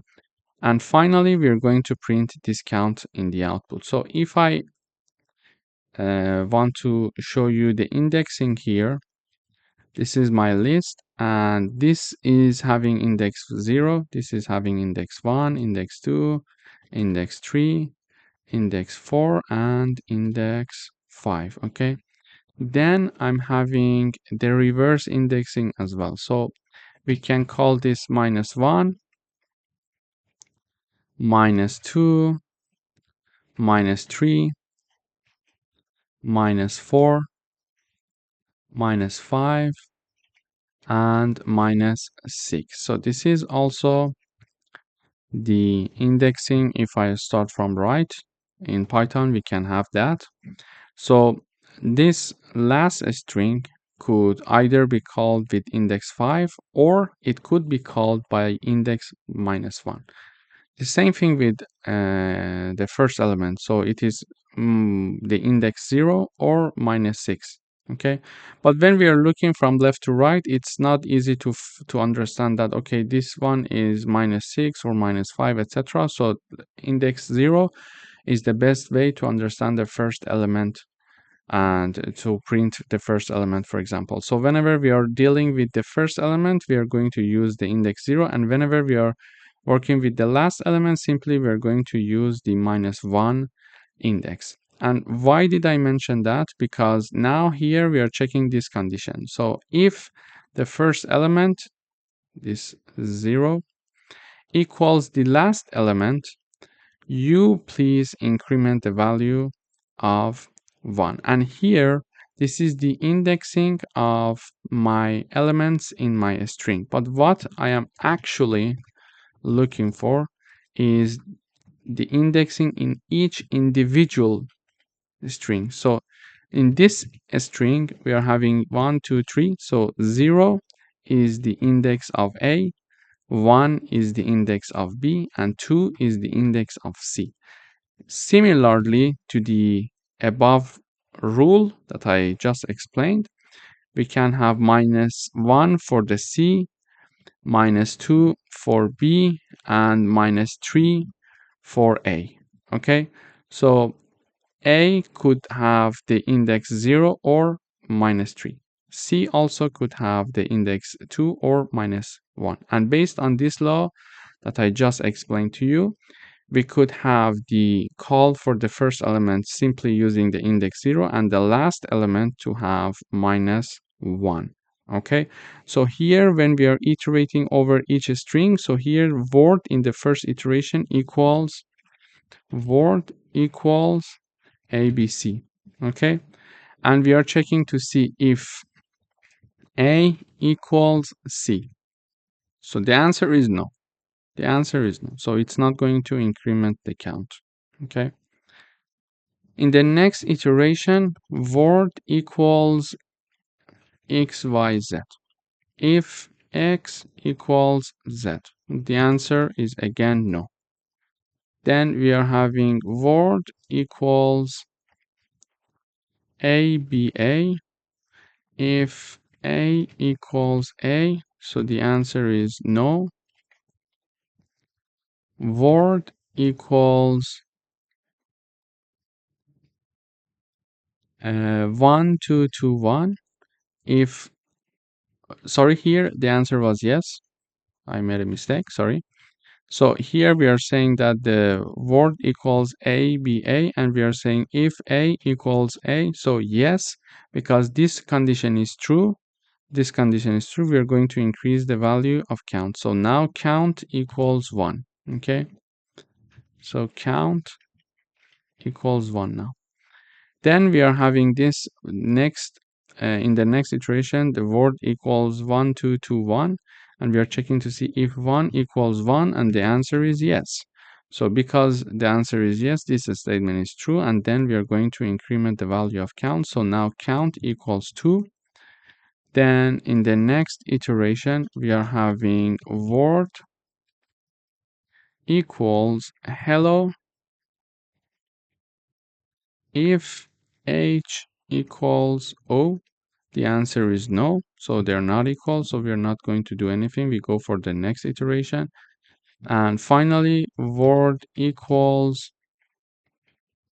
mom, and we are checking to see if M equals M.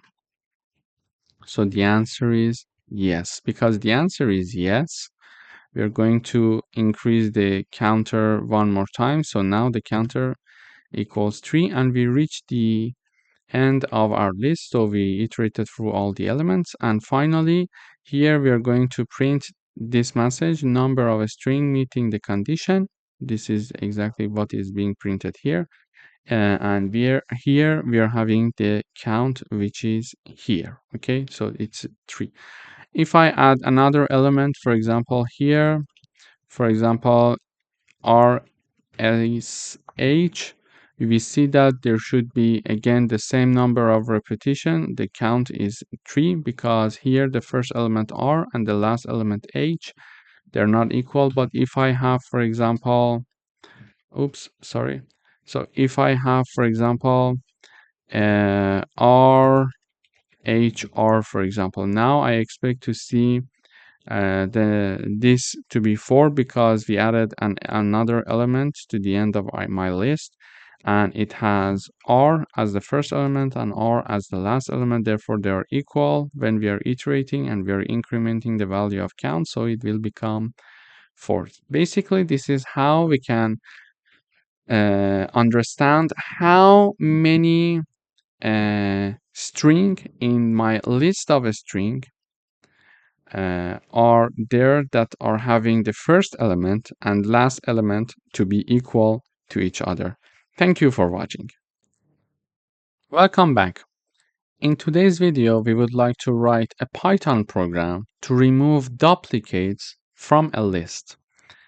So here is my list called numbers. We are having 1, 2, 3, 4, 2, 5, 1, 6, 3, and 7. As you see in my list, there are some duplicates. For example, number 3 is repeated 2 times. Number 2 is repeated 2 times, for example. Number 1 is repeated 2 times. And yes, these are the duplicates. These are the only duplicates that we have. But we would like to remove the duplicates. Well, how can we do that? So the first way to do that is to simply convert my list to a set, and then from a set back to a list.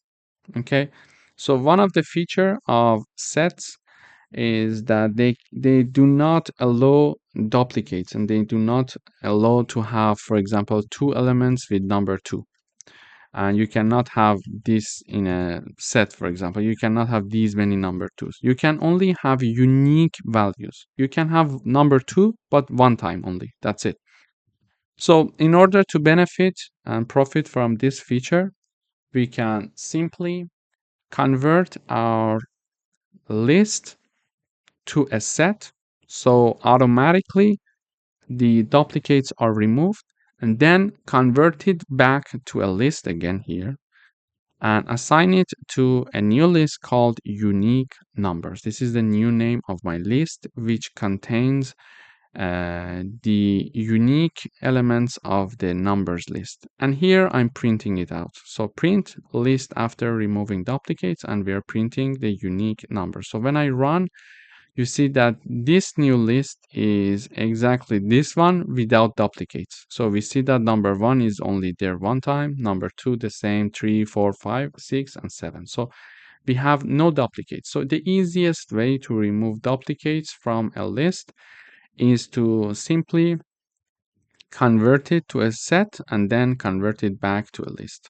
But there is another way to do it. So let me comment this part. The second way to do that is the following.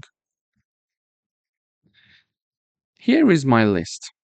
Okay, so you see that it's the same list. I'm having a list called numbers with the same elements here. Okay, now I am initializing an empty list to store only the unique elements of my numbers list. Okay, I say it one more time. Here I am initializing an empty list. You see it's empty, to store the unique elements of the numbers list. So if there is any duplicates, I'm not going to insert into my new list called unique numbers. Only the unique elements are inserted. But how can we do that? We need a for loop. We are going to loop through the original list, which is called numbers, and then in each iteration we are checking to see if that number is already inserted in the unique numbers or not. If not, we are going to append it. Otherwise, we're not going to do it. So let me illustrate it with an example here. Here we are checking, we are iterating for each number in numbers list. So in the first iteration, for example, num equals 1 because the first element is 1, for example. We are checking to see if 1 is not in unique numbers because it was empty, it was not. So 1 is not already existing in the unique numbers because it is empty. So now that it's empty, and number 1 is not already there, we are going to take that number and append it to my unique numbers. So now the unique numbers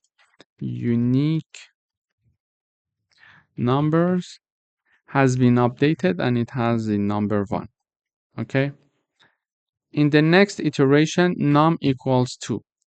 Num is not in unique numbers. Is it true? Yes, because it only has one element and that is 1. Now that it's true, append that number to my unique numbers list here. Okay. In the next iteration, we are having the number 3. So in the next iteration, we are having number 3. Number 3, we are checking if it's not already in the unique numbers. This is my unique numbers. Number 3 is not there. So I'm going to append it as well. So we are going to append that number into my unique numbers list. And then we are having the next iteration. In the next iteration, we are having num equals 4. So num equals 4 here. We are saying that 4 is not in unique numbers, and unique numbers is having 1, 2, 3, and it's not having 4. So we can append that. So we are going to append number 4 into unique numbers. Okay. Then in the next iteration, we are having number 2 again. So number 2, now num equals 2. So we are saying 2 is not in unique numbers. Is it true? No, it's not true because it's already there. Therefore, this condition is not true and we are not going to execute this part. We are going to for the next iteration. Now num equals 5. Now num equals 5. We are having 5 is not in unique numbers. Is it true? Yes, 5 is not there actually. So I'm going to add 5, appending 5 here. Then in the next iteration, I'm having element 1. Element 1 is there. 1 is not in unique numbers. This is unique numbers. Is it true? No, it's not true because 1 is already there. So because this condition is not true, we are not going to execute this part. We're going to go for the next iteration. Now element 6. So num equals 6. We are checking 6 is not in unique numbers. Unique numbers. Yes, it's not having the number 6. So we are going to append number 6 into the unique numbers. Okay. The next element is number 3. We are going to have num equals 3. So 3 is not in unique numbers. 3 is not in unique numbers. Is it true? No, it's not true because we already appended number 3. So we are not going to insert that. So because this condition is not true, because 3 is not in unique numbers, this is what it says, but it's not true because 3 is already there. Therefore, we are not going to execute this part. We are going for the next iteration. In the next iteration, the num equals 7. And here we are checking to see if num is not in unique numbers. So 7 is not in unique numbers. Yes, this statement is true. We are going to write down 7 there and we are going to append 7 into the unique numbers here. So this is my unique numbers list that I created here. And as you see, when I run the output, that after this for loop is having, so after this for loop is finished, the unique numbers list is updated like this, and simply we are having the list after removing duplicates and we are printing it 1, 2, 3 until 7, and this is what we expected, 1 until 7, 1 to 7. So this is how actually we can create a new list using by removing the duplicates using for loops. But the easier way, the easier method, as I mentioned there, was to use the conversion to set and conversion back to list. But this is another method that it's good to know about. So you can use for loops and use if conditions to only append the unique elements. Thank you for watching. Welcome back. In today's video, we would like to write a Python program to print the numbers of a specified list after removing even numbers from it. So here is my list.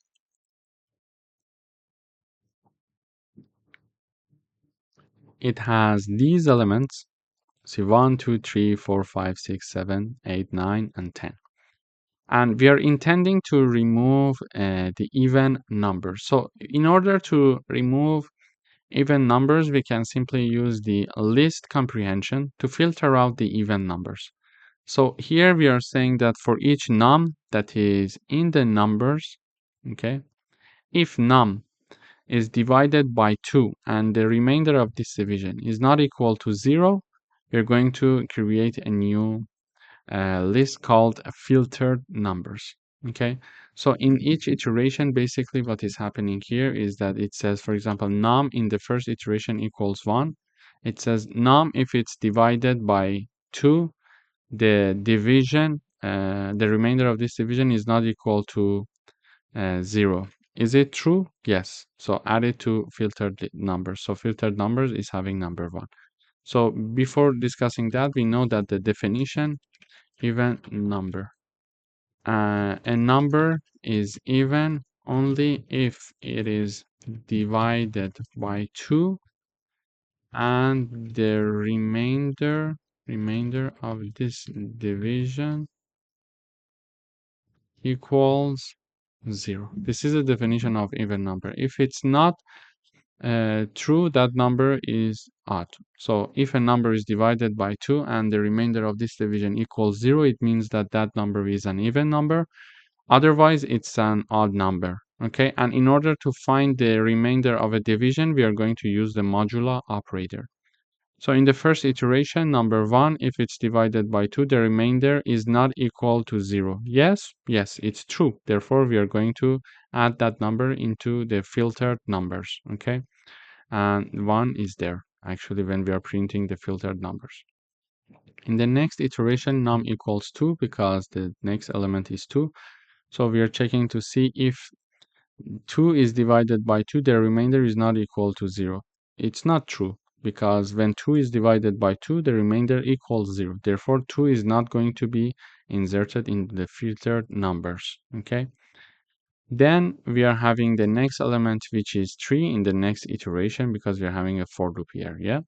So in the next iteration, we are saying 3, if it's divided by 2, the remainder is not equal to 0. Is it true? Yes, it's true. Therefore, add that to the filtered numbers. And we see that in the end, when we are printing it out, we see number 3 there.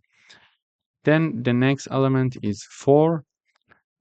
4, if it's divided by 2, the remainder of this division is not equal to 0. Is it true? No, it's not true. 4, if it's divided by 2, the remainder is 0 indeed. So it's not going to pass this condition. Therefore, it's not going to be inserted into the filtered numbers. You see that 4 is not there. In the next iteration, we are having number 5.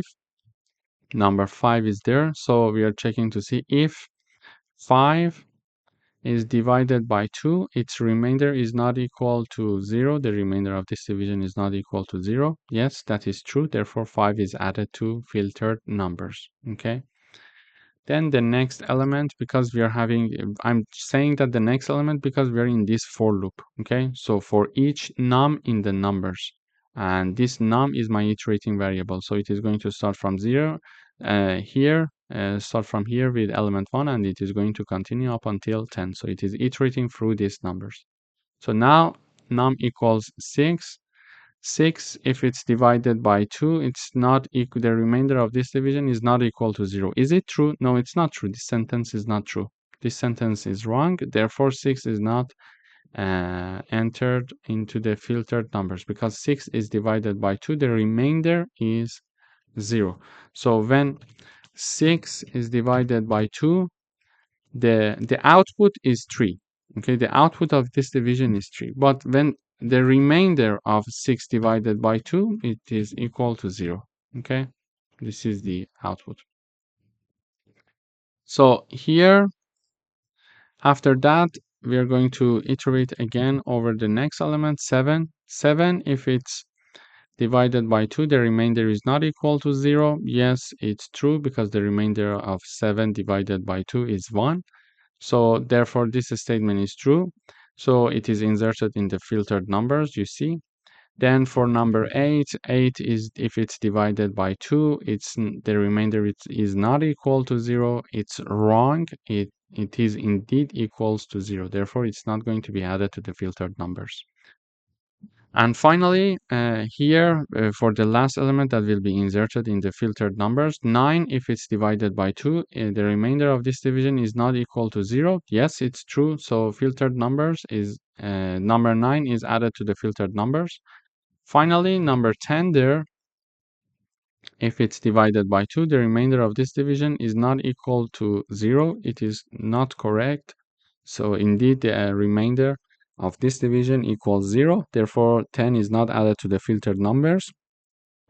And we see that we don't have it here. So in this video, we learned that we can write a Python program to print numbers of a specific list after removing even numbers from it. So this is how we filtered the even numbers from the original list, and we created our new list called filtered numbers, and the filtered numbers is being printed here in the output. Thank you for watching. Welcome back. In today's video, we would like to write a Python program to multiply all the items in a dictionary.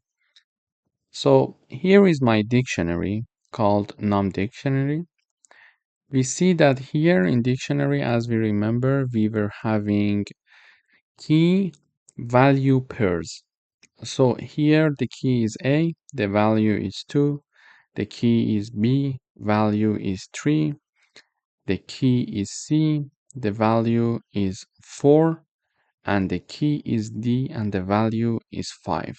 So we would like to multiply all the values here. So 5 multiplied by 4, multiplied by 3, and multiplied by 2. So 5 multiplied by 4, it's 20. 20 multiplied by 3, it's 60. Multiplied by 2, it will become 120. So when we run the code, we see 120 in the output.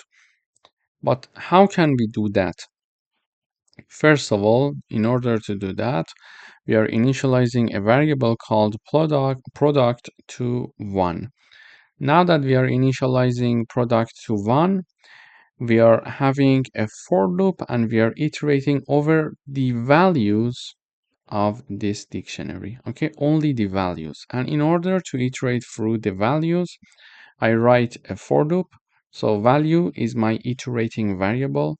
For each value in the dictionary, NumDictionary, we use the values function. So whenever we want to access the values of a dictionary, we should write down the name of the dictionary dot values. Okay, so here it is possible now for us to access the values that are inside this dictionary. So now we are having an iterating variable that is iterating over the values of my dictionary. Okay, and the values are 2, 3, 4, and 5. And in each iteration, that iterating variable is added to the product. So it is multiplied by product and it is added to the product. So for example, in the first iteration, so first of all, we are having this. So product star equal value. It's the same as this one. Okay. Product equals product multiplied by value. Okay. They are the same. Okay. So in the first iteration, value equals 2. Why? This is value, my iterating variable. In the first iteration, it takes the first value, okay, in the dictionary, and it is equal to 2.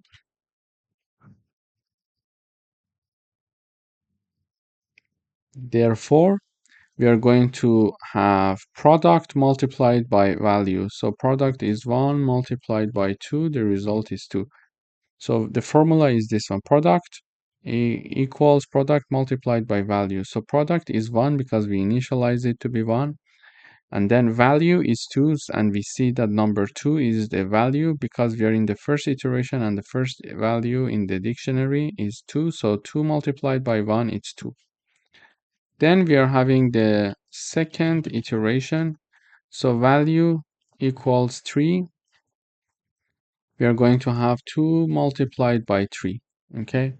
So why 2 multiplied by 3? Because we are having product multiplied by value. So 2 is the product number, which is here, and 3 is the value in the second iteration. In the second iteration, we are having the second value there.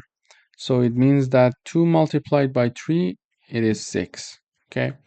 Then we are going to have the third iteration.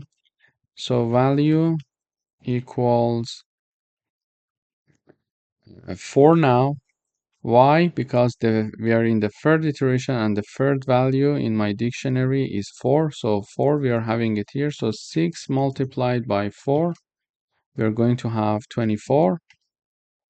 Okay, 6 comes from the product multiplied by value. So 6 comes from the product in the previous iteration, and 4 comes from the value that we are having in the third iteration, and this is the value, so it will become 24. And finally, in the fourth iteration, we are having value equals 5. Why? Because we are in the fourth iteration and the fourth value is 5. So first value, second value, third value, and the fourth value. And therefore, we are going to have 24 multiplied by 5, and it will be 120. So we had an iterating variable iterating over all the values of this dictionary, and in each iteration it was multiplying that value by the product. Initially the product was 1, but in each iteration we were updating the product. So then it became 2, 6, 24, and finally 120. So 120 is stored in the variable called product here, and here we are printing the product. So we are saying that print, we are using the print function, the product of all values in the dictionary is, then we are typing down the name of the variable product, which is 120. So this is how we can compute the multiplication of all the items in a dictionary. This is one way. Also, there is another way to do so. So let me comment this part. So in order to do that in an easier way, we can do this. So let me comment this part also. Okay. So another way to do that is this. So first of all, we are going to import the math library because we are going to use some of the functions. So here is my dictionary. It's the same dictionary. It's A2, A with 2, A2, B3, C4, and D5, as you see here. So there, it's an exact same dictionary. Instead of having a for loop here to calculate the multiplication of all the values in my dictionary, there is another easier way to do that. We can use the product function. So if we want to use the product function, we are going to import the math library. So we are going to write down math.product, meaning that call the product function from the math library. Then in parentheses, we are going to write down this. So name of the dictionary dot values. Values meaning that we are going to have access to the values associated to this dictionary. And these are the values of my dictionary. You remember we said that in dictionaries we are having key value per. Okay. So key, its value, key value, key value, key value. So we are going to access the values of the dictionary called numDictionary, and we are going to call the product function from the math library to calculate the multiplication of all the values in this dictionary, and the output of this is assigned to product. Then we are printing the product. So if I run the code, we see exactly the same number in the output. So it's easier to use this built-in function if you find it interesting. Otherwise, you can of course use the for loop in order to have your calculation. So it depends on you. If you find this method more interesting, you can use this one. Otherwise, you can use this method. But remember that you need to import the library math. Thank you for watching. Welcome back.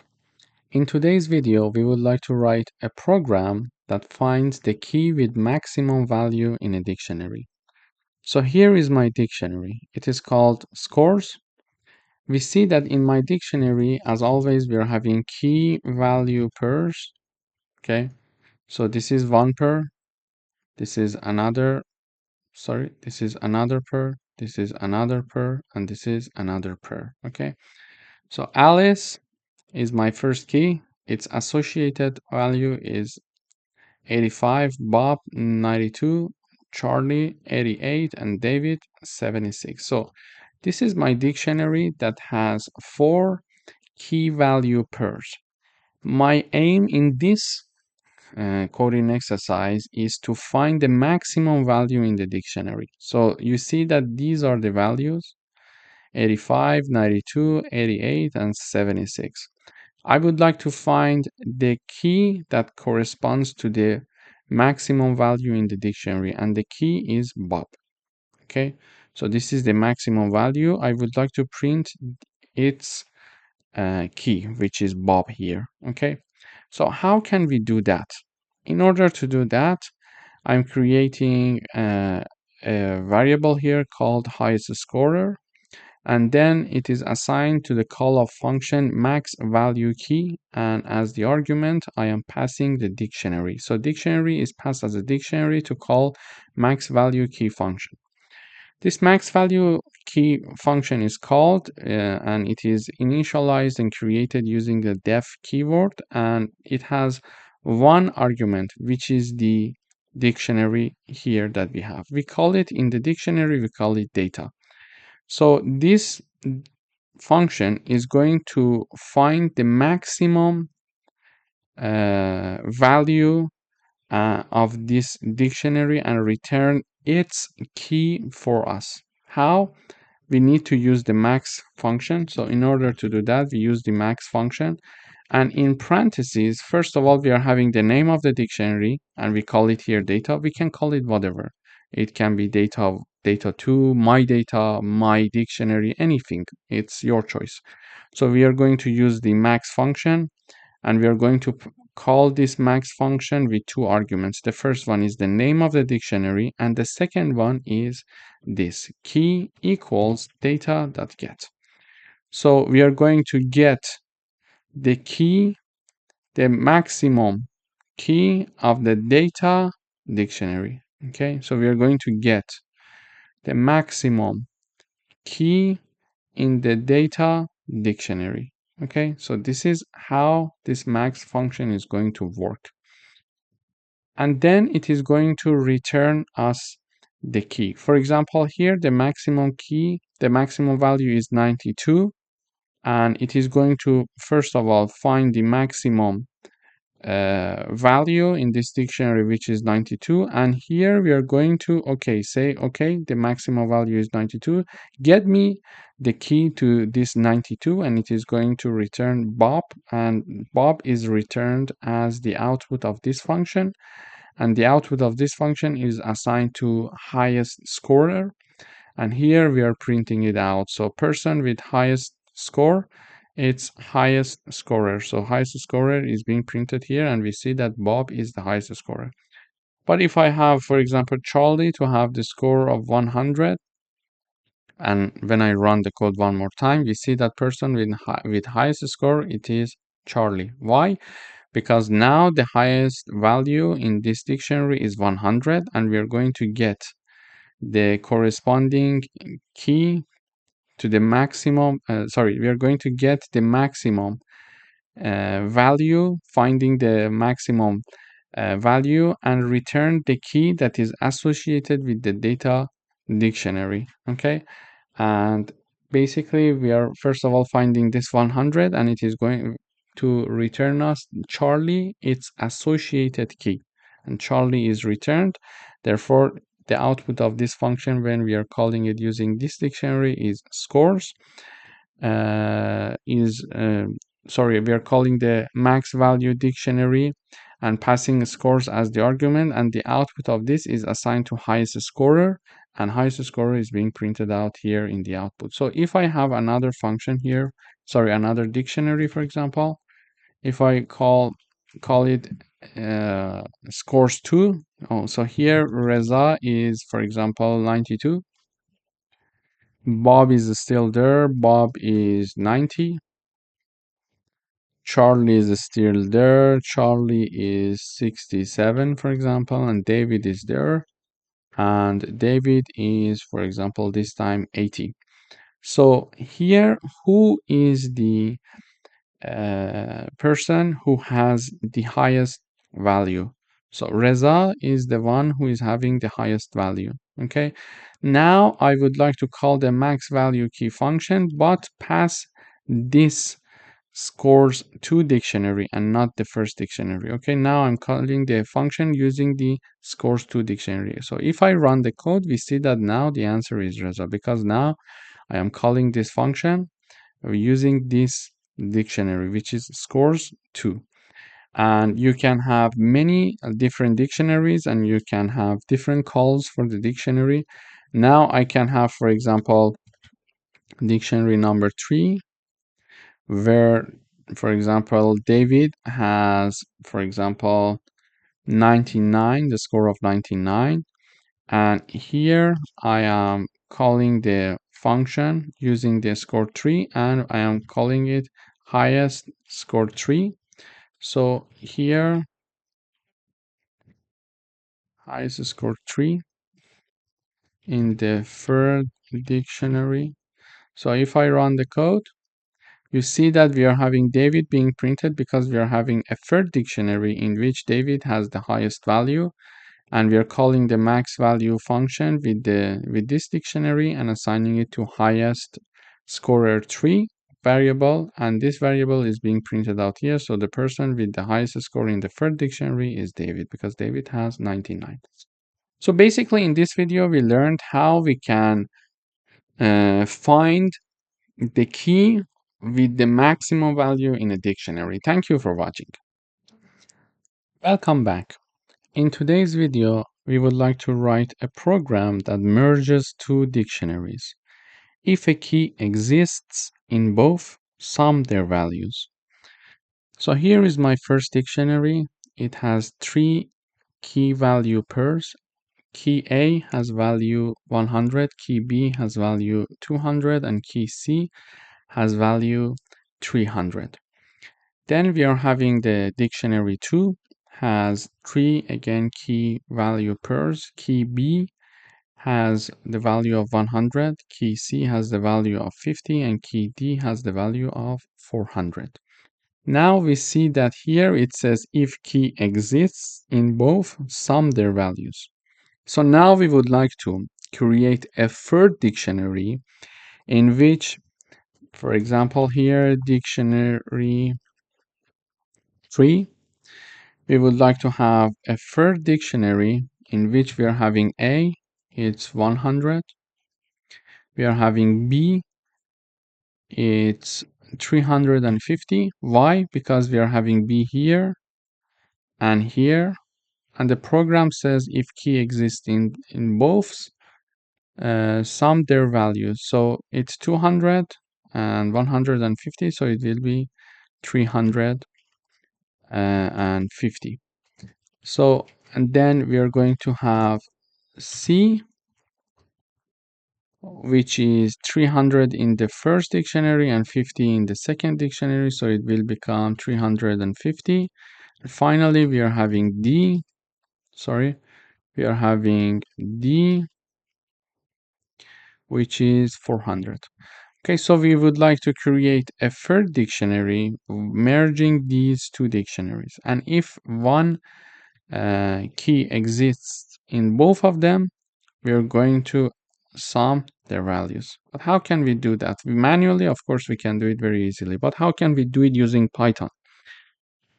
In order to do that, we are having a function called merge dictionary, and we are passing two arguments. first dictionary and the second dictionary. And what we are doing here is the following. When this function is called, first of all, we are copying everything of the first dictionary into a new dictionary called merged. Okay, so here we are creating a dictionary called merged, and it has all the values of the first dictionary. So we copied everything there. Okay, so now I created the merged dictionary. Now the main part is here. So we are going to have two iterating variables, key and value. We are iterating through the items of the second dictionary. And we know that when we are using the items function, it means that we are going both through the key and values. So this key is iterating over the keys of the second dictionary, and this value is iterating over their corresponding values in the second dictionary. Okay, so now we are having two iterating variables. We are iterating over all the key value pairs of the second dictionary using the items function.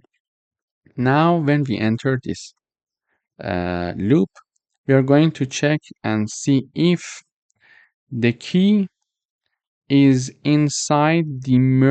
already inside the merged dictionary, which we created here.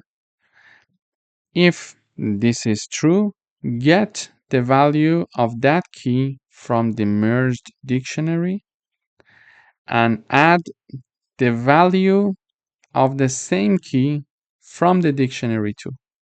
What do I mean? So here, let me illustrate it with an example. In the first iteration, key equals B, value equals 150. Do we agree? Why? Because key and value, they are iterating over the second dictionary. Okay, second dictionary is this one, and here we are having the key value pair. So the first key and the first value are B and 150. So we are having in the first iteration key equals B, value equals 150. Okay, this is the first iteration. And here we check to see if we already have that key, which is B, in the merged dictionary. Do we have it here? Yes, we are having it here. Okay, so now that we are having it already here, get this 200 value for the key B, which is here, from the merged dictionary. Okay, so get that 200 and add it. So we're going to have 200 plus, add it to the value, which is 150. Okay, which is 150. Now, by doing this, the value of the key B, okay, which is B here in the first iteration, in the merged dictionary is updated. Now it is 350. Okay, so in the second iteration, what is happening here? Second iteration, the key equals C, value equals 50. Yes, do we agree on that? So in the second iteration, we are having two iterating variables, key and value. Key equals C. Why? Because the second pair in the dictionary 2 is C and 50. So key is C and value, its value is 50. Okay. Now, what we are doing here is the following. We are checking to see if the key, which is C, already exists in the merged dictionary or not. Yes, already exists because we are already having a key C there. So now that it exists, get the value of that key from the merged dictionary, okay, and add it to the value which is 50. So we are going to have 300 plus 50. Okay, so we are going to use the get function to find the value of that key from the merged dictionary and add it to the value, which is the value from the same key in the second dictionary, and all of that is assigned to the same key of the merged dictionary. Okay, and the merged dictionary is this one, and the key is C. So basically, this get function is getting the value of the key C from the merged dictionary, which is 300. So this part, and add it, okay, and add it to the value, and value is 50. Okay, so 300 plus 50, it will be 350. Okay, so it will be 350. Now it is going to be updated on 350. And in the last iteration, so third iteration, we are having key equals D, value equals 400. So here, in the dictionary 2, in the last iteration, the last pair is D400. So D400, okay? So we are having here, we are checking to see if we are having this key, which is D, in the merged dictionary. Do we have it here? No. Now that we don't have it here, we are going to, by default, assign number 0. This is why we are having it 0. So if that key exists in the merged dictionary, we are going to return the value. Otherwise, we are going to return 0. So in the previous iteration, if you remember, we were discussing the key C. So key C, was it existing already in the merged dictionary? Yes. So return its value. So it was 300 plus the 350. So it was 300 and it added to 50. So it became 350 that we updated here. Okay. But if we are investigating a key that already is not existing in the merged dictionary, using the get function, we are going to assign number 0 by default. This is why we are having number 0 here. So we use the get function to get the value of that key, which is D here, from the merged dictionary. Because it's not there, we don't have the key called D, we are returning 0. And we are therefore adding 0 plus 400, which is the value of the key D in the second dictionary. In the second dictionary, the value is 400. Okay, so therefore we are having a new key being created, D, with the value 400. So 400 plus 0 is assigned to the key D in the merged dictionary. Okay, so we created a new pair here, the merged D, and here we were getting the value of that key from the merged dictionary. Because we were not having that key, we returned 0, and basically this is how the get function works, and we added to the value, which was 400. So now we added the last pair as well.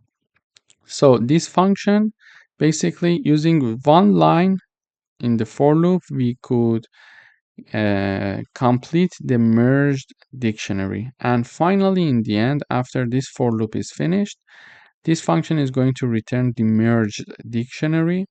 And the output of this function, when it is called, is the merged dictionary, and it is assigned to the variable called result. So result is my new dictionary. That is the output of the merged dictionary function, and we are here printing out the results. So merged dictionary, and here exactly what we expected. So A is 100 because A is only there in the first dictionary. D is 400 because D is there, and B is 200 plus 150. It's 350. C is 300 and this is 50, so this is 350. So this is how we could write a program that merges two dictionaries, and if a key exists in both, we are going to sum their values. So this function was there to help us doing so. First of all, we copied the first dictionary in the merged dictionary, and then we iterated over the key and values in the second dictionary, and we added them to the merged dictionary. In each iteration, we updated it. Thank you for watching. Welcome back. In today's video, we would like to write a program that removes keys with a specified value from a dictionary. So here is my dictionary. It is called products and it has 4 key value pairs. The first key is apple. Its value is 50. The first key is banana. Its value is 0. The second key is banana, sorry, and its value is 0. The third key is cherry. Its value is 75, and the fourth key, sorry, is date, and its value is 0. So this is my dictionary.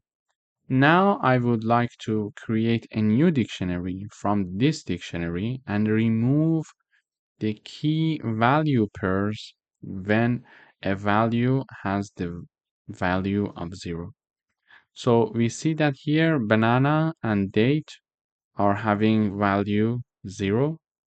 I would like to simply remove them because they are equal to 0. I don't want to have them, and I would like to update my dictionary with only having the keys that are having some value, some meaningful value. So the filtered dictionary is apple 50 and cherry 75. Apple 50 and cherry 75. So these two are removed. How can we do that?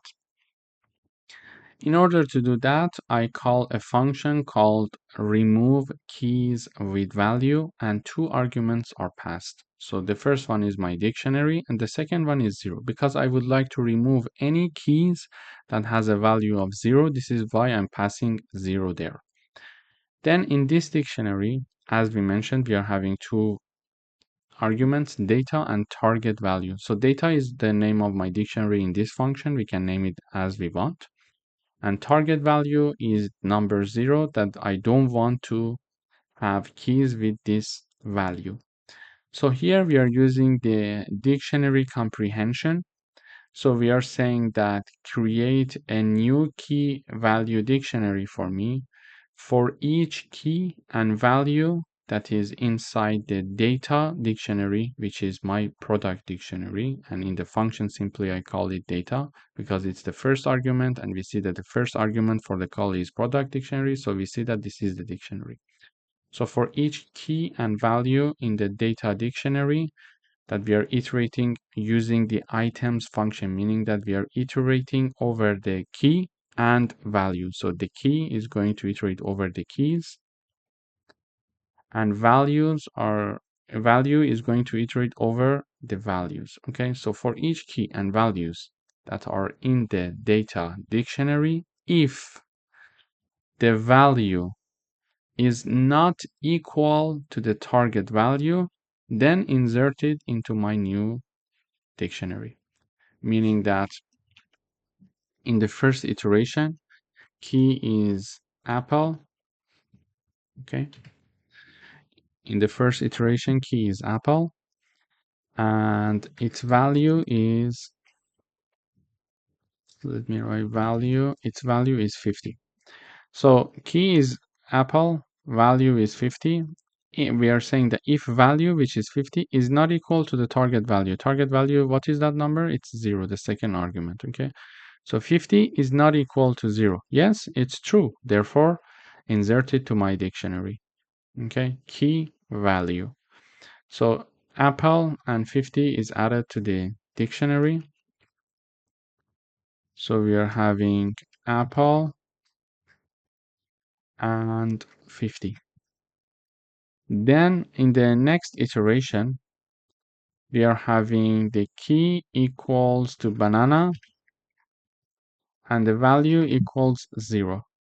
So now we are saying if value is not equal to the target value, the value is 0, the target value is also 0. 0 is not equal to 0. Is it true? No, this statement is not true. Therefore, we are not going to insert this key and value pair to my dictionary. So we go for the next iteration. In the next iteration, the key is cherry and the value is 75.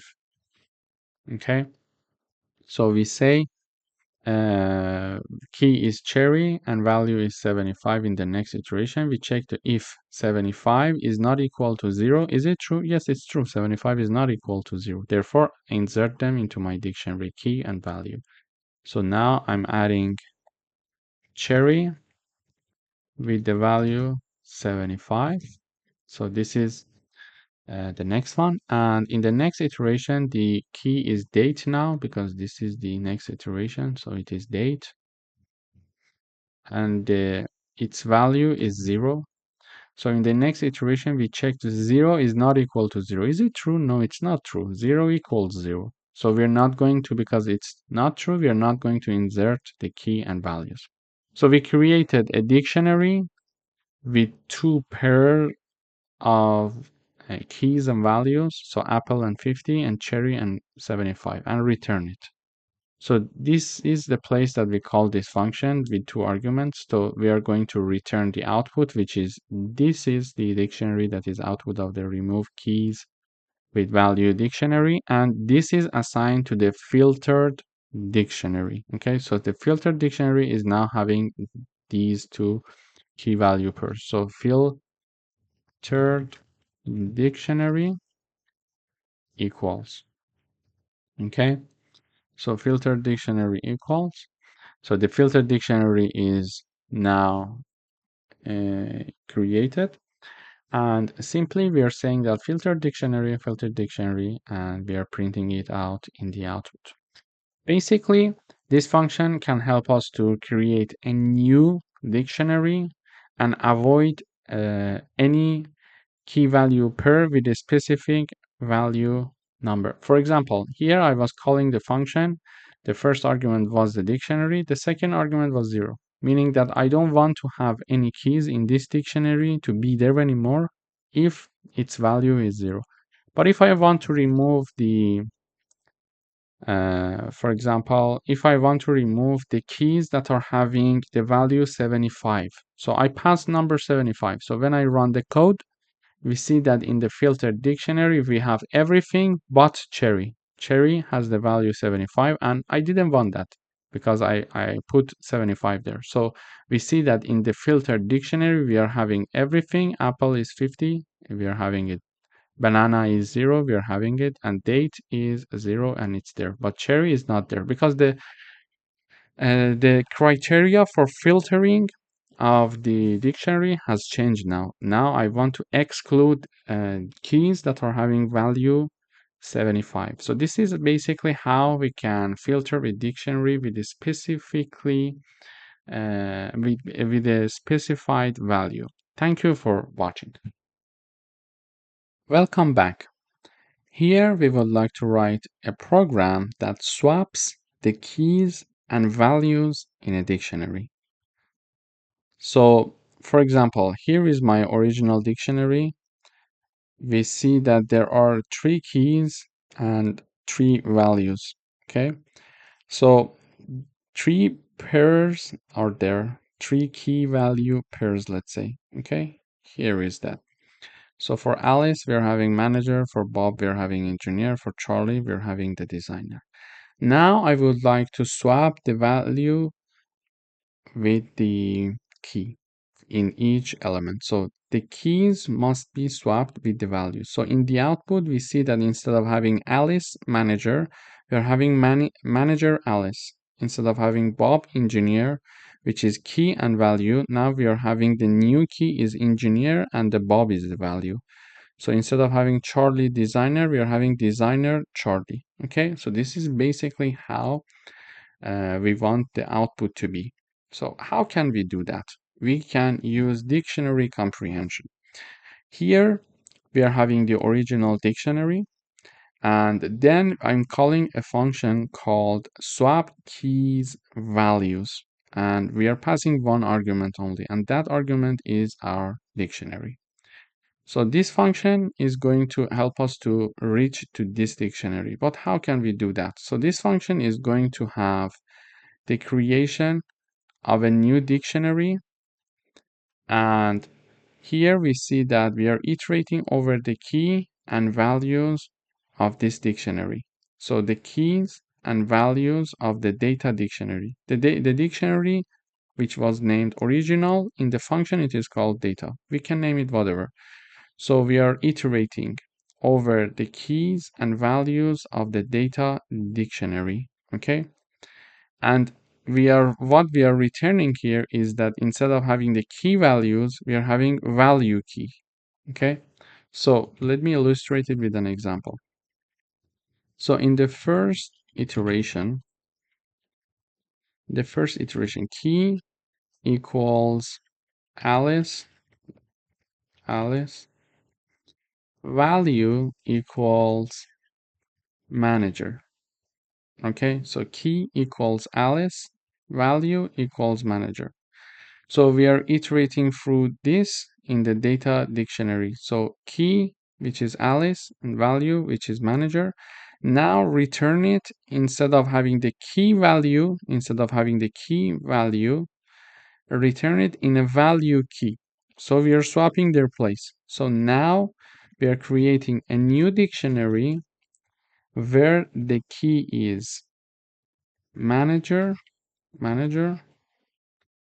and the value is Alice, because we learned that in dictionaries we are having key value pairs. Okay, so key and value pairs. So key and value pairs. So key iterating variable is going to iterate over the keys Alice, Bob, and Charlie. Value iterating variable is iterating over the values of my dictionary: manager, engineer, and designer. Now in the first iteration, key equals Alice, value equals manager, and then we are returning them in the vice versa format. So we are not saying the key value, we are saying value key. If I write down here key, and if I write down here value, when I run the code, in the output we see the same dictionary as the original dictionary. But now I want to reverse their place. So I write down value and key. So this Alice is going to be here, and this manager is going to be here. Okay, so now you see. So now I reversed them. So in the first iteration, we reversed the manager with Alice. Now we go for the second iteration. So second iteration, we are having key equals Bob, and value equals engineer. Okay, so we are saying that for each key and value that is in data, so the key is Bob and engineer is the value. Now return the value and key. So instead of having Bob engineer, we are going to have engineer Bob.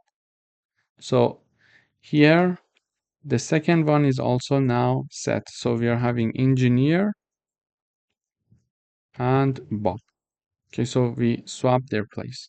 And in the next iteration, in the third iteration, which is the last iteration, we are having this third iteration, key equals, we are having Charlie, and the value equals designer. Okay, the value equals designer. We are saying that, okay, key is Charlie, value is designer. Now reverse their place. So put value and key instead of having key value, put value and key. So here, it will be designer and Charlie. Okay, so now the iteration has finished because we iterated over the three pairs here. So this was the first pair, this was the second pair, and this was the third pair. So we iterated over all the pairs. Now this was the place that we called the function, right? And we passed one argument, which was the original dictionary, and we returned all the output of this iteration, and this is what the output looks like. And this output, because it is on the right hand side, the call of the function, when we return this output is assigned to swapped dictionary. So we are having a dictionary called swapped with these keys and values, okay, with these key value pairs, where we are having manager as the first key and Alice as the first value as But in the original, we saw that Alice was the first key, not the value, but manager was the first value and not the key. Okay, so we see that everything is swapped. Everything is swapped using the function, and it is assigned to swapped dictionary. And here we are printing it out simply. Swap dictionary is this, and this dictionary that you see here, you see exactly is the dictionary that we expected to see in the output.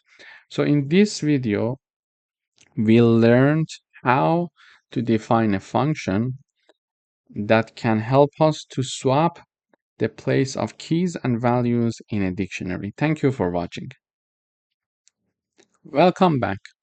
In today's video, we would like to write a Python program to get the maximum and minimum values in a dictionary. So here is my dictionary. This is my dictionary. As you see, there are 1, 2, 3, 4, and 5 key value pairs. The first pair is here. This is the first pair, separated by a comma from the second pair, separated by a comma from the third pair, separated by a comma from the fourth pair, and separated by a comma from the fifth pair. Okay, so this is my dictionary. We are having 5 key value pairs. Now I would like to find the maximum and minimum values in the dictionary. So one value is 10, 25, the other one 5, 42, and 18. So these are the values. So the minimum value is 5, as we see here, and the maximum value is 42.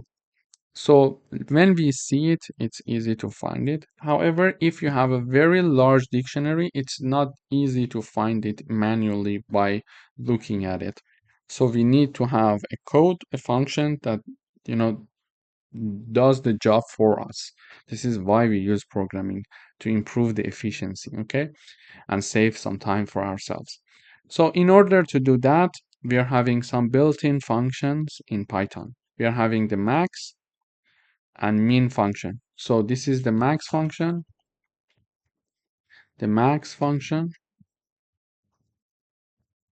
and here is the min function. Here is the min function.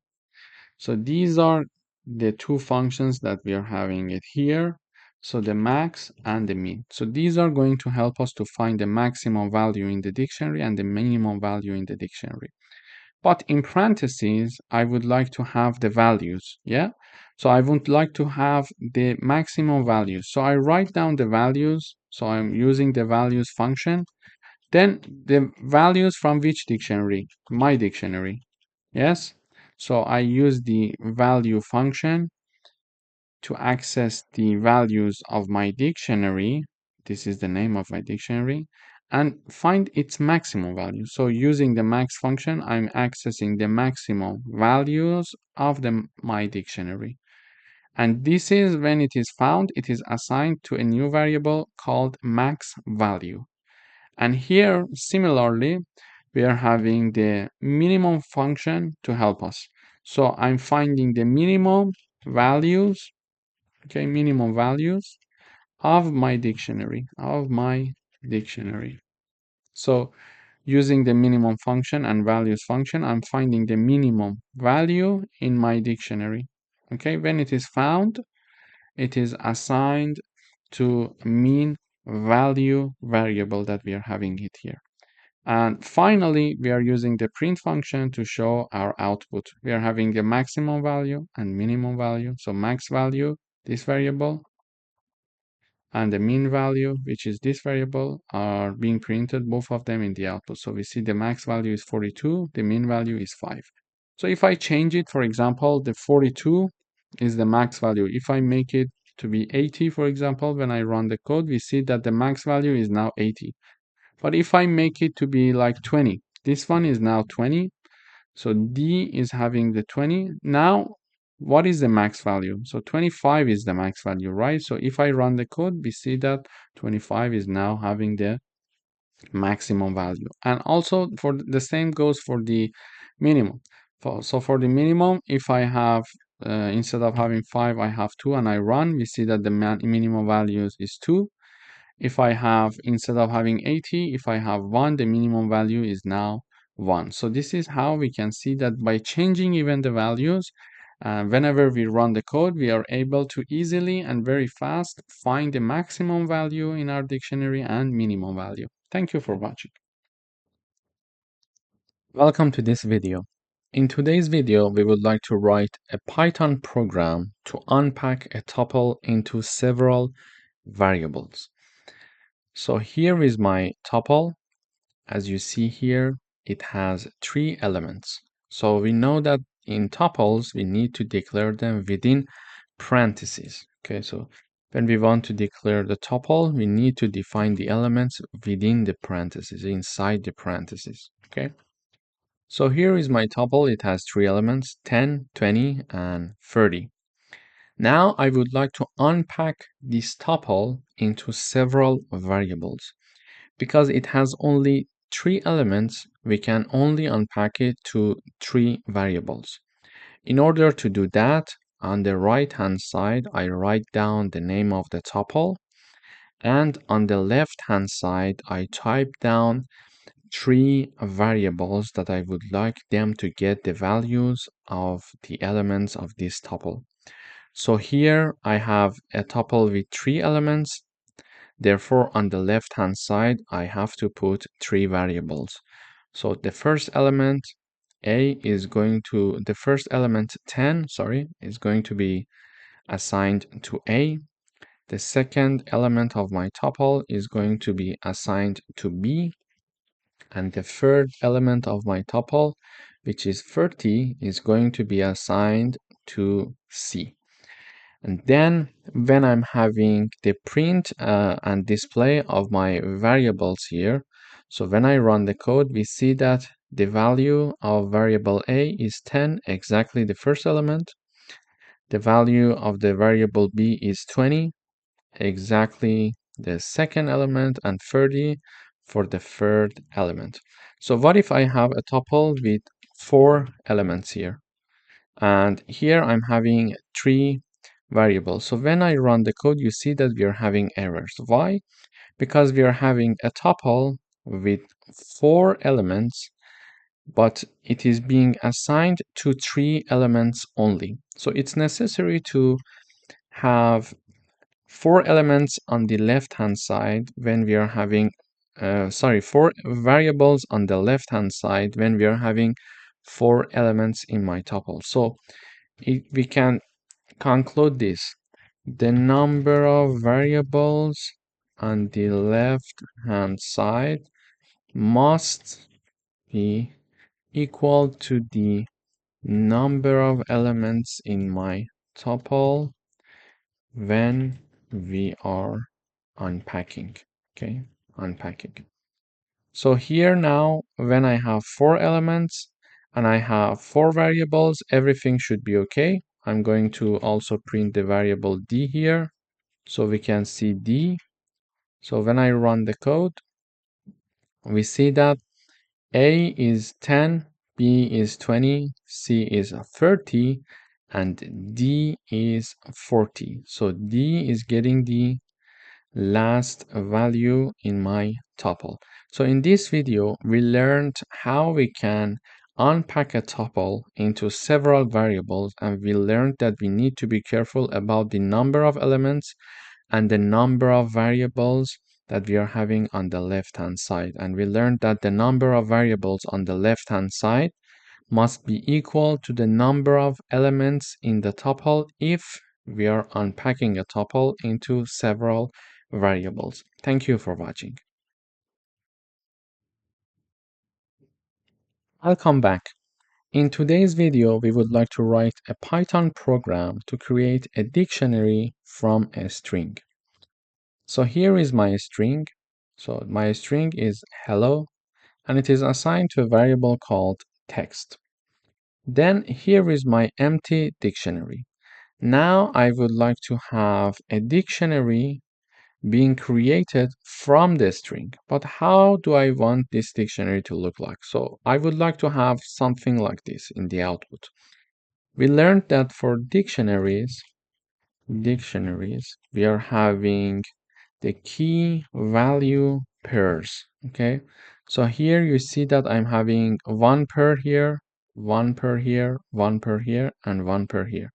So I'm having four pairs. H has the repetition of 1, E has the value of 1, let's say, L has the value of 2, and O has the value of 1. So this is my string being inserted into a dictionary, each character of it. So we see H is repeated once, so we are having its value to be 1.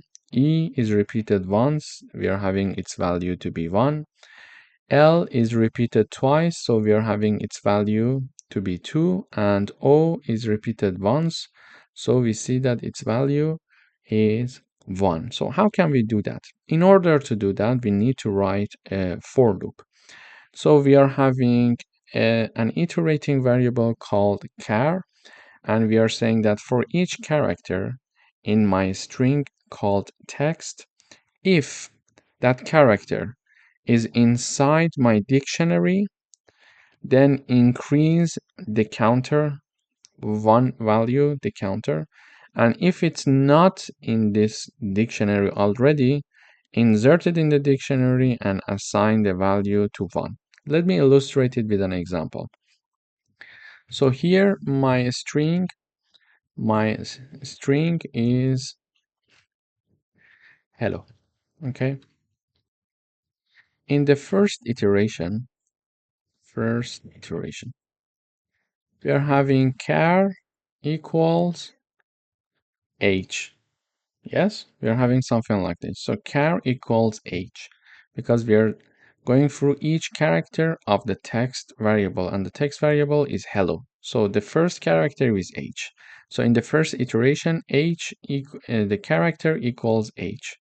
And we are checking to see if h is inside my dictionary. Is it inside my dictionary? No, because it's an empty dictionary. We just created it. So this statement is not true. We are not going to execute this part. We go to the else part. When we go to the else part, what we are doing here is the following. So we are inserting that character h into my dictionary and assign the value 1 to it. So now my dictionary would look like something like this. So char count, we are going to have it like this. Now after the first iteration, h is inserted and value 1 is assigned to this key. So my key is h because we said that it's a key value pair, and my value is 1. Okay, so now we are going for the second iteration. So second iteration, char equals e. Why? Because the second character in my text is e. So here char equals e, we are saying e, is it inside my dictionary? This is my updated dictionary from the last iteration. Do we have a key called e? No, we only have one key and it is h. It's not e. Okay, so this statement is not true. We are not going to execute this part. We are going to the else part, therefore. Because this part is not true, we are going to the else part. Now here what we are doing is that we are creating a key with that character, which is e, in the char count dictionary and assign its value to be 1. So it will be something like this. Okay, so it is something like this. Now we updated our dictionary. In the next iteration, in the third iteration, we are having char equals L. Why L? Because the third character is L. We see L, is it inside my char count dictionary? Char count dictionary is not having the L. So this statement again is not true. We are not going to execute this part, and the else part is going to be executed. And what we are doing here, again, we are creating a key with that character, which is L, and we are assigning the value 1 to it in the char count dictionary. So it will be L equals 1 now. L, its value is 1. Okay. So now we updated the dictionary. We are going for the fourth iteration. For the fourth iteration, char equals L again. Why? because the fourth character is again L. So we are checking to see if L exists in my char count. So char count, do we have L here? Yes, we just inserted it. So we have a char count. So this statement is indeed true. Now that this statement is true, we are going to do this. So what we are going to do is that for that character L, which is our key in the dictionary and in the char count dictionary, we are going to increment its value by 1. So its value is already 1. I'm going to increment its value by another 1, so it will become 2. Then we go up and we go for the next iteration. So the fifth iteration, this iteration is going to continue until we reach the last element of the string, last character of the string. And now char equals O. Now char equals O. Why O? Because this is the fifth element. Char equals O, so we are checking O. Is it in the char count dictionary? No, we don't have any key called O. We have H, E, and L. So this statement is not true. We're not going to execute this part. We go to the else part, and we are going to create a key with that character, which is O in the char count dictionary. Char count is the name of our dictionary, and assign the value, its value to 1. So it will be something like this. So we updated our dictionary here. So the iteration has finished because we had 5 letters in my string. And here you see that we had 5 iterations. So this has been finished now. And now we are going to print the char count dictionary. And when we run this code, we see that H, the key H has the value 1, as we are having here. The key E has value 1, that we are having it here. The key L has value 2. The key O has value 1. So basically in this video we learned how we can create a dictionary from a string, and we can have a longer string. For example, we could have hello world. So if I run this code, you will see that things will change. So H is 1, E is 1, L is 3, O is 1. We are having 1 space. We are counting the space also. So it's 1, W is 1, etc. We could have another thing. For example, this is the Python coding class with Dr. Reza Shahin. So when I run this code, you see that we are having a long dictionary, and we see that, for example, H has been repeated 6 times. We are having 9 space. We are having the Y only 1 time. We are having T 4 times, etc. So this is a very nice way to create a dictionary from a string with its character. Thank you for watching. Welcome back. In today's video, we would like to write a Python program to check if a given value is present in a set or not. So here is my set. As you see, I am defining my set with 5 elements, 1, 2, 3, 4, and 5. Now here is my given value. So I would like to check if this value is present in the set or not. Okay, obviously we know that it's not present. 10 is not present in the set, but how can we write a Python code to do this checking for us? In order to do that, I am calling a function called check value in set, and I'm passing 2 arguments. The first argument is my set. The second argument is the value that we would like to check its presence. When this function is called, we are defining our function using the def keyword. When this function is called, 2 arguments are there, my set and value. Now here we are checking to see if this value is inside this set. So if value is in set, we are going to print this. That value, which is 10, is present in the set, and if this statement is not true, it means that that value is not inside the set. So we go for the else part and we print this part. 10 is not present in the set. So now let us do the analysis with the numbers. So we are having the value 10. We would like to check its presence in the set. So we are having this check 10 is in this set. Is it there? No, it's not there. So this statement is not true. Therefore, this part is not executed. And this else part is executed, and we are having the print 10, which is our value, is not present in the set, is not present in the set. So this is what we get. But if we are checking number 5, for example, so here we would like to check if number 5 is in the set or not. So 5, is it in the set? We check the set. Yes, the 5 is there. Therefore, this statement is true. Yeah. So the program is going to be executing this part. So the compiler is executing this part, and it is going to print 5 is present in the set. And we see that when we run the code, we are having 5 is present in the set.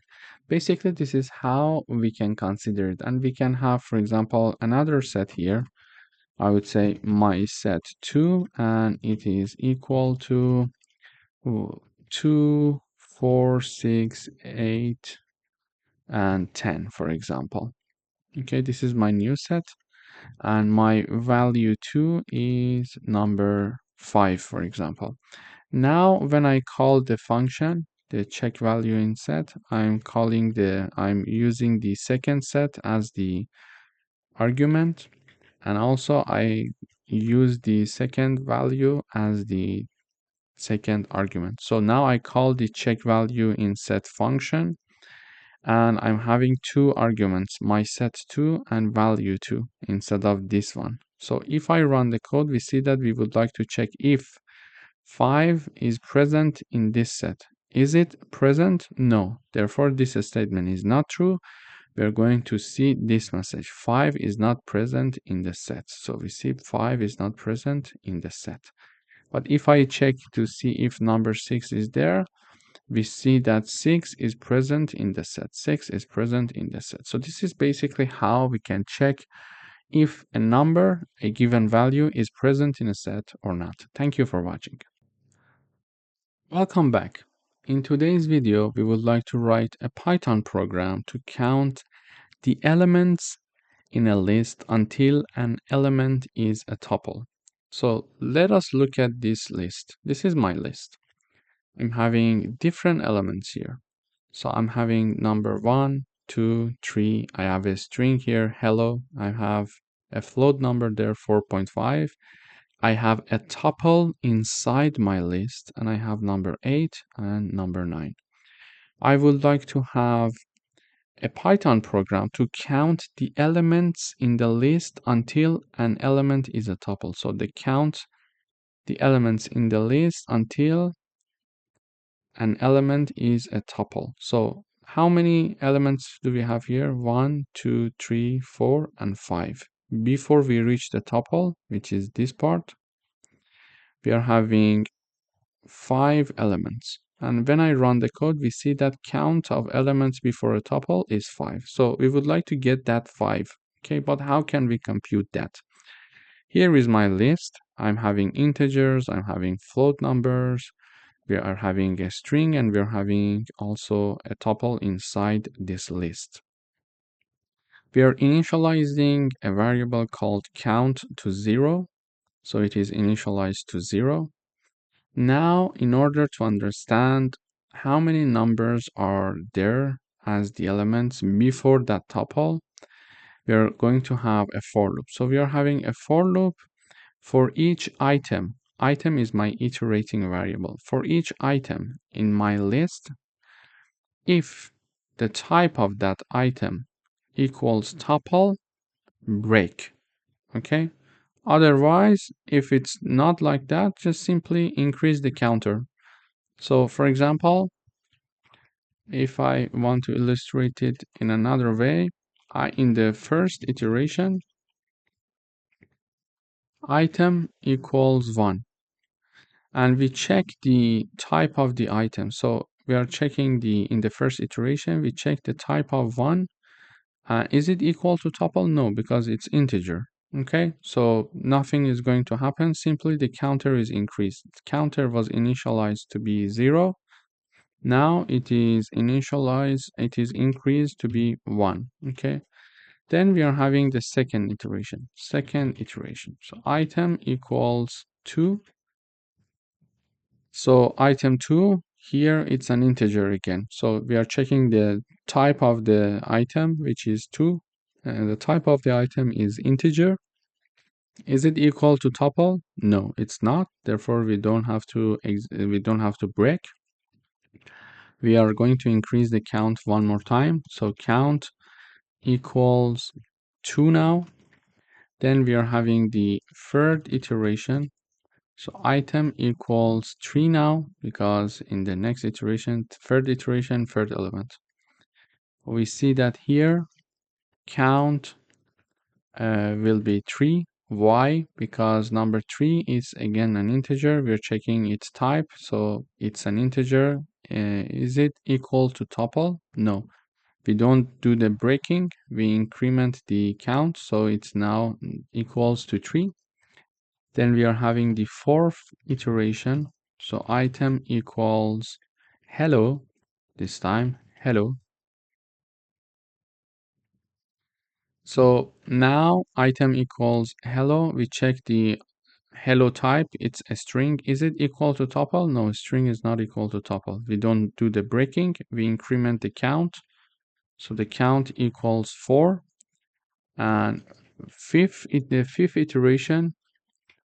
iteration, item equals 4.5.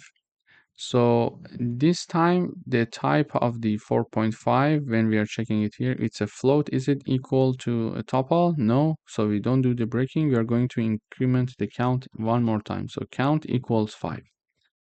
In the sixth iteration, item equals, you see a tuple. Now we are seeing a tuple there. Okay. We see a tuple there. Therefore, let me also print it here. Print the item. So you see it in the output when I run. So you see that in the sixth iteration, the item is 6 and 7 at the same time, because 6 and 7, they are 2 elements of one tuple, but they as a whole are included in the list as one element. Okay. So 6 and 7 are 2 elements of the tuple, but the tuple itself is only one element in the list. If I have another tuple inside this list, for example, another tuple is there, 2 and 3. Although 2 and 3 are 2 different elements of my tuple, this tuple itself as a whole is only holding one place of elements. Okay, so this is only one element in my list. So this is why we are having it here. So in the sixth iteration, item equals 6 and 7. So 6 and 7. Now we check its type. So this type, when it is checked, it is going to print us the tuple. So the type of this item, is a tuple. So tuple equals tuple. Are they both equal? Yes, they are both equal. Because they are both equal, we are going to break and getting out of the for loop. Okay, so now we are going to break here. Okay, now we're breaking. Why? Because we reached a tuple. We are breaking. Why we want to break? Because we wanted to count the elements in the list until we reach an element. So we were willing to count the elements in a list until an element is tuple. So this element is a tuple, so we don't want to continue, and we were willing to count the number of elements before a tuple show up. Okay, and the number of elements was 5. Because we counted in each iteration, we incremented the value of count 1, 2, 3, 4, 5. In the sixth iteration, we are not going to increase it. Why? Because we are entering this loop, this if condition. We are checking the type of the sixth item, which is a tuple. So this statement is true. We are printing the item, which is 6 and 7, and then we are breaking. So we are getting out of the for loop, and we are not going to increment the value of count because we reached a tuple now. We wanted to know the number of elements before we reach a tuple. Okay, so this is what we are going to get as the output. So the count is 5 because we are printing it here. So when we count also 1, 2, 3, 4, and 5 elements are there in my list before we reach a tuple. And regarding the type,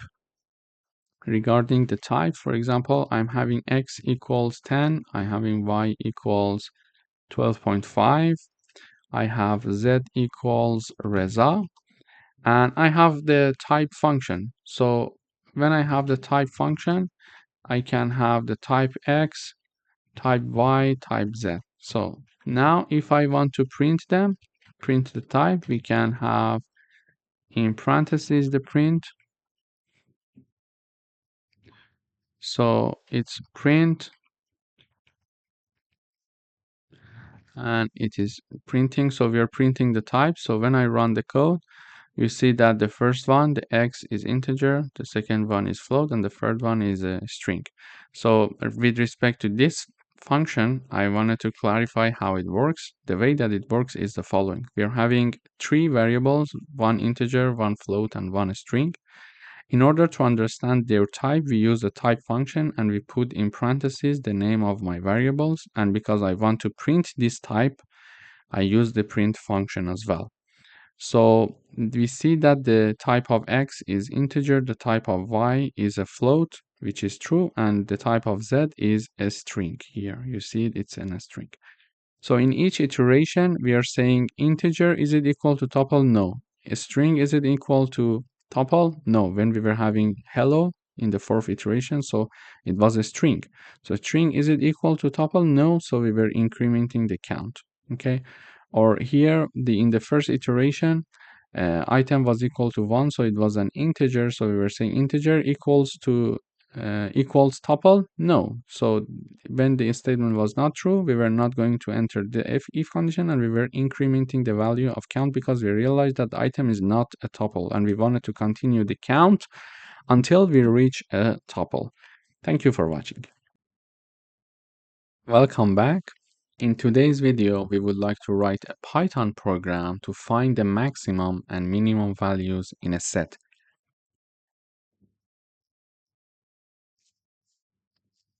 As you see here, here is my set, and we are having a set with 5 elements, 10, 25, 3, 47, and 19. So our set is having 5 elements there, and we would like to find a maximum element, an element with maximum value, and another element with the minimum value. So the maximum value in this set is 47, and the minimum value is 3. We would like to find these two values, and we see that in the output we are having them being printed out. But how can we get that? In order to get that, so here is my first set, my initial set, let's say. I call a function called maxmin, find maxmin, and we are passing my set as the argument. And we see that this is the call of the function with argument on the right hand side, and on the left hand side we are having 2 variables. Okay, on the left hand side we see that there are 2 variables being separated by a comma. We can understand that therefore this function is going to return 2 values. That is why we are having 2 value variables on the left hand side. And when we look at this function, we see the return part, we see yes, there are 2 values that are being returned by this function. The max value, which is the first return, is going to be assigned to the first variable from left. Then we are having the mean value, which is the second return parameter.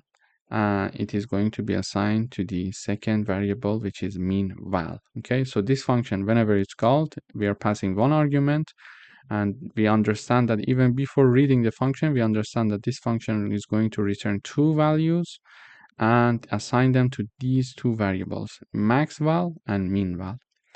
When this function is called, we are having the execution of this part. We're going to use the max and min function. So this is the function that we are going to use, max and min. Okay. So this function max is a built-in function in Python that can help us to find the maximum value. But we want to find the maximum value in my set, yes? So we are going to put the name of my set in parentheses. So we are going to also find the minimum value of my set. So we are going to put the name there. So when the maximum value of the my set is found, it is assigned to max value. And when minimum value of my set is found, it is assigned to min value. And in the end, we are returning both values, max value and min value. Okay, and these are assigned to max val and min val, because here on the right hand side we are having the call of the function. And finally, we are showing these in the output. So max val and min val, both of them are being printed out in the output. And even if I change the numbers, so you see that if I change, for example, 19 to 80, now 80 is the largest number in this set. So when I run the code one more time, we see that maximum value is 80. Okay, it's not 47 anymore. And if I change 25 to 1, we see that the mean value is 1 now. So everything is updated. So this is the way to find the maximum value and minimum value in a set. Thank you for watching. Welcome back. In today's video, we would like to write a Python program to find repeated items in a tuple. In order to find a repeated items in a tuple, we can define a function in Python to do the work for us. But here we see that this is my tuple. Okay, we see my tuple is there, it's defined there. Then we call this find repeated items function. But let me show you the tuple first. So you see this is a tuple. It has a few elements. So 1, 2, 3, 4, 2, 5, 3, 6, 7, 2. After looking at the tuple carefully, we see that there are two numbers that are being repeated there. So we are having number 2 being repeated and number 3. So these are two repeated items in my tuple. So you see 1, 2, 3, 4. Up until here, there is no repetition. So here we are having the first repetition of 2, then we are having 5. It's okay. 3 again, it is repeating. 6 and 7 are unique, and then again 2. So we are having number 2 and 3 being repeated in my tuple. So I would like to write a function in Python to give me these two repeated items. Okay, so, and this is my tuple. Now, in order to do that, I call a function which is named find repeated items, and I'm having one argument. So there is only one argument when we call the find repeated items function. And this argument is my tuple. So this is the function. Whenever this function is called, we should see the execution of this part. So this is the tuple name in the function. We call it top, but in out of the function, we call it my tuple. So just keep that in mind that top is the same tuple that we are having it here. Okay. So here we are creating a set in order to make sure that the repeated elements are assigned to it. Okay, so we are creating a set here called repeated items, and we are creating a set to check elements that have been seen. Okay, so these are the two sets, seen and repeated items, that we are creating here. Then we are iterating over all of the items in the top.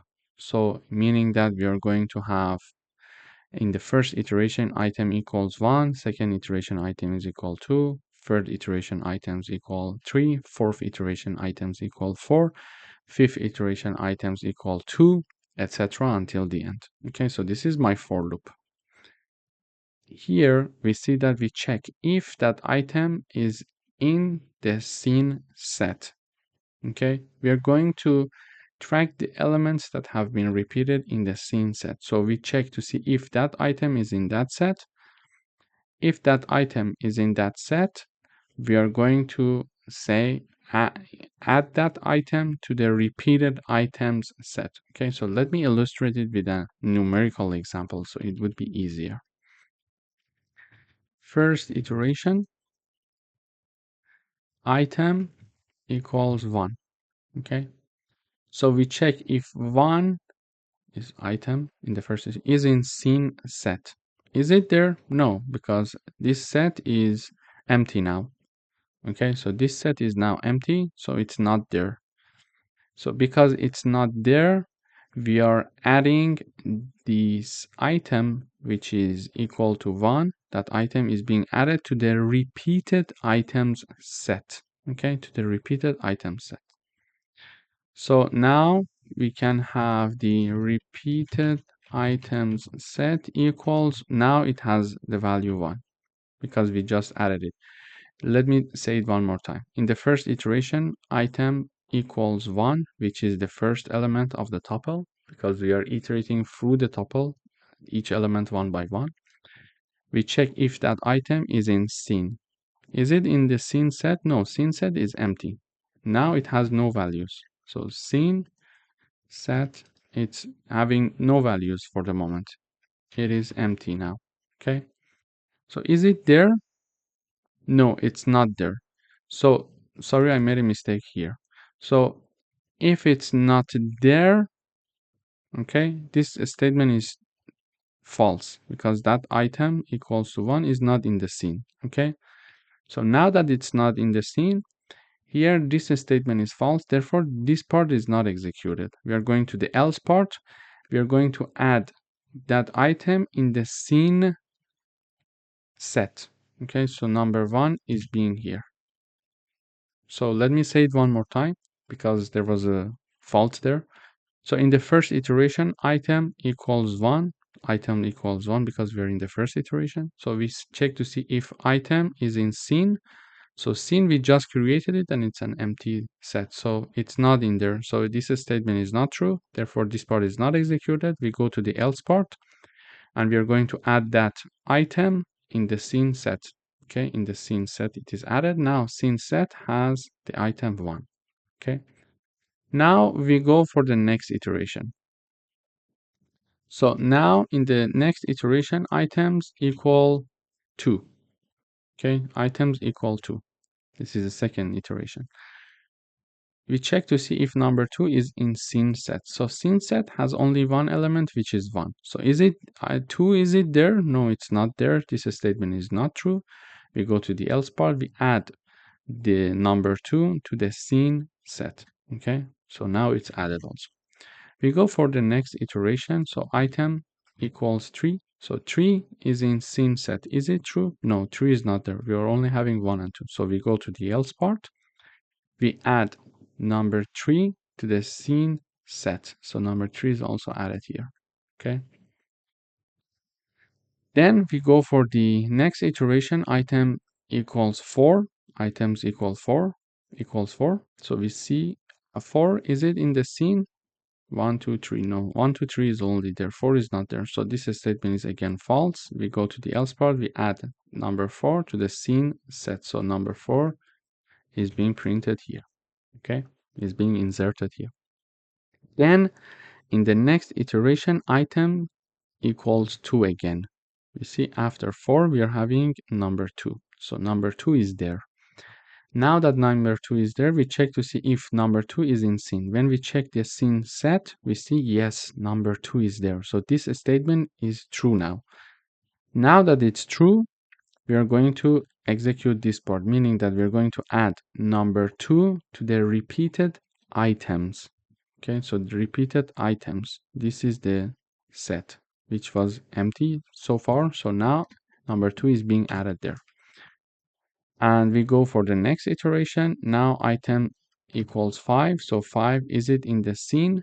5, we don't have it. So we're going to add it to the scene. So 5 is added here. Next iteration, the value is 3, so item equals 3. We check item if 3 is in the scene set. Yes, 3 is there. So now that the 3 is there, add that item to the repeated items also, meaning that this item was already inserted this in the scene set.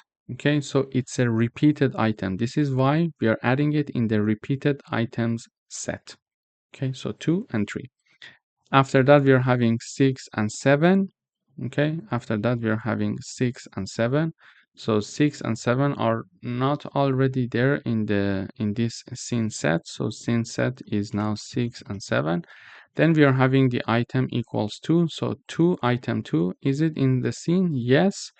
Therefore, you need to add it number 2 and add number 2 to the repeated items. So repeated items is having 2 and 3, but because it's a set, we cannot insert another number 2 there, because one of the features of the sets was that we cannot insert repeated items. Okay, so 2 and 3, we know that it is already being repeated in the original tuple. We don't have to insert it anymore. Therefore, it's not going to be inserted. Why? Because 2 is already there, and one of the features of the set is that they do not allow us to have duplicates. Now, the repeated items set and the scene set, both of them are completed. And now we are here returning the repeated items, which contains 2 and 3. Now, this is the call of the function. So the output was the repeated items set, and that set is assigned to result. And when we run the code, we are printing the result, which is 2 and 3 in the output. So in this coding exercise, we learned how to find repeated items in a set. First of all, we were having the original tuple, and we were having 2 sets. We wanted to keep the unique elements of the tuple in the scene set, and we wanted to have the repeated items of the tuple in the repeated items set. Okay, and we wrote a for loop, and we were iterating over all the elements of the original tuple, and we were checking to see if that item is already in the scene set or not. If it's not there already, we are going to insert it. But if that item was already in the scene set, we realized that it's a repeated item, so we were inserting it in the repeated items set. Thank you for watching.